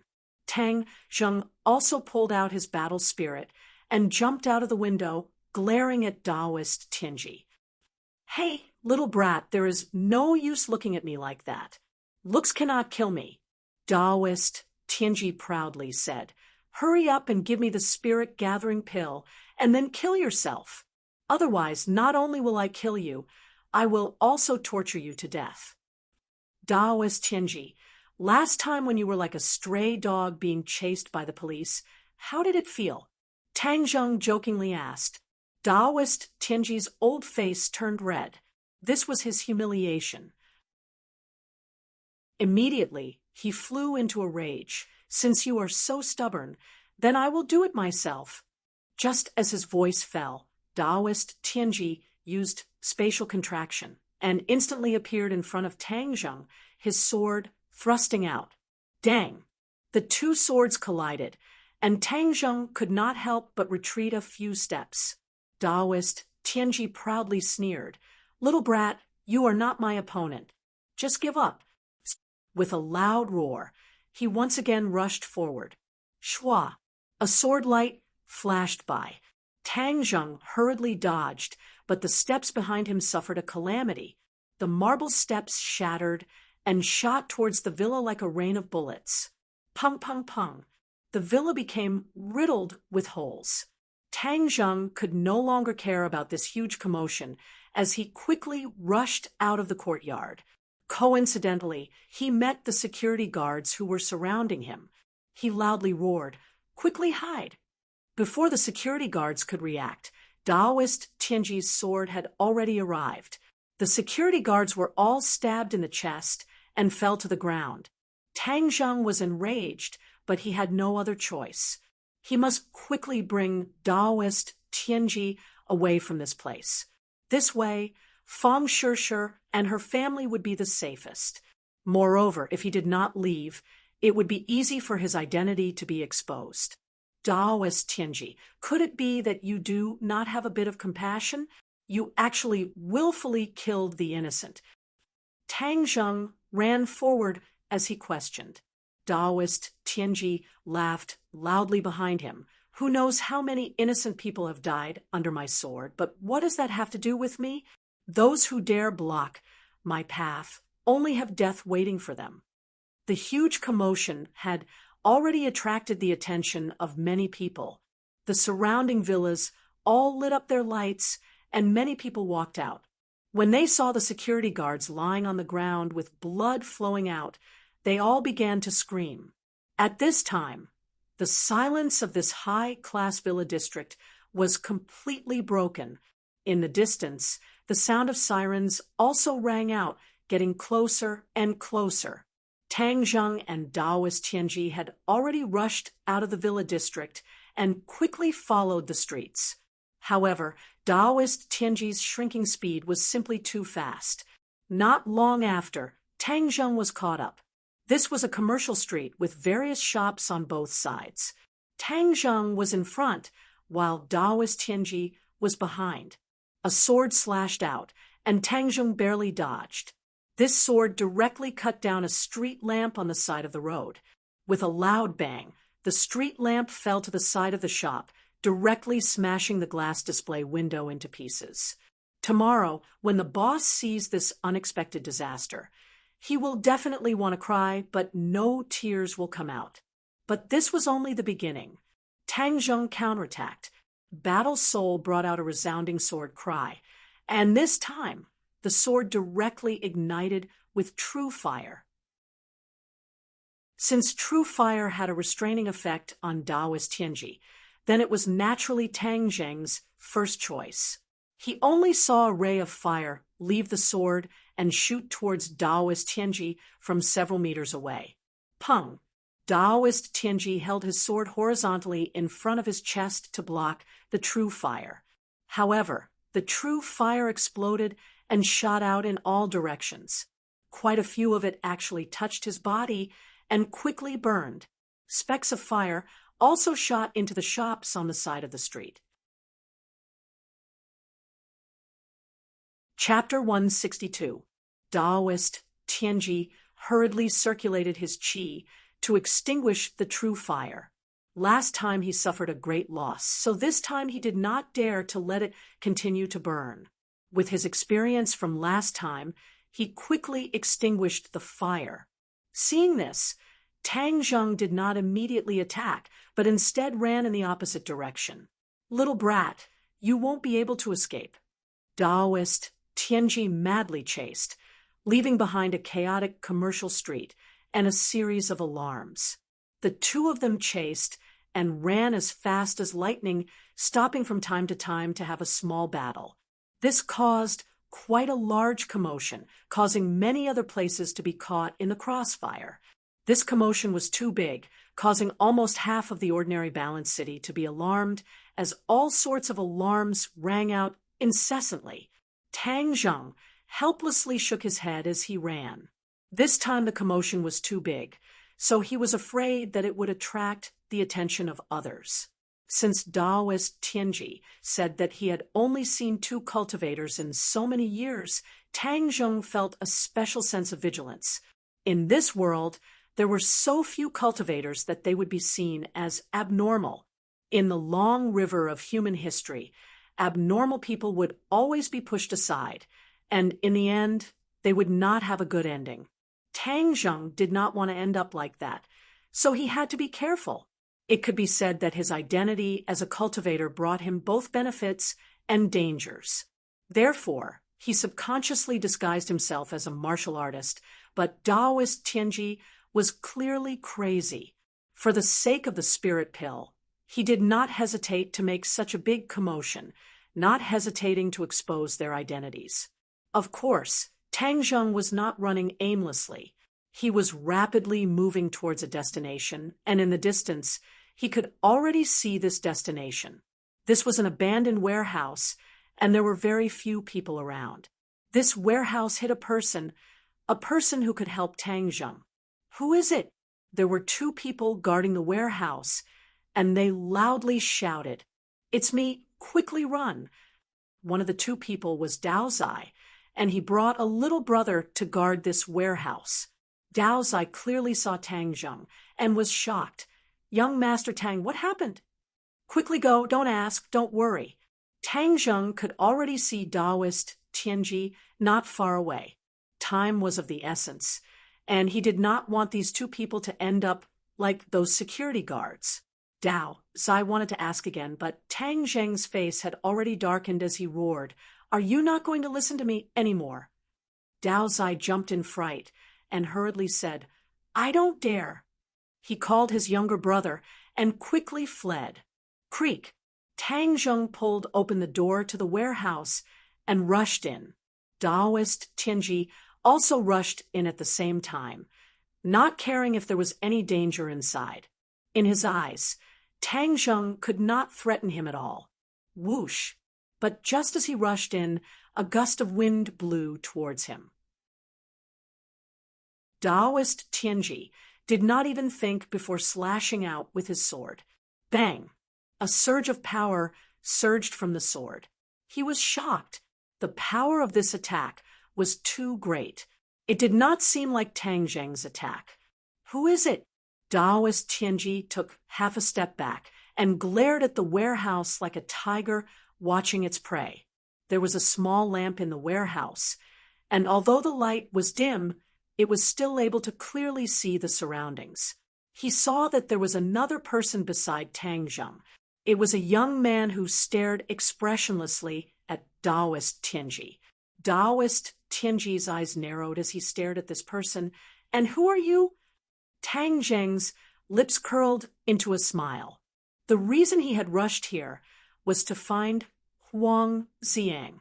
Huang Xiang's cultivation was at the first grade of the prenatal stage, similar to Taoist Tianji's first grade of foundation establishment.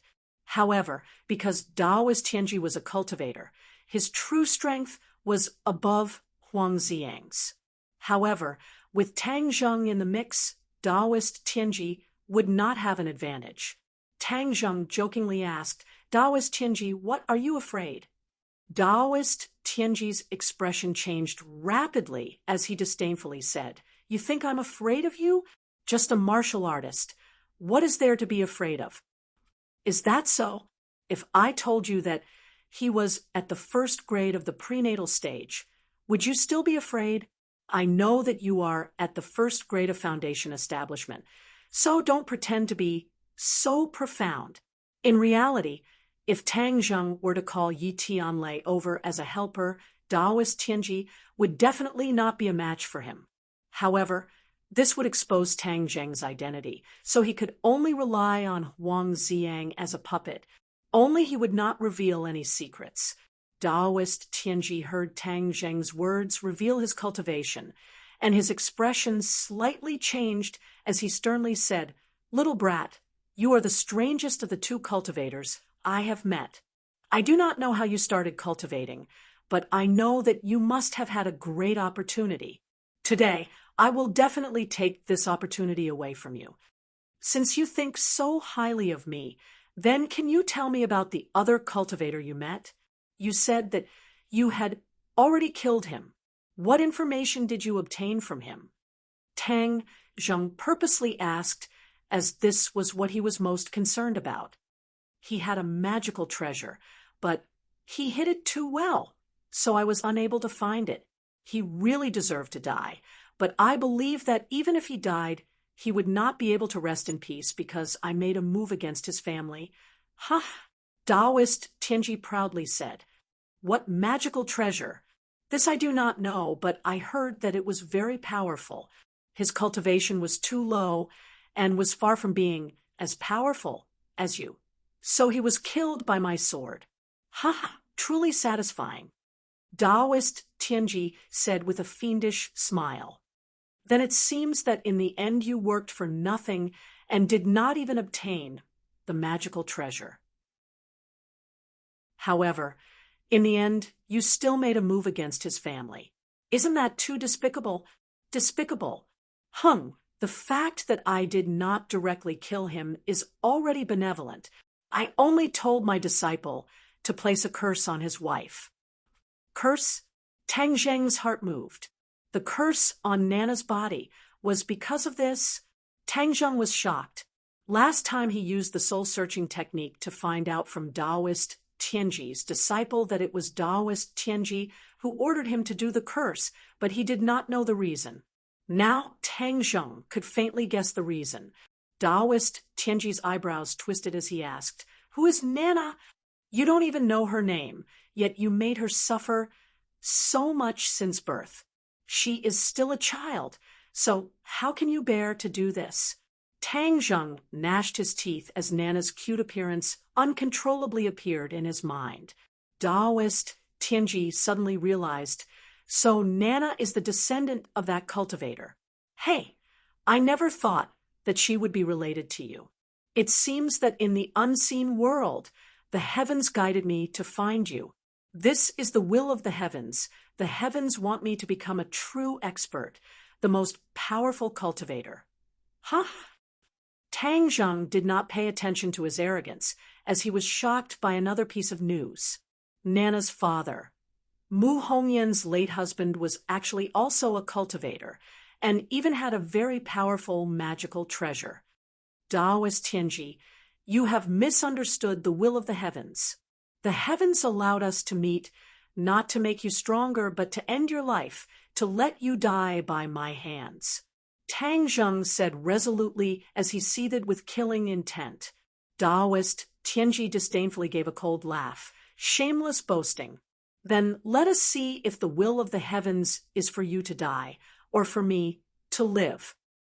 Shua, the long sword trembled as it pierced towards Tang Zheng. Huang Ziyang took the initiative to attack as he completely disregarded the power of the sword. Pooh! A bloody wound appeared on Huang Ziyang's shoulder, but his eyebrows did not even twitch. He reached out with one hand and directly grabbed onto Daoist Tianji's chest. Daoist Tianji was shocked, as this person did not seem to be afraid of death. Seeing that his chest was grabbed, he quickly retreated as he slashed his sword across his chest, knocking away Huang Xiang's hand. "Are you not afraid of death?" Daoist Tianji roared. Huang Xiang did not reply as he tapped the ground with his feet and quickly attacked again. An unending stream of palm energy surged out, forcing Daoist Tianji's clothes to flutter. Daoist Tianji finally discovered something strange as he angrily roared. "What the hell is he?" Tang Zheng coldly smiled. "Something to kill you. You want to kill me? No way. I don't believe that you are not afraid of death." Daoist Tianji held his sword with both hands and used all his strength to slash out. Shua! The sword light tore open a large wound on Huang Xiang's chest, causing blood to flow out, but Huang Xiang did not retreat in the slightest. His palm had already landed on Daoist Tianji's chest. Pung! Daoist Tianji flew out and staggered as he fell to the ground. He then stared dumbstruck at Huang Xiang. Blood was still flowing, and the flesh that had been cut open was clearly visible, but he acted as if nothing had happened and did not even look at it. He is not human. Daoist Tianji pointed at Huang Xiang as he angrily roared. Tang Zheng declined to comment as Huang Xiang really could not be considered a human. He was a living puppet and a living weapon. Daoist Tianji had never heard of the puppet technique before, but he could somewhat guess as he excitedly said, "You have more secrets than I imagined. I must obtain your secrets. Kill." Daoist Tianji flew forward, and this time his sword actually left his hand and pierced towards Huang Xiang. Huang Xiang's palm struck out, and just as it was about to hit the sword suddenly changed directions and flew past Huang Xiang's side and pierced towards his back. This scene was completely unexpected, and Tang Zheng turned pale with fright. What is going on? How can his sword change directions? Daoist Tianji's face revealed a pleased expression as his fingers moved as if he was guiding the sword from afar. Pooh! Huang Xiang dodged to the side, but was unable to do so. His shoulder was pierced by the sword, and blood gushed out. Imperial sword technique. He actually knows the imperial sword technique. Tian Chanzi loudly cried out. "What is the imperial sword technique?" Tang Zheng anxiously asked. The imperial sword technique is to use sword techniques to control a weapon's attack from a distance. I should have thought of this. He is only a first-grade foundation-building cultivator and has the ability to use the imperial sword technique. However, he hit it too deeply. The last few times he did not use the imperial sword technique, so I thought that he had not cultivated it yet. What a mistake! What a mistake! Tian Chanzi regretted. If the imperial sword technique is so powerful, then is there nothing I can do? Tang Zheng unwillingly asked. Little brat, quickly run for your life. The imperial sword technique is very powerful. Just think about it. The opponent does not even need to touch your body, and the sword will fly over. Do you think you can dodge this kind of attack? Tang Zheng was stunned as he could not help but think of the sniper rifle. Wasn't this the same principle?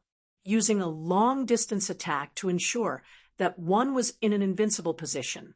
Ha! Little brat, have a taste of my imperial sword technique. Prepare to die. Daoist Tianji madly laughed as his hands formed a sword technique, and the sword flew towards Tang Zheng with a biting, cold-killing intent. Chapter 163. The imperial sword technique was clearly able to increase the power of the sword. Tang Zheng had already used the imperial sword technique. In that instant, the first 20 moves of the outer heaven flying immortal technique exploded out, forming a thick wall of sword light in front of him. Pung! The sword fiercely chopped down on the wall, causing it to collapse. Tang Zheng, who was hiding behind the wall, fiercely thrust his sword forward. Dang! The sword was sent flying. Daoist Tianji coldly laughed. You want to turn defeat into victory with just this little bit of counterattack? Stop daydreaming and overestimate yourself. Attack! The sword in his hand changed, and the sword once again flew over. This time, it was from a high vantage point, diving down from the sky with an even more biting cold aura. Little brat, hurry up and run. I already told you that you are not a match for the Imperial Sword technique. Tian Chanzi anxiously urged. Don't say any more. I will not run. If I run, then Huang Ziang will definitely be killed by him. Then I will have no one to help me in the future. So I must take advantage of this opportunity to work together with him to kill Daoist Tianji. Tang Zheng had already made up his mind and could not be changed. Foolish, you really are foolish. Tian Chanzi really wanted to curse out loud, but there was nothing he could do. Seeing the long sword descend from the sky, Tang Zheng used his sword to block. The battle soul sword let out a long cry, and a black light burst forth to meet the attack. With a loud dang sound, Tang Zheng's arm went numb, and the battle soul sword almost slipped out of his hand. The sword was about to launch another series of attacks when Huang Ziang finally moved. Even though his shoulder was pierced by the sword, his life was not in danger, so he charged at Daoist Tianji without any regard for his own safety. In terms of physical strength, Daoist Tianji was clearly inferior to Huang Ziang, who had turned into a puppet and was not afraid of death. Thus, when he saw Huang Ziang charging at him, Daoist Tianji was startled. He bent his finger, and the sword flew back, stabbing towards Huang Ziang's back. This sword was aimed at the heart. If it pierced through, then Huang Ziang would definitely die. Careful! Tang Zheng roared and fiercely pounced forward. The war soul sword flew into the air and flew out of his hand, slashing at the long sword that was flying back.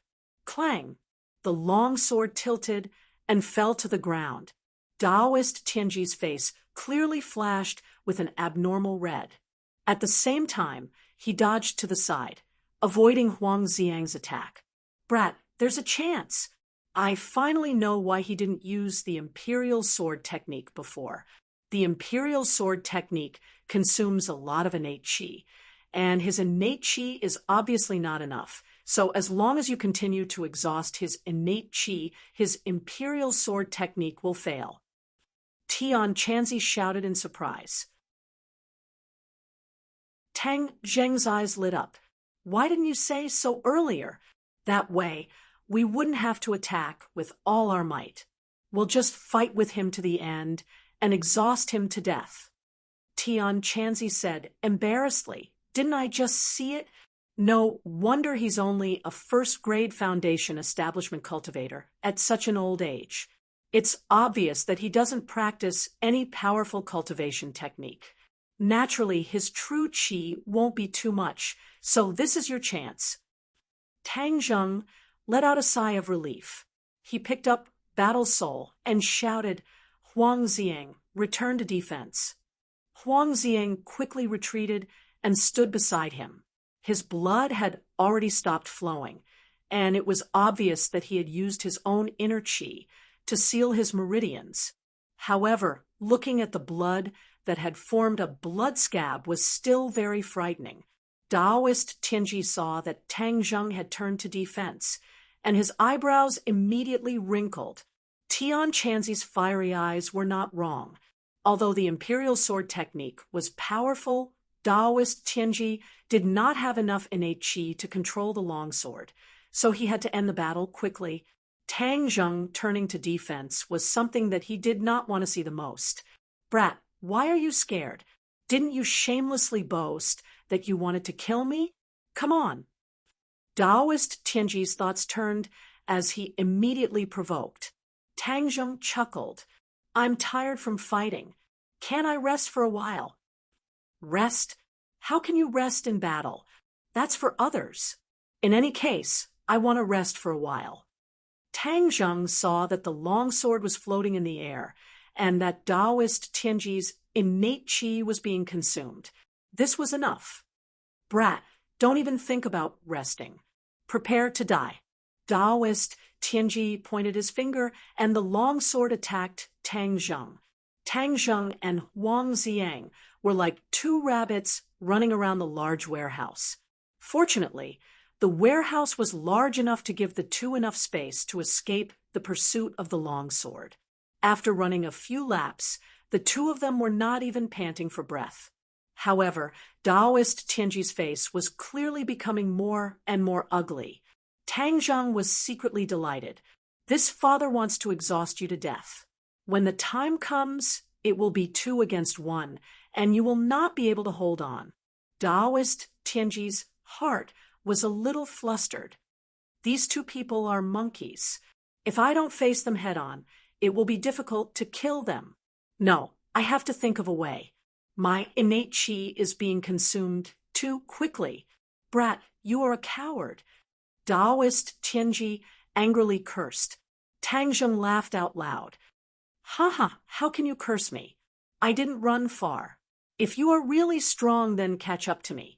Isn't your shrinking earth into inches very strong? Come and chase me. Tang Zheng was like a big swindler trying to trick a little girl, tricking Taoist Tianji into chasing after him. As long as Taoist Tianji used the imperial sword technique and at the same time used spatial shrinking to chase after him, then his true qi would be consumed even faster. Taoist Tianji clearly understood that this was seeking death. He could not help but stare at Tang Zheng. From his eyes, he could see a trace of craftiness. His heart was in chaos. This brat has already seen through my weakness. He is only at the 6th grade of refining qi, so how could he see through my weakness? But with Tang Zheng's previous performance that exceeded common sense, it seemed that seeing through his weakness was not a big deal. Thus, he could not do as Tang Zheng wished. Brat, you want to run in circles with me? Stop dreaming. Taoist Tianji waved his hand, and the longsword flew back into his hand. Tang Zheng was stunned for a moment before asking, "Why aren't you using the imperial sword technique? Continue." Taoist Tianji's face was ashen as he gnashed his teeth and said, "Don't think that I don't know what you're planning. You want to consume my innate qi, right? Dream on." Seeing that Taoist Tianji had seen through his intentions, Tang Zheng did not panic as he said, "If you don't use the imperial sword technique, then are you a match for the both of us?" Taoist Tianji's face froze. This was a dead end. If he used the imperial sword technique, then Tang Zheng would not be able to fight him head-on and would only consume his innate qi. If he did not use the imperial sword technique, then his power would be greatly reduced. With Tang Zheng and Huang Ziang working together, he would be in a passive position. In short, Taoist Tianji had fallen into this dead end. His eyes were bulging, but he was helpless as he could not find a way out of this dead end. This time it was Tang Zheng's turn to take the initiative as he looked at Taoist Tianji with ridicule. "Taoist Tianji, why don't you obediently surrender, and then we won't have to fight?" Tang Zheng provoked. "Wishful thinking. Kill." Taoist Tianji did not want to waste any more time as he held his sword in one hand and charged forward. This time Tang Zheng did not retreat, but instead attacked together with Huang Ziang. The two of them had experienced the battle with Huang Si, so their coordination was quite good. Huang Ziang was at the front like a human shield, protecting Tang Zheng behind him, while Tang Zheng was constantly looking for an opportunity to deal a painful blow to Taoist Tianji. Palm shadows flew out as they tangled with Taoist Tianji's sword. Back and forth, it was incomparably intense. Huang Ziang took a few more blows, but it was as if nothing had happened. Instead, the more he fought, the braver he became. Taoist Tianji, on the other hand, was not so relaxed as Huang Ziang's palm techniques were fierce and swift. As long as he was hit, he would suffer greatly. However, Huang Xiang's defense was very tight, and it was very difficult to deal a fatal blow to him. Daoist Tianji's face was bitter, as he also had to be wary of Tang Zheng, who was hiding behind Huang Xiang. His multitasking caused his attacks to become more and more chaotic. Hey, Tian Chanzi. Luckily, I didn't listen to your advice and run, otherwise it would have been too difficult to wait for such an opportunity. Tang Zheng said proudly, "Do you think I wanted you to run? Isn't that something that can't be helped? Moreover, I can't bear to throw away such a good puppet. I must properly raise it, and in the future its cultivation will definitely surpass your imagination." Tian Chanzi said, longingly. Tang Zheng's heart skipped a beat as he looked at Huang Xiang's back and said, "Can he really cultivate to a very powerful level?" Of course, puppets have one advantage, and that is that they do not have any distracting thoughts. They can focus on cultivation, so their cultivation speed is much faster than normal people. Tang Zheng suddenly realized, but he had to admit that Tian Chanzi's move was very useful. If he did not have Huang Xiang as a puppet, not to mention dealing with Huang Xi, he would only be able to run away from this Daoist Tianji. Daoist Tianji's qi was quickly being consumed, but Huang Xiang seemed to not know what fatigue was, causing him to be overwhelmed. Suddenly, Daoist Tianji roared as his sword pierced through Huang Xiang's ribs and left his hand. He had once again used the imperial sword technique, but this time his speed was clearly not as fast as before. He had actually sneak attacked Tang Zheng. Tang Zheng's reaction was very fast as he leapt onto Huang Xiang's shoulder and threw himself at Daoist Tianji. Battle Spirit's sword hummed incessantly as if it could smell the scent of fresh blood. Daoist Tianji was unarmed as he hurriedly retreated and summoned his sword to defend himself. Just as the sword flew past Huang Xiang suddenly stretched out his two palms and clasped them together. Pung! A muffled sound rang out as his two palms caught the sword. The sword trembled incessantly as if it was responding to its master's summons. However, Huang Xiang's expression did not change, and his hands did not relax in the slightest. Fresh blood dripped from his palms onto the ground, but he was completely unaware of it. Tang Zheng glanced at this scene from the corner of his eyes and was deeply shocked. The puppet's attack power was too strong, and it did not fear death. Daoist Tianji clearly did not expect this move as his sword was controlled. He was unarmed and had no strength to resist Tang Zheng. He retreated again and again until he reached the wall. Tang Zheng was like a shadow as Battle Spirit appeared in front of his chest. Daoist Tianji was forced to helplessly extend his palms. Pung! He caught Battle Spirit.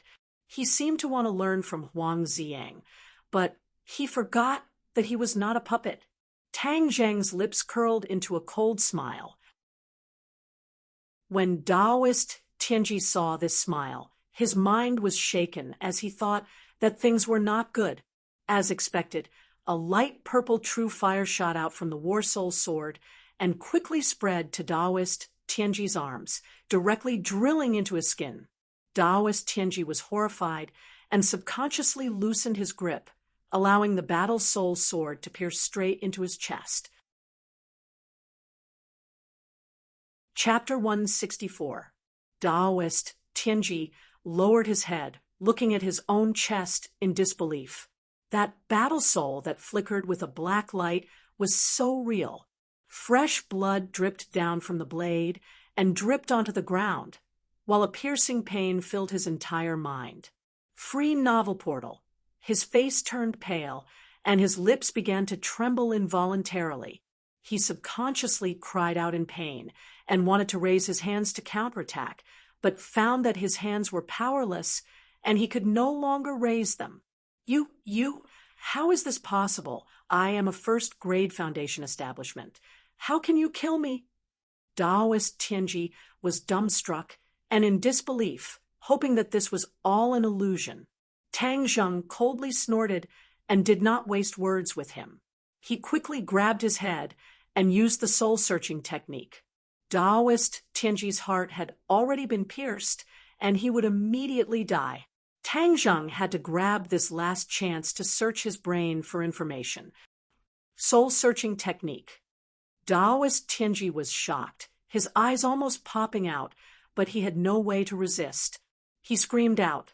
No, the screams came to an abrupt end as the soul-searching technique had already taken effect. Taoist Tianji's eyes immediately became sluggish, and his life was quickly draining away. After a moment, Tang Zheng released his hand, and his expression became serious. His guess seemed to be correct, because there were too few cultivators in this world, and martial artists were growing stronger day by day. There were many martial artist experts, and there seemed to be a mysterious organization that was hostile to cultivators. Taoist Tianji had once encountered people from this organization, but they were all killed by Taoist Tianji. However, Taoist Tianji understood that behind these people there was definitely an expert that he could not provoke. Therefore, these past few years, the master and disciple did not dare to act with great fanfare, and only carefully searched for other cultivators. Luckily, I did not expose myself. Otherwise, this mysterious organization would definitely come looking for me. Even Taoist Tianji is afraid of them, so I am definitely not their opponent. Tang Zheng said with a lingering fear in his heart. This world was far more dangerous than he had imagined. Tian Chanzi's mood was clearly more complicated than Tang Zheng's. He muttered to himself in disbelief. How is this possible? Back then, cultivators and martial artists coexisted, but the strength of cultivators definitely surpassed that of martial artists. Why was it that after 1,000 years, martial artists prospered, while cultivators were few and far between? Even being chased by martial artists, this Xiuzha are too cowardly. As a powerful cultivator from 1,000 years ago, Tian Chanzi was undoubtedly very proud, but now he found that this pride had actually faded with the development of time. No, brat, you must revive the glory of the cultivators. Cultivators cannot decline, Tian Chanzi suddenly roared at the top of his lungs. Moreover, I believe that there are definitely cultivators in this world, although I don't know why they are hiding and what happened in the past 1,000 years. Tang Zheng was stunned. He had never seen such an abnormal emotion from him. He hurriedly advised, Tian Chanzi, the times are changing. There's nothing to be surprised about. Look at how many dynasties have risen and fallen. This is the law of nature. Nonsense. Dynasties can disappear, but cultivators will never disappear. The dignity of cultivators cannot be trampled on. Tian Chanzi was so agitated that he could not control himself. Tang Zheng did not know whether to laugh or cry as he asked, Tian Chanzi, when did you have such a sense of honor? This is not a sense of honor, but a sense of self-respect. Look at the information in Taoist Tianji's mind. There are actually martial artists that are hunting down cultivators. This is the biggest joke in the world. What are martial artists? They actually dare to contend with cultivators. Tian Chanzi said disdainfully. Tang Zheng was speechless. He could only say, wait until you are reborn. Won't you be able to work hard towards your goal? Why would you need me? Moreover, my cultivation is still too low. What do you know? Although my cultivation is higher than yours, I can foresee that your future achievements will definitely be higher than mine. Moreover, you have the 9-yang saint body. You also have the ancient clear heaven scroll. It seems that this is the will of the heavens for you to bring cultivators back to glory. Tang Zheng did not know whether to laugh or cry. With just a few words, Tian Chanzi had placed such a heavy burden on his shoulders. This caused his little heart to be unable to bear it. He also felt that it was very unreal. Tian Chanzi, didn't you say that I am not human? Don't let others discover my secret. now that you have me carry such a heavy burden? Aren't you just putting me in front of everyone? Even if the martial artists do not kill me, in the future other cultivators will know that my true fire is in my sea of consciousness. Then wouldn't I only have one path, death? This. Tian Chanzi was stumped. So, let's not talk about such a high and mighty problem. I should focus on increasing my cultivation first. Tang Zheng said. Tian Chanzi helplessly let out a long sigh. Then we can only do this. Let's see if Taoist Tianji has any treasures. Tang Zheng felt his heart heat up as he hurriedly searched. There was nothing. That's right, just now I discovered that there was a memory in his mind. It seems that he has hidden his secret manuals and cultivation techniques in a certain place. Let's go look for it. Taoist Tianji snorted disdainfully. His cultivation technique is so weak. What is there to look for? Tang Zheng did not agree. Taoist Tianji had cultivated for tens of years, so there was bound to be something worth learning from. There was no harm in taking a look. Moreover, if those cultivation techniques fell into the hands of others, it might not be a good thing, so it was best to look for them. However, the grade of his sword is clearly higher than your battle spirit. You can keep it. Tian Chanzi suggested. Tang Zheng's gaze fell on the long sword. This sword was a bit longer than Tang Zheng's sword, and was much thinner. It shone with a cold light, like the flowing autumn water. It was not as dark as the War Soul sword, and its appearance was much better. This is a Huang grade magic weapon. It is much stronger than ordinary swords, so of course I have to collect it. Sure, doesn't have any magic weapons, right? This sword is perfect for her. Tang Zheng happily said, AI, in the past I had collected quite a few magic weapons, but they were all lost in the final battle. Otherwise, I would not have let my disciple use a Huang grade magic weapon. Tian Chanzi said, regretfully. It seemed that letting Fang Shishir use a Huang grade magic weapon was a loss of face for him. Tang Zheng laughed involuntarily and ridiculed. Tian Chanzi, anyone can talk big. The key is that you don't have a single magic weapon, and you don't even have a greeting gift for your disciple. I want to see how you will have the face to see Shishir.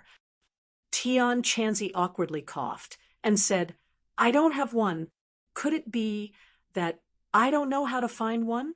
Moreover, didn't Taoist Tianji just say that Mu Hongyan's deceased husband had a magic weapon? Tang Zheng's heart moved. Just now he had used the soul-searching technique to find out that this magic weapon was actually a mysterious grade magic weapon. It was a grade higher than battle spirit. No wonder Taoist Tianji wanted to kill him and steal it. But that person is already dead. How am I supposed to find it? Tang Zheng said disappointedly. Little brat, I said you were an idiot, but you didn't believe me. He is dead, but Mu Hongyan is still alive. Mu Hongyan is not a simple woman, so you can ask her if she knows the details. Taoist Tianji did not obtain this magic weapon, and you killed him. This can be considered as taking revenge for Mu Hongyan's deceased husband.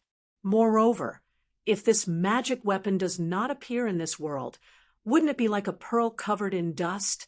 So if you find this magic weapon, it can be considered a good thing. Tian Chanzi advised. Tang Zheng's heart moved. The temptation of a mysterious grade magic weapon could not be said to be small. Tang Zheng now understood more and more the importance of magic weapons. If he had this magic weapon, then when he faced other experts, his battle prowess would definitely increase by a lot. Okay, after the college entrance exam, I will find time to go to Dianan. In any case, I have already promised Nana that I will go see her. I will take the opportunity to see if there is any trace of this magic weapon's whereabouts. Tang Zheng made up his mind. Tian Chanzi laughed and praised. That's right. You must take advantage of every opportunity to increase your strength. Tang Zheng looked at the messy warehouse and dialed Lin Hu's number. Who's he? Come clean up the warehouse. There is a corpse. Young Master Tang, what happened? I heard from Dao Zai that you are in trouble. I was just thinking of going over to help. Is there someone who is blind enough to provoke you? Lin, whose imposing manner was aggressive. Tang Zheng lightly said, the matter has already been resolved. You can just send someone to the warehouse. I will wait for you. Okay, I will be right there. Young Master Tang, tonight the ordinary balances movements are too big. I don't know who is causing trouble. Our people are already investigating. We have just taken down the ordinary balance. We absolutely cannot be in chaos. Lin Hu indignantly said. Tang Zheng helplessly smiled bitterly and said, this movement was caused by me. You don't have to worry about it. So it was young Master Tang. No wonder there was such a big movement. I thought some powerful dragon came to ordinary balance. Lin Hu exclaimed, and then hung up the phone. More than 10 minutes later, a car stopped in front of the warehouse. Young Master Tang, Lin Hu greeted from afar. Behind him were Dong Zai and Dao Zai, his two trusted aides, clearly for the sake of secrecy. Tonight the police have all been dispatched, and our people have all been questioned. However, there are no major issues. Hai, who would have thought that it was young Master Tang's handiwork. However, the movement was truly too big.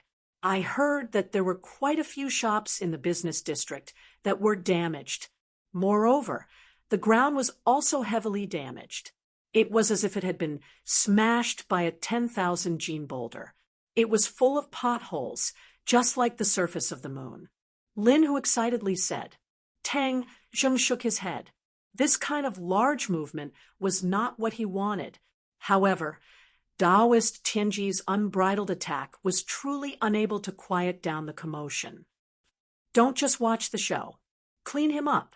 Tang Zheng pointed at Taoist Tianji on the ground and said, Lin, who did not ask who this person was, as this was his duty as a subordinate, he solemnly waved his hand, and Dao Zai and Dong Zai moved the corpse into the trunk of the car. Clean it up, Tang Zheng warned. Understood. Lin, who nodded his head as his gaze involuntarily fell on Huang Xiang's body.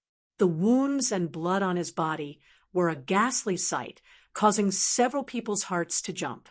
They could not help but look at Huang Xiang with a whole new level of respect and fear. Bring him back to treat his wounds. Tang Zheng pointed at Huang Xiang and said, Yes, in addition, you are not allowed to mention this matter to anyone. You understand? Tang Zheng's gaze turned cold. Several people's hearts trembled as they hurriedly said, Young Master Tang, rest assured. Even if we die, we will take this matter to our stomachs. Tang Zheng's prestige grew day by day, causing several people to gradually feel the pressure. Tang Zheng nodded his head in satisfaction as he walked out of the warehouse towards the place where Taoist Tianji had hidden his secret technique.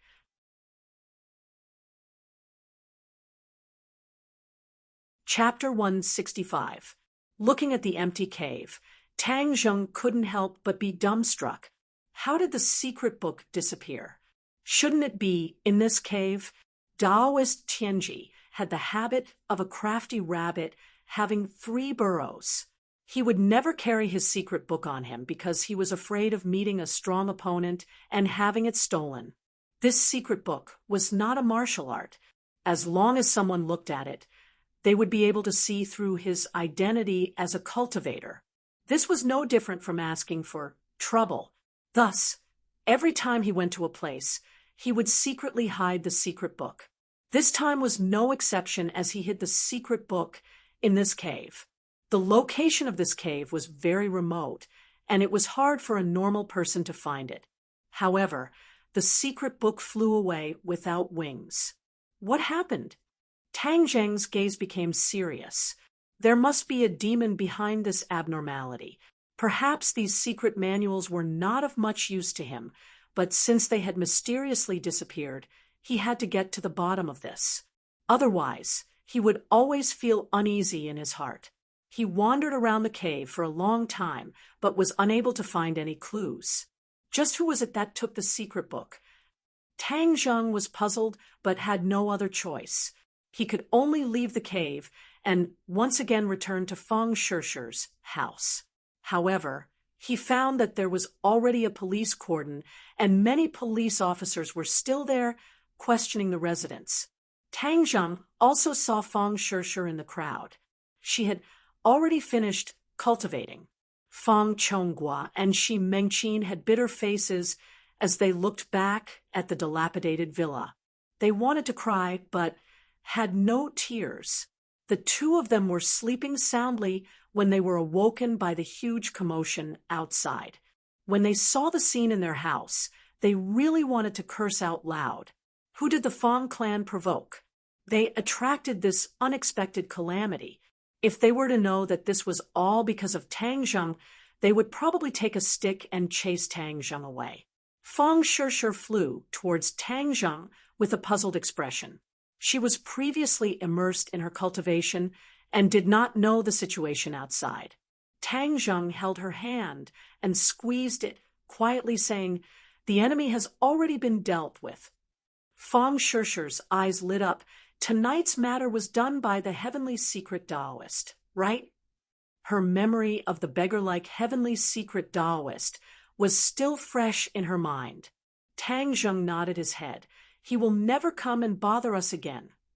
Feng Shishi covered her mouth in surprise as her eyes widened. "You killed him." Tang Zheng did not deny it and said, "He is a huge threat. If I don't kill him, he will kill me. If I kill someone, are you afraid of me?"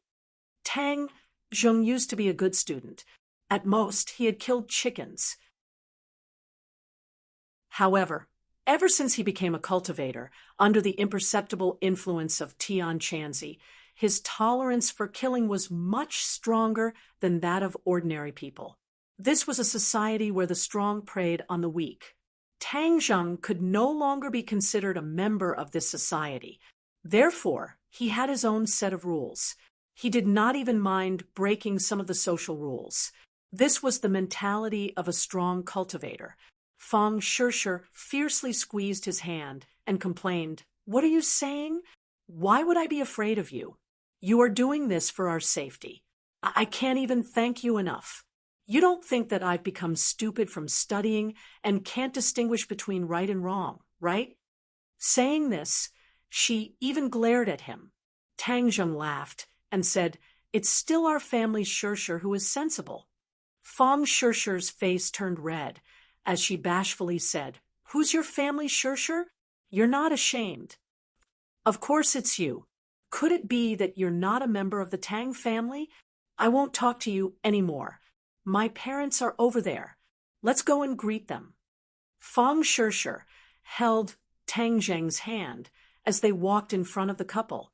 Feng Chonghua forced a smile and said, "Tang Zheng, why are you here?" "I heard that something happened here. So I came to take a look. What's going on?" Tang Zheng feigned surprise as he pointed at the villa and asked. Shi Mengqin hatefully said, "I don't know which crazy bastard it is. Our Feng family has provoked him to actually do such a thing." Tang Zheng bitterly laughed in his heart, but on the surface, he was like an ancient well without any ripples. He was one of the two crazy people. Feng Shishi scratched his palm, and the corner of her mouth hooked up as she secretly laughed. "This place can no longer be lived in. You see, there are already many people moving. This time, such a vile incident occurred, and people even died. We must immediately move," Shi Mengqin anxiously said. Feng Chonghua pondered for a moment before nodding his head in agreement. The Feng family did not only have this one property, so they moved overnight. Tang Zheng, naturally, also joined the moving army. The two people returned to the room together, and Fang Shishir impatiently hugged him. She fiercely kissed him and asked, Taoist Tianji is so powerful. Are you injured? Tang Zheng moved his muscles and said, Your boyfriend is so powerful. How could I be injured? Let me take a look. Don't fool me. Fang Shishir hurriedly searched his body. In the end, she was not at ease and actually rolled up his clothes. She examined him from top to bottom, left to right, not letting go of a single detail. What is this?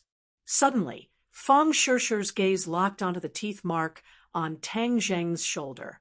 Although there were no longer any traces of blood, the teeth mark was still very clear.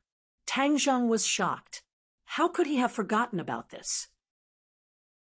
However, it was especially at this time that he could not show any shock or fear. Instead, he acted as if nothing had happened and lightly said, Oh, you're talking about this. Teacher Lu bit me. Teacher Lu Qingmei? Fang Shishir was even more shocked than before. Her eyes were about to pop out of their sockets. Why would she bite you? Did you do something to her? What are you thinking about? Tang Zheng felt a bit guilty, but his expression was calm. Last time when I saved her from the hands of a criminal, I was accidentally bitten by her. Could it be that she was kidnapped a few days ago? Right, didn't I also go out to look for her? I just happened to find her with a policeman and conveniently saved her. You also know that I am very willing to help others. Tang Zheng shamelessly said. Fang Shishir suspiciously looked at him. Seeing that he didn't have any abnormalities, she finally relaxed. She patted her chest, feeling that her reaction was a bit too extreme. She embarrassedly smiled and said, I also feel that it's impossible between you and Teacher Lu. She's an ice goddess. How many people want to get close to her?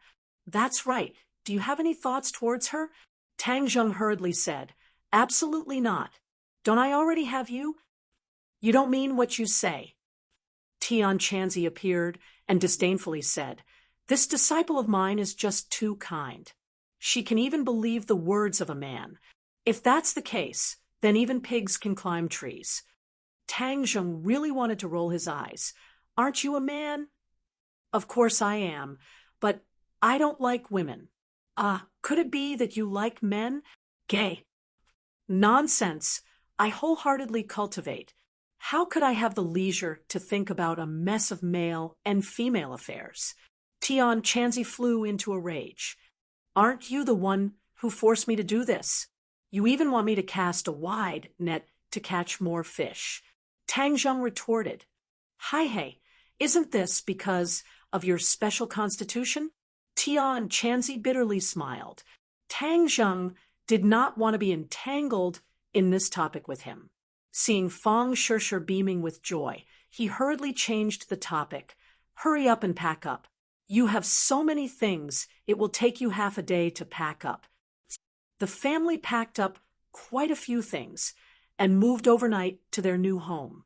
Only then did Tang Zheng leave under Shi Mingqin's covetous gaze. Ordinary balance's big movements became the topic of many people's conversations, but no one took it seriously. However, there were some people who took it seriously and were extremely cautious. When the sun was high up in the sky, several black off-road vehicles screamed as they arrived at the villa district. Most of the people here had already left, but the traces left behind from last night were even more obvious under the sunlight. It was a ghastly sight. A pair of long legs stepped out of the off-road vehicle. Beneath her feet were a pair of flat shoes, but when this person completely stood on the ground, she was like a crane in a flock of chickens. A height of 8 meters could be considered normal for a man, but for a woman, it was absolutely like a crane in a flock of chickens. This made her look a bit taller than the men beside her. Moreover, she did not have the common weakness of many tall women, a large frame. However, her frame was on the smaller side, so she looked very well proportioned. Her face was also very beautiful. Her pair of eyes were like a sharp blade hidden in her bangs, making it difficult for others to see through her thoughts. However, her aura made it impossible for others to ignore her. They were even unable to look directly at her, making them feel timid in their hearts. She walked towards the villa that was riddled with holes, and the police who were left behind to guard it immediately welcomed her. "Who are you?" "This is the crime scene. You are not allowed to approach." She acted as if she did not hear anything and removed the yellow police tape, completely ignoring the two police officers. This aura caused the police officers to unconsciously take half a step back. "I'm warning you, you are not allowed to come any closer. Otherwise, we won't be polite." The two police officers placed their hands on their holsters, ready to fire. She still did not listen and walked straight to the villa entrance. She quickly extended a hand. Her hand was not white, but rather a healthy wheat color. Bang! This hand grabbed the wall of the villa, and the hard brick was like a piece of tofu. Her seemingly weak fingers pierced into it, and then she pulled outwards, and a piece of broken marble appeared in her hand. The police officers at the side were already dumbfounded. This skill was too scary, and it was even a woman. However, they still remembered their duty and immediately took out their pistols and pointed them at her. "Don't move, or we'll shoot." She still did not react, only staring at the marble, as if the attraction of the stone was far greater than the two pistols. "Let's go." She finally opened her mouth. Her voice was very clear and melodious, just like an aureole, which was extremely inconsistent with her tall and lofty figure. A man's voice came from the car. "Wu, are you sure?" Her name was Wu, one word, a very strange name. Wu nodded. "I'm sure."